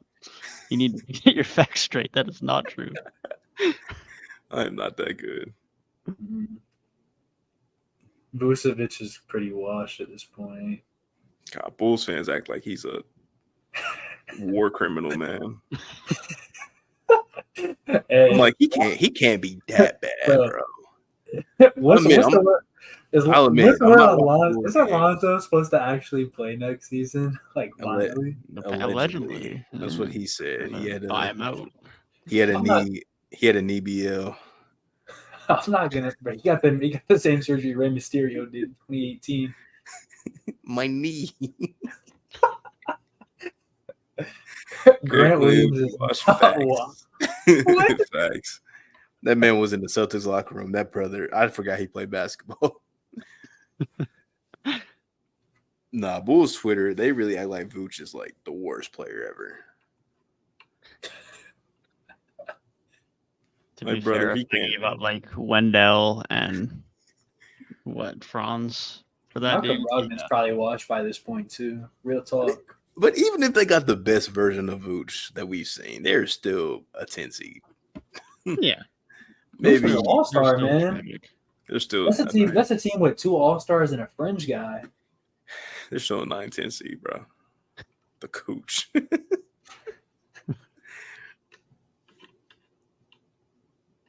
Kobe White's as good Did as you say Zach LaVine? Zach LaVine is washed if you didn't say that. Is Zach LaVine washed? Zach LaVine's washed. Yeah. I feel like Zach LaVine's been the same player the whole time. The only difference is when he's hurt, he doesn't have he just whenever he gets hurt, he don't have that lift on his jumper. Yeah, he's always injured, so he never has the lift on his jumper. Yeah, when he doesn't have the lift on his jumper, he goes from like a pretty top tier scorer to well, he's like 20, he's like 29, 28, 29. He's not even old. Being below 30 and having he's about to be turning into like Will Barton or something. Like he got Todd Gurley legs, bro. Will Barton with a $200 million contract. Fuck. Fuck. Pirtle cannot jump over a credit card when it's laying down. Hey, bro, who got more hops, bro? Jakob Pirtle or Devin? Real talk. Give me Devin, man. Don't disrespect me like that. Come on now. Nah, bro. Devin got it. Bodle might have a better push shot than me, and he might be able to swap me, but that is it. Nah, his floater is elite. It is elite. I will give him that, but he is not jumping higher than me. Poto definitely does not have P. Ross on. I'll say that. P. Ross reincarnation is crazy. We're talking about the podcaster, the streamer. Is Jordan Poole washed? Jordan Poole. I was saying earlier, it cannot be worse than what it was last year. Like, there's no way it's worse than what it was last year. Kuz is at his peak. Don't get it twisted. Kuz, yeah, he's just having career years that nobody gives a fuck about.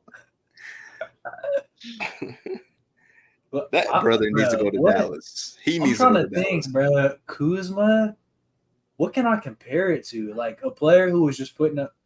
This is Jeremy Grant Pistons run. Yes, he just does not give a fuck. Like Poole does not care. He got his bag.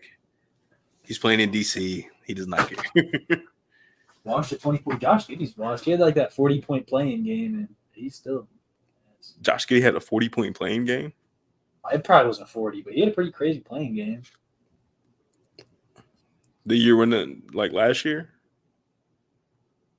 Yeah, when they won like the 9-10 matchup, but then like lost They played the Pelicans. I really don't. I just remember CJ stunk it up that game, and I was so disappointed.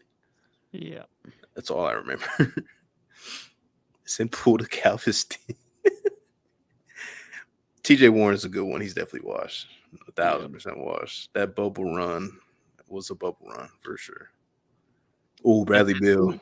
If it's been a role player on the Suns in the last 2 years, he's probably washed. I don't know. Eric Gordon seemed like he still got a little bit left in the tank, man. Yeah, all he can do is stand there and shoot a three, though. Suns fans hated that, man.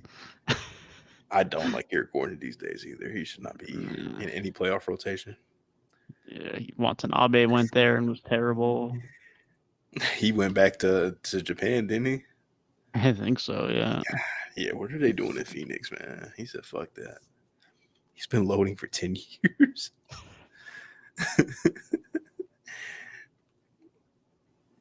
I'll never forget that Warriors game this year against the Lakers where D'Lo kept waving off LeBron and hitting the craziest shots. Nah, it ain't the Utah slam. Oh, yeah. Right? It's just the reality of it, but he was the best shooter in the world in Brooklyn. Literally, he was the best shooter in the world. He was crazy. It's a Raptors legend right there. Dang, what Raptors, Nets, and he was Memphis. Yeah. And I found that game, bro. It was the play-in tournament, Thunder versus Pelicans. Josh Giddey had 31 points, 10 assists, and 9 rebounds. Nah, you gotta just retire after allowing that. That's insane. That was definitely that. Year 2 got Josh Giddey. He peaked. Year 2, Josh Giddey was all a good downhill player. From there. Yep. Allegations. he definitely outplayed Brandon Ingram. Well, BI doesn't show up in the playoffs, so that's not a surprise. We got to talk about that Suns series where he was cooking Mikal. That might have been fluky, man. Because he's been trash ever since in these playoff games. So bad. Whose front office watched that and said that's their guy? He peaks, bro. They were like, we know this was over a year ago, but this is the guy that's going to save our franchise. It's like, bro, like when Lou Dort has his like one crazy offensive performance a year, it's like, oh, he might be 2-way. Then the rest of the season, he's just a defensive guy. How you feel about Caruso? That's how I feel about Lou Dort. He is the biggest hack and flopper I've ever seen in my life. Hey, bro, if you hack but you have a good reputation, it don't matter. Like I've seen Marcus Smart foul people crazy. I've for seen sure. that. What's that? Like OG hacks. Draymond. Yeah. Draymond, oh my God, he has the best. For somebody that is always getting flagrants and texts, he has a really good defensive whistle. Yeah, he does. It's just starting because his reps just starting, but Suggs is starting to get like that too. I don't honestly, that's my guy, but I don't know. I feel like Drew's whistle, I don't notice it being like egregious. I feel like, I don't know. It seems like in this playoff run, like every time he got called for a foul, he'd be like, yeah, I fouled. Yeah. He either just put his hand up or just like clap because he's like, why did I foul him?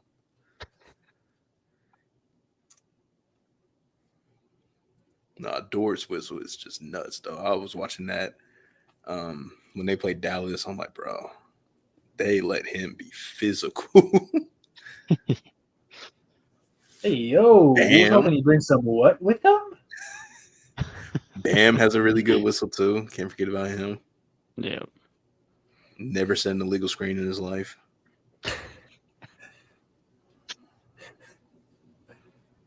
Yeesh. Josh Giddey bringing some women to the Bulls. Why did the Warriors have a pick? Did they have to give one up in the Chris Paul trade? That had to be what it was. Maybe. I don't remember. They can't draft anyways. Like Golden State can't draft? Podziemski was good. Moses Moody's good. Kuminga's good. Besides Wiseman, who's that bad of a pick? Is Moses Moody good? I mean, I feel like we never get to see him play.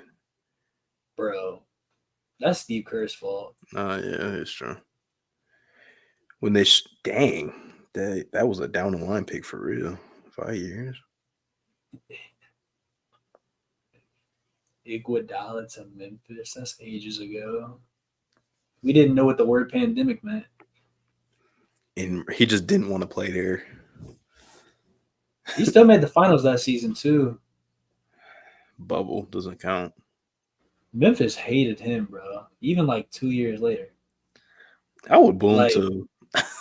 I would boo that guy too. Like, what you mean you don't want to play here? No, bro. Like when they had that Warriors Grizzlies series in 22, like they hated Iguodala. Like bro was washed coming off the bench, getting like 4 points. Right. Like Enough on Moses Moody, brother. Enough.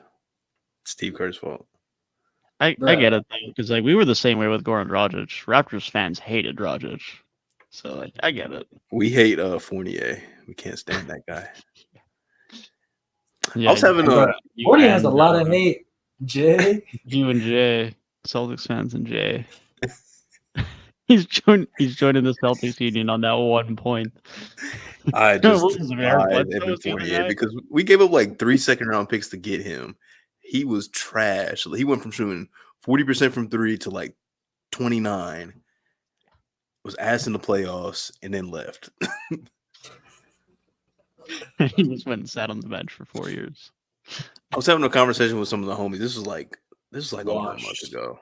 But I was saying like we were talking about like the worst players to ever play for our teams.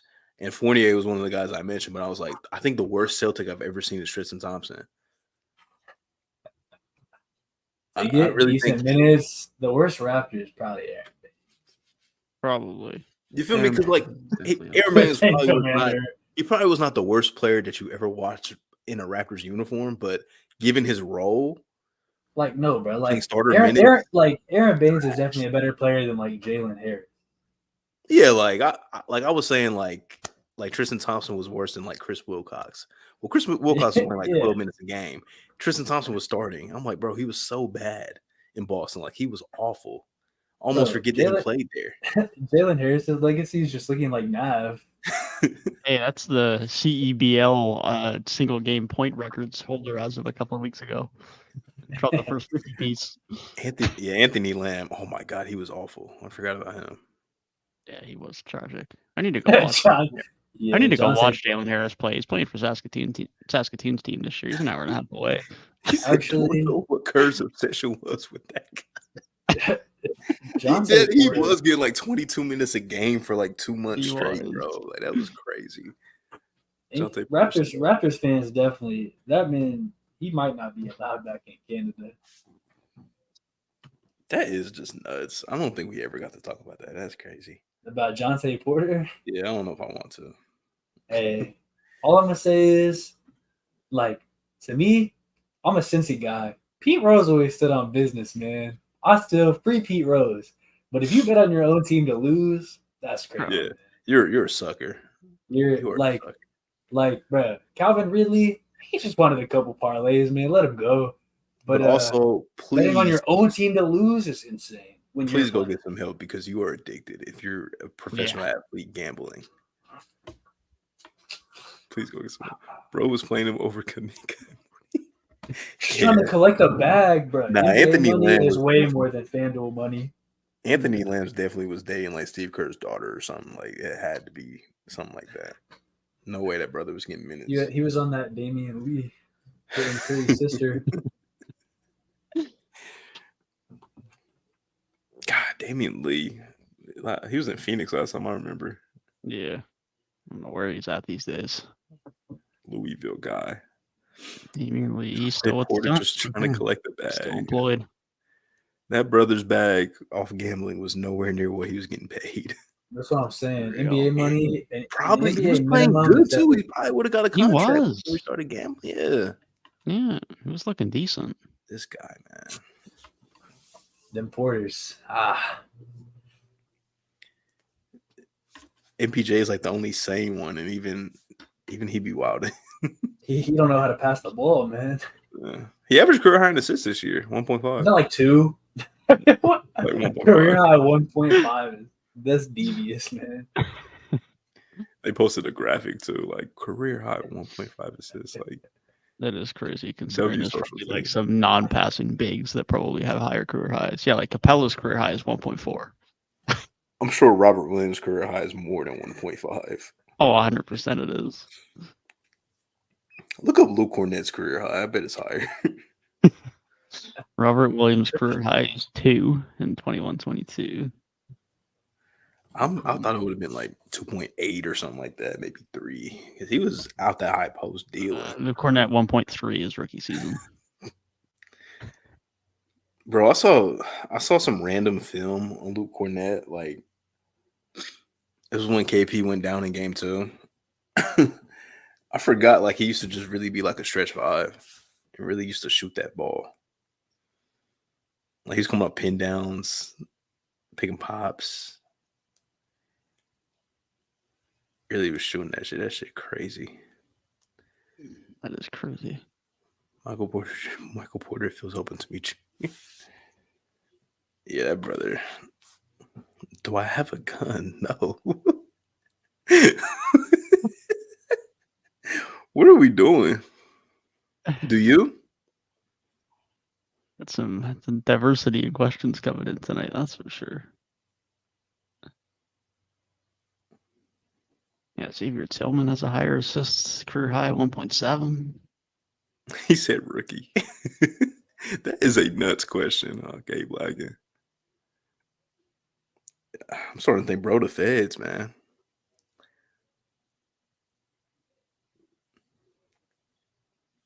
I don't know why it just dropped me. Dang. They It's were usually fucking me with the with technical Omar. difficulties. He said multiple. Hey, brother, I don't want no smoke.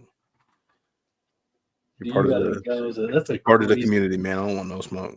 that's a crazy question to ask on stream, man. I don't want no smoke, brother.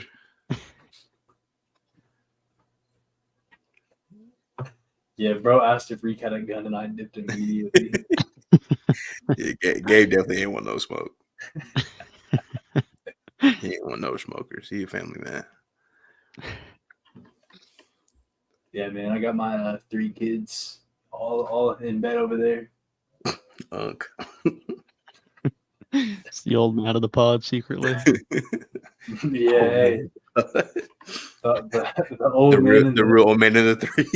nah, bro. This is the old man in the 2.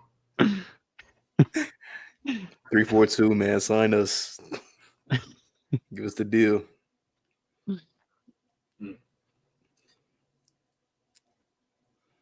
I can't believe JJ got that job too. Yeah, impossible. You're right. You know, I'm happy for him, but That job sucks, man. He's gonna get fired in like a year and a half. It's gonna be a Steve Nash career arc, man.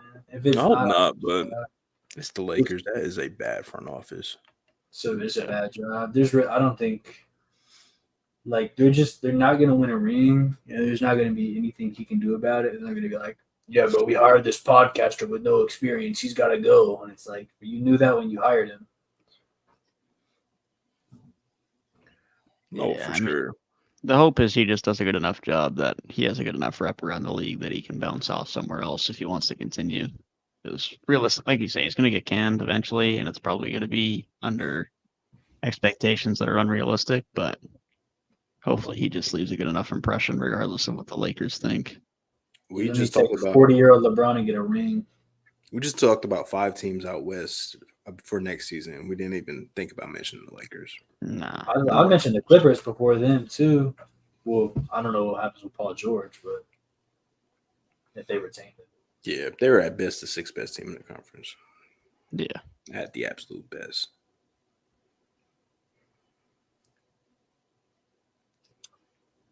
This Phoenix will probably still be good enough to win more games than the Lakers, honestly.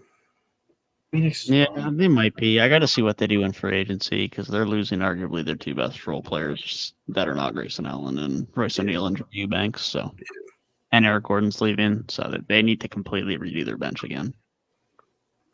O'Shea Didn't Brissett go great last year.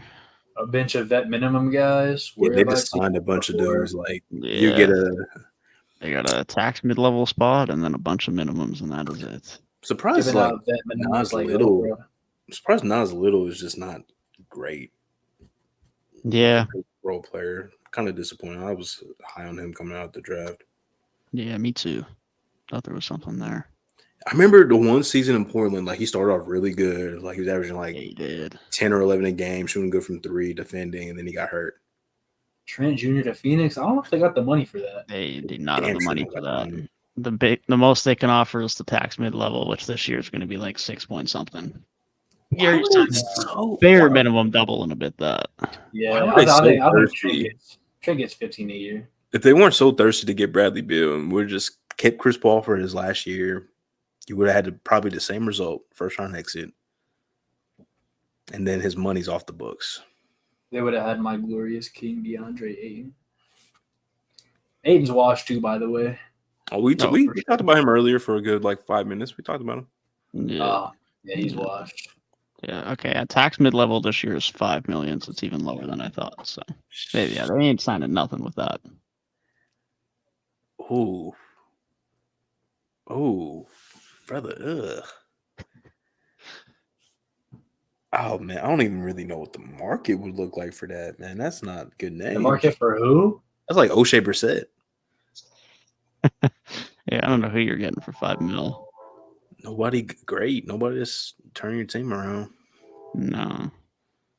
Is Portland gonna move Ayton? Do you get like a Nick Batum for that? Maybe like. Either way, if he could actually stay healthy, Robert Williams would be the future for them. But that man, They got Klingon. What are you talking about, Gabe? Yeah. Big Kling. Man, does that mean that Time Lord's just done? Well, we talked about him earlier. Like he would probably be the one that you would trade because he would probably have more value than DeAndre Ayton's 30+ million. He just has crazy upside. Like when he plays, he's really good. He's an all defensive player when he plays. Yeah, he just Doesn't play more than his peak is like 60 games. I mean, Jonathan Isaac didn't play for like 4 years, and he came back and is still an effective defensive guy. Yeah. It's true. I hope all the injuries are behind him, man. I'm a big Robert Williams fan. That's one of my guys. Shock, bro, likes his Celtic. Former Celtic. Yeah, once a Celtic, always a Celtic. I don't know. I don't like Evan Fournier. He was never a real Celtic. It took me a while to like Jeff Teague again. I mean, I don't understand the Jeff Teague hate, man. He was bad. He was a bad Celtic. It's okay though. He's funny. Who else don't I like that was a Celtic? Rick, you like Kurt Cobain? Do I like Kurt Cobain? Yeah, chat wants to know. I wouldn't say I'm a fan. Indifferent. Do you? MVP? Are you a Kurt Cobain fan? Rick, do you like Gordon Hayward?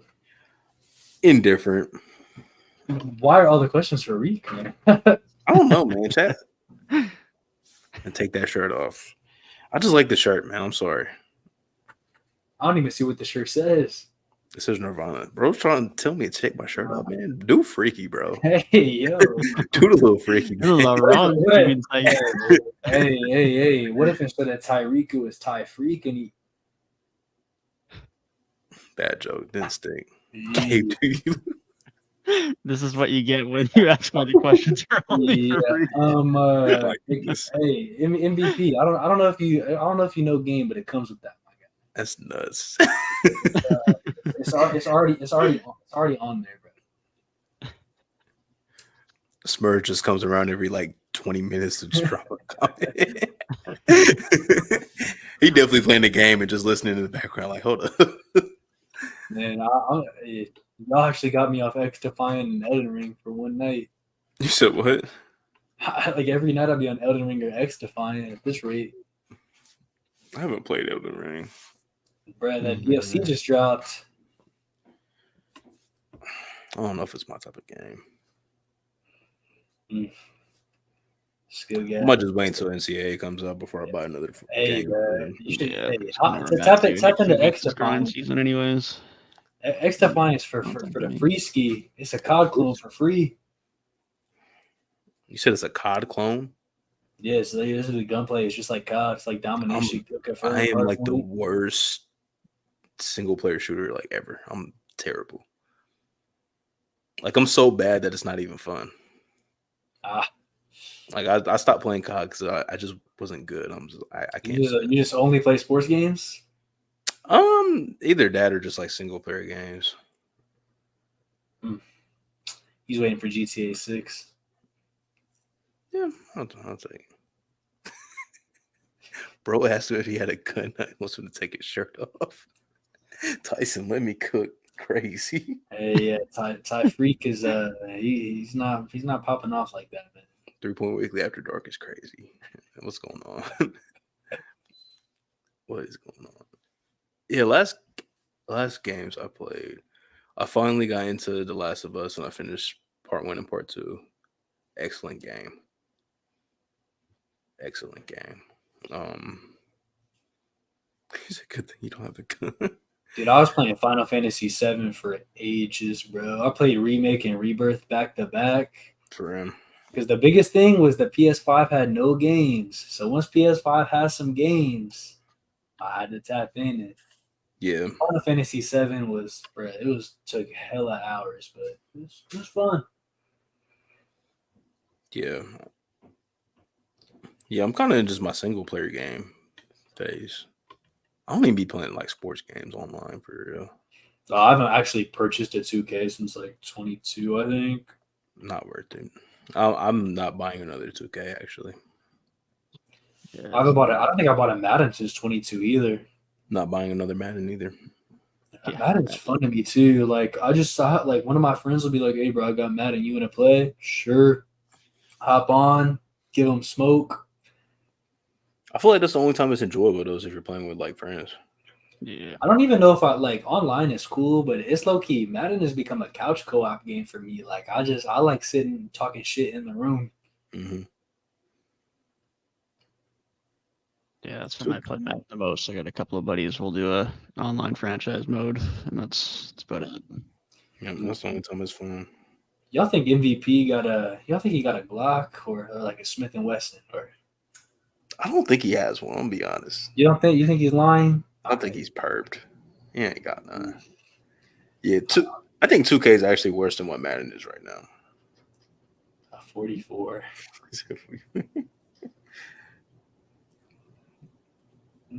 Madden, yeah, bro. 2K has been watched to me since 20. That's the last time I had fun playing 2K. It was definitely Like, 2K20. I played so much my team in 20. In 21, Facts. like, okay.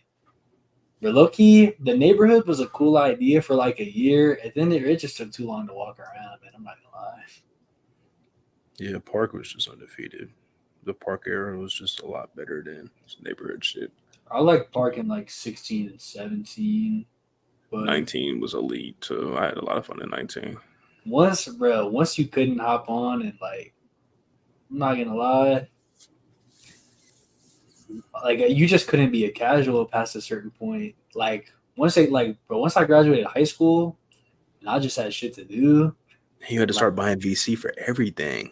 you could not just be like, you couldn't really be a casual, bro, if you didn't have like the meta build with the meta dribble moves and like the best jump shot and all that. Like, Yep.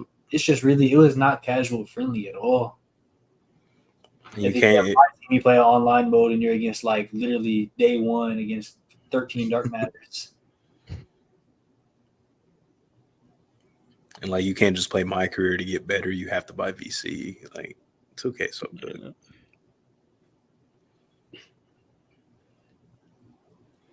I feel like 20 was kind of carried by like the pandemic, though. If I'm being honest. Oh, it's the same thing with like Fortnite. Like Fortnite fell off after like season 5, but then season 12 with all the spy stuff came back because of the pandemic. Bro, Yeah. it made gaming fun again because we had nothing else to do. Everybody was inside because like once you get out of high school, it's like, bro, everybody has stuff to do. They got jobs, they got college. Like it's hard to like really get all the boys together to run games. But for the pandemic, everybody had time to run games. So those games got fun again. But like where you say you play single player games, like I played mostly single player games recently because you don't got people to play with. Yeah. You think I'm gonna queue up like some Valorant or Overwatch by myself, bro?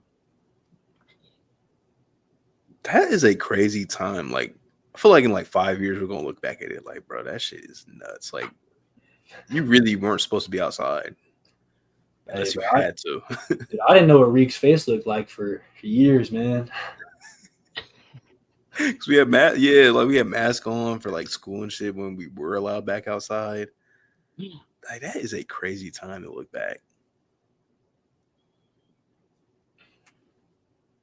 What Hey, game had the best some peak? people really best I was peak. I wasn't a Fort. I never really got into Fort, but I feel like the way that game took over like the gaming world, I feel like Fort has to be up there.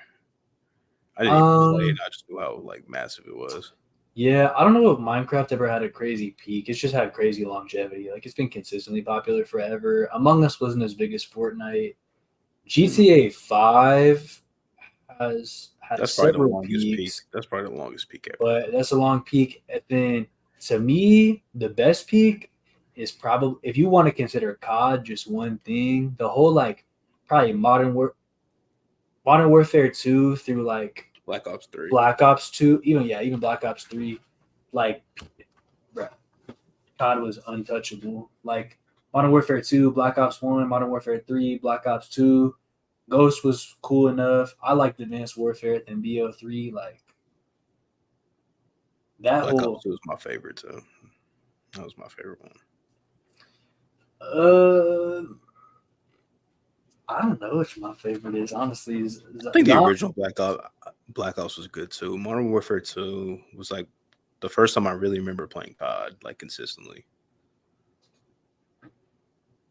I don't even mind the current CODs that much for game. Like I haven't played like the new ones, but like when I played Cold War, I like the gunplay in that game. I thought it was good. I haven't played one in like 10 years.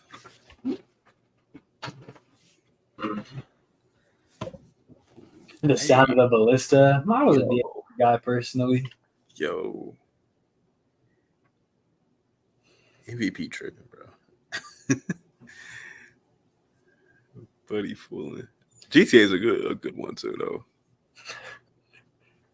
I don't know. Like Real 10 talk, plus years of being peak. the objective best peak might just be like it really might just be like Super Mario Bros. Dog. I'm not gonna lie. Go ask any of your parents to name a video. Mario Kart, yeah. Warzone during quarantine. I don't know, man. That's what a lot of the homies used to play. I was really playing Cold War, Fortnite, 2K20. I was always on 2K, and I feel like me and the homies play some other games, like random ass games. Red Dead was a good time.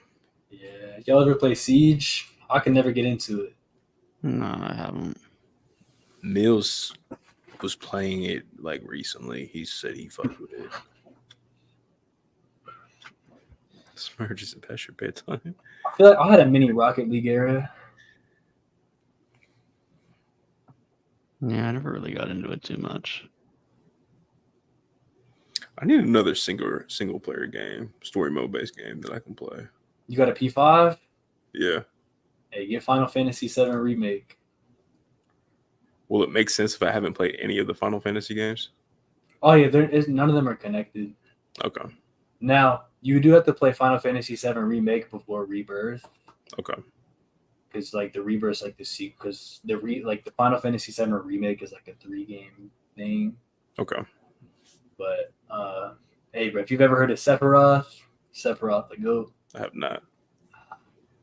I heard God of War is good too. Oh yeah, God of War is good. I never played Spider-Man 2.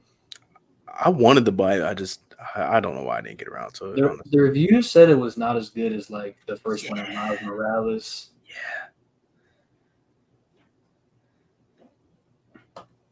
PS5 don't got no other games though. I don't know what else to even recommend you besides those. I get a lot of my recs from like TikTok. For real. Dun, dun, dun, dun. I ain't never played Siege either.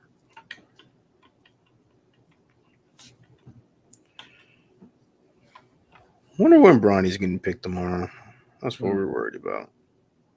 25 best PS5 games. Bronny's getting picked at 56. Everybody was hype on Baldur's Gate 3 for a minute, but I never got into it. Cyberpunk 2077, same. I heard that's good. Oh, if you never played Ghost of Tsushima, that's a good one. I've not played that. Then you, like you said, God of War. That's what ESPN is worried about too. Yeah, I don't doubt that that's all them boys are talking about. And does this stain LeBron's legacy that his son was not a first-round pick? How does this affect LeBron's legacy? How will Bronny fit in with the Lakers next season? Real talk, if the Lakers get Bronny, that's like the most Walmart What's the point? Value. It's not really like better than Max Christie or Hood Shafino. So nah, those guys aren't getting run. Here's the thing, bro. It's like they're trying to do King Griffey Jr. and Sr. both playing for the Mariners. But it's just so great value. It's just not not the same, man. I like Bronny though. I liked him as a prospect. It's too early. Yeah, I thought he should have went back to school, honestly. Yeah. I think he would have benefited. Bro, they said he was going to do the combine to see if he got any draft buzz. They said, yeah, you might be at the very end of the second round. Yeah, you might get a pick now. Declared. It was just really strange. And what also kind of irritated me, Clutch Sports has too much of a grasp on the basketball world because why in the hell is this man only working out for 2 teams? He should work out for like 20 teams. I thought they said he had interest from like Minnesota, Toronto, and somebody else. He had interest, but I don't think he worked out for them. I think Boston had an interest too, but didn't work out either. Like when he goes on to Paul George's podcast, inevitably, when they ask him that question, he should be like, I had to work out for 20 teams. But no, instead it's going to be 2 teams, Lakers and Suns. Like, what are we doing, bro? I thought you were going to say when Paul George asks him what his welcome to the NBA moment was. Being LeBron's son. Dude, if he gets PT, he's getting the Lonzo Ball treatment. Like he might be there for the Mavs, to be honest. Dogging him. Mavs had pick 60, he might be there. Bro, like his voice. That might be one. That's nuts. You just don't care about your money. I don't know if Bronny's gonna be as good as Royce O'Neal, man. I hate to break it to you. That might be a high ceiling, honestly. I got a little bit more stock in Bryce. I'll be honest. I heard Bryce isn't really that good. I haven't really paid much attention, but that's just what I heard from Twitter. I know that's what Twitter is saying. I don't know how to judge high school prospects anymore, man. I'm sorry, I just don't. There'd be guys with zero production, and they're like, "Oh, he has great upside as an NBA prospect." And then there's guys who score like 35 a game in high school, and they're like, "Nah." Yep. I don't know how to he's going nowhere. I saw a comp for Bronny that was really good. I forgot who it was. This was a dude. The Ringer says somebody I thought was fucking hilarious. Chimmer. Fuck out of here.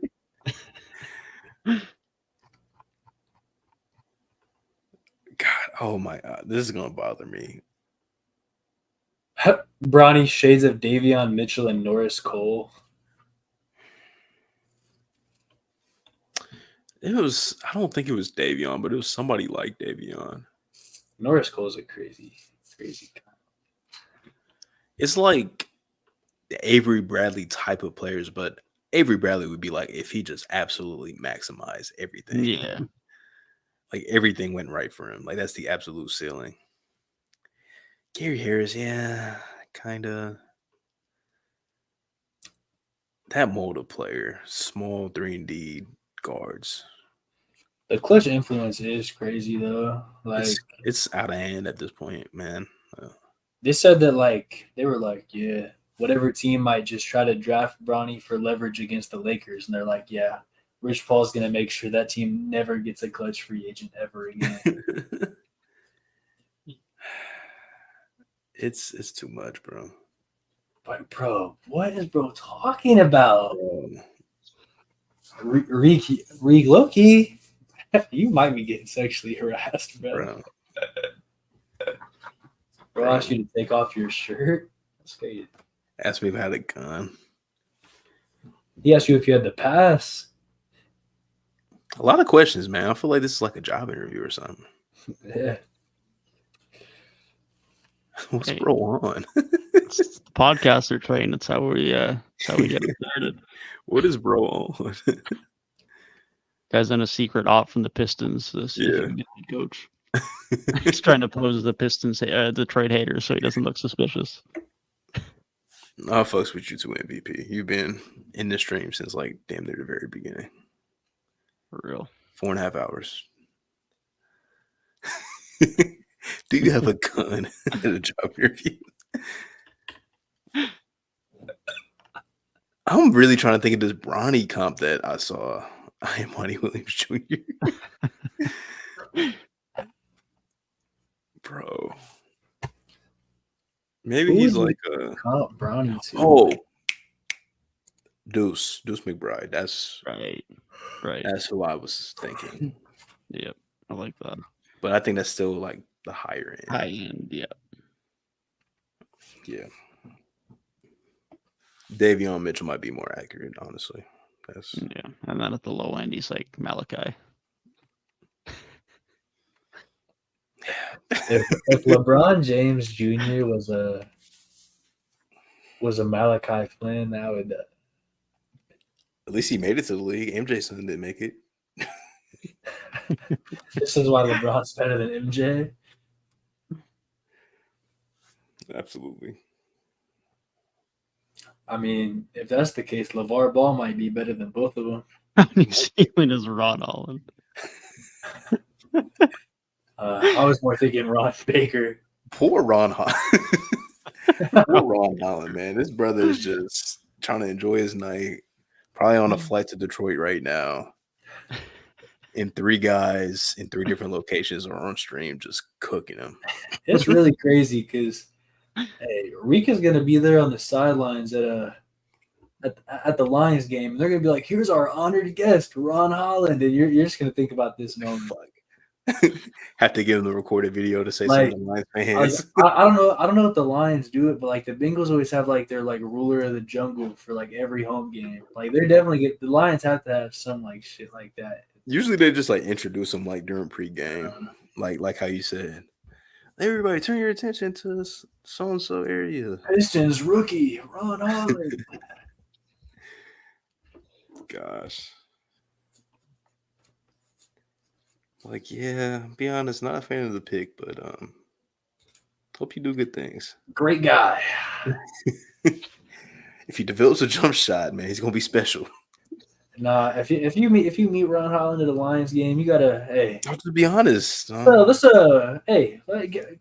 let's go hit a shooting session. Let's get the lab. I just don't like the hitch that you have in your shot. Like, You just gotta straighten that out a little bit. whose gym is that in New York? The one like that everybody goes to? Was that Chris Brickley's? I think. Yeah, Brickley's gym. Yeah, you need to start a gym. You need to go there and just shoot. Everybody that goes there shoots good. It's R. Hutch's gym. Reach gym. Gotta have a gun to get inside. ESPN would definitely use that in the Bron Jordan debate. Absolutely. 100%. Oh, bro, Skip Bayless is definitely hopping on Undisputed if Bronny doesn't get drafted. Talking about, yeah, LeBron, you couldn't raise your son to be in the NBA. Is LeBron a terrible father?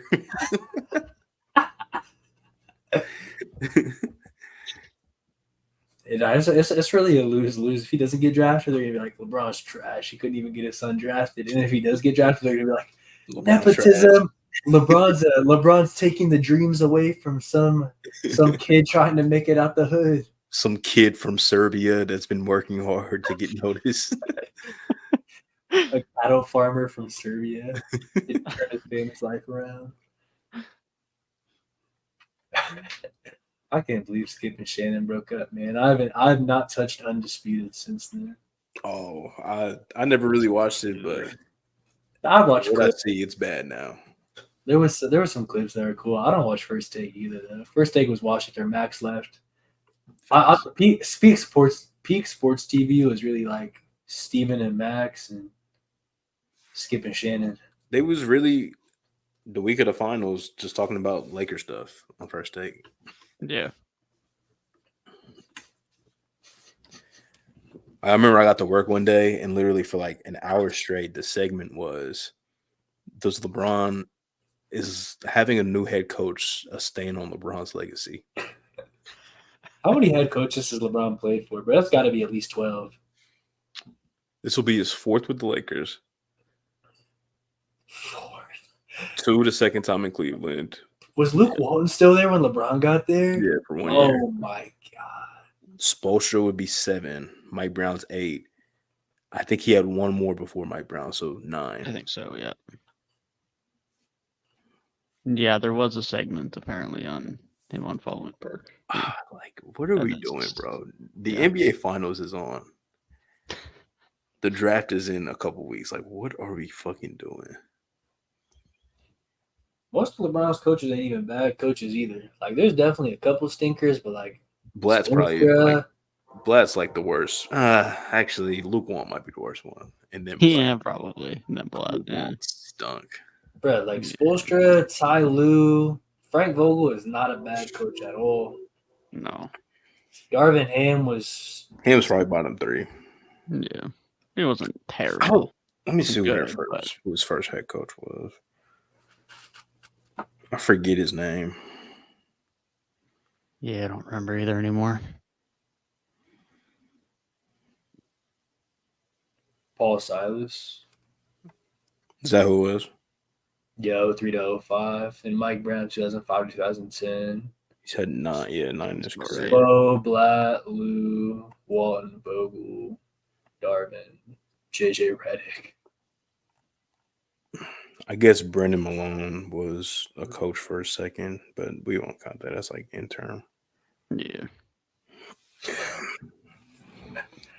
I feel like Paul Silas was an okay coach.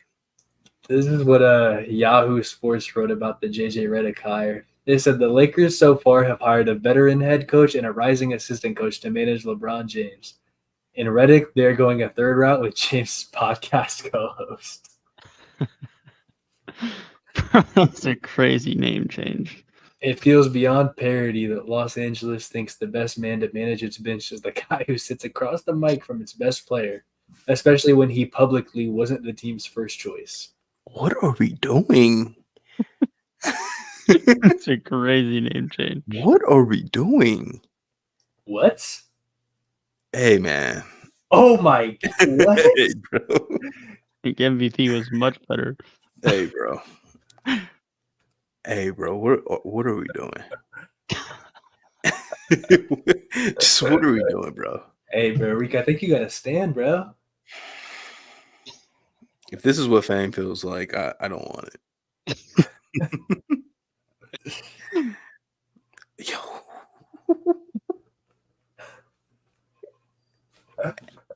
It might be time to end stream, man. Yeah, I think it might be that time. It might be time to end stream.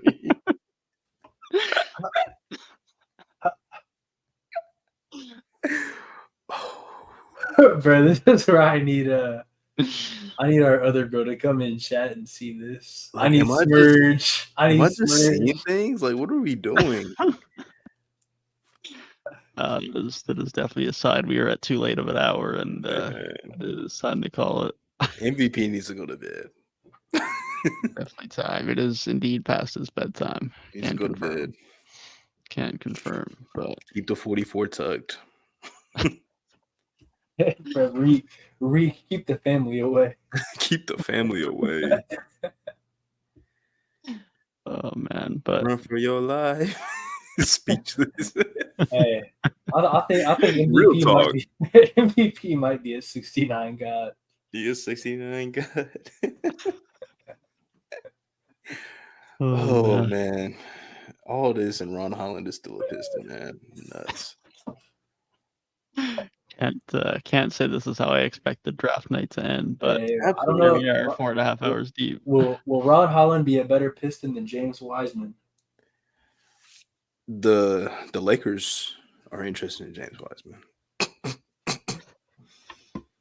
Alex Starr might be another James Wiseman for all we know. Oh my God, who sent me that report? Somebody sent me a report earlier.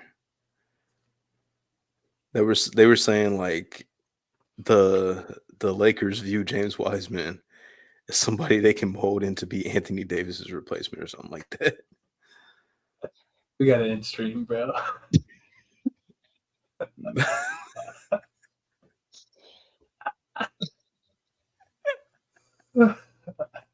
It might be time. It's bedtime, Yeah, bro. it's time. It's time. Bro, we really haven't streamed in like months, and this is what we come And back this is the first thing we come back to. Well, it wasn't boring. I'll give it that. Yeah. It was an active draft night stream. I'll give it that. This is it. All right, man. YouTube gonna check this. We're getting demonetized, man. Who are we getting trolled by, bro? Oh man. Oh my goodness. Good draft night, man. That might Good be draft Garrett's night. burner. It might be. It Great definitely draft might night be. though. Definitely a good draft night. W return. We do indeed appreciate the active support, although we'll definitely question some of the messages, but Yeah. we do appreciate the activity. Tyrik, keep the family away. Gabe, keep the family away. But nonetheless, we got a busy week ahead. We got a busy week ahead with free agency heading up on the weekend. So whether it's the weekend or next week, I'm sure we'll be back at some point in the next week or so to talk what is assuredly going to be a ton of trades and signings. So we should have another long one pretty soon, I'm thinking. But definitely big. Until then, we definitely appreciate the support tonight, and we very much look forward to what's going to be an interesting next week. There's not a bona fide guy in the market, but I think it could be a pretty busy next week or so. Paul George, you were a buck. I don't know how it happened, but you were a buck. It is a master class in managing contracts if they manage that. Nonetheless, Jimmy Butler. No.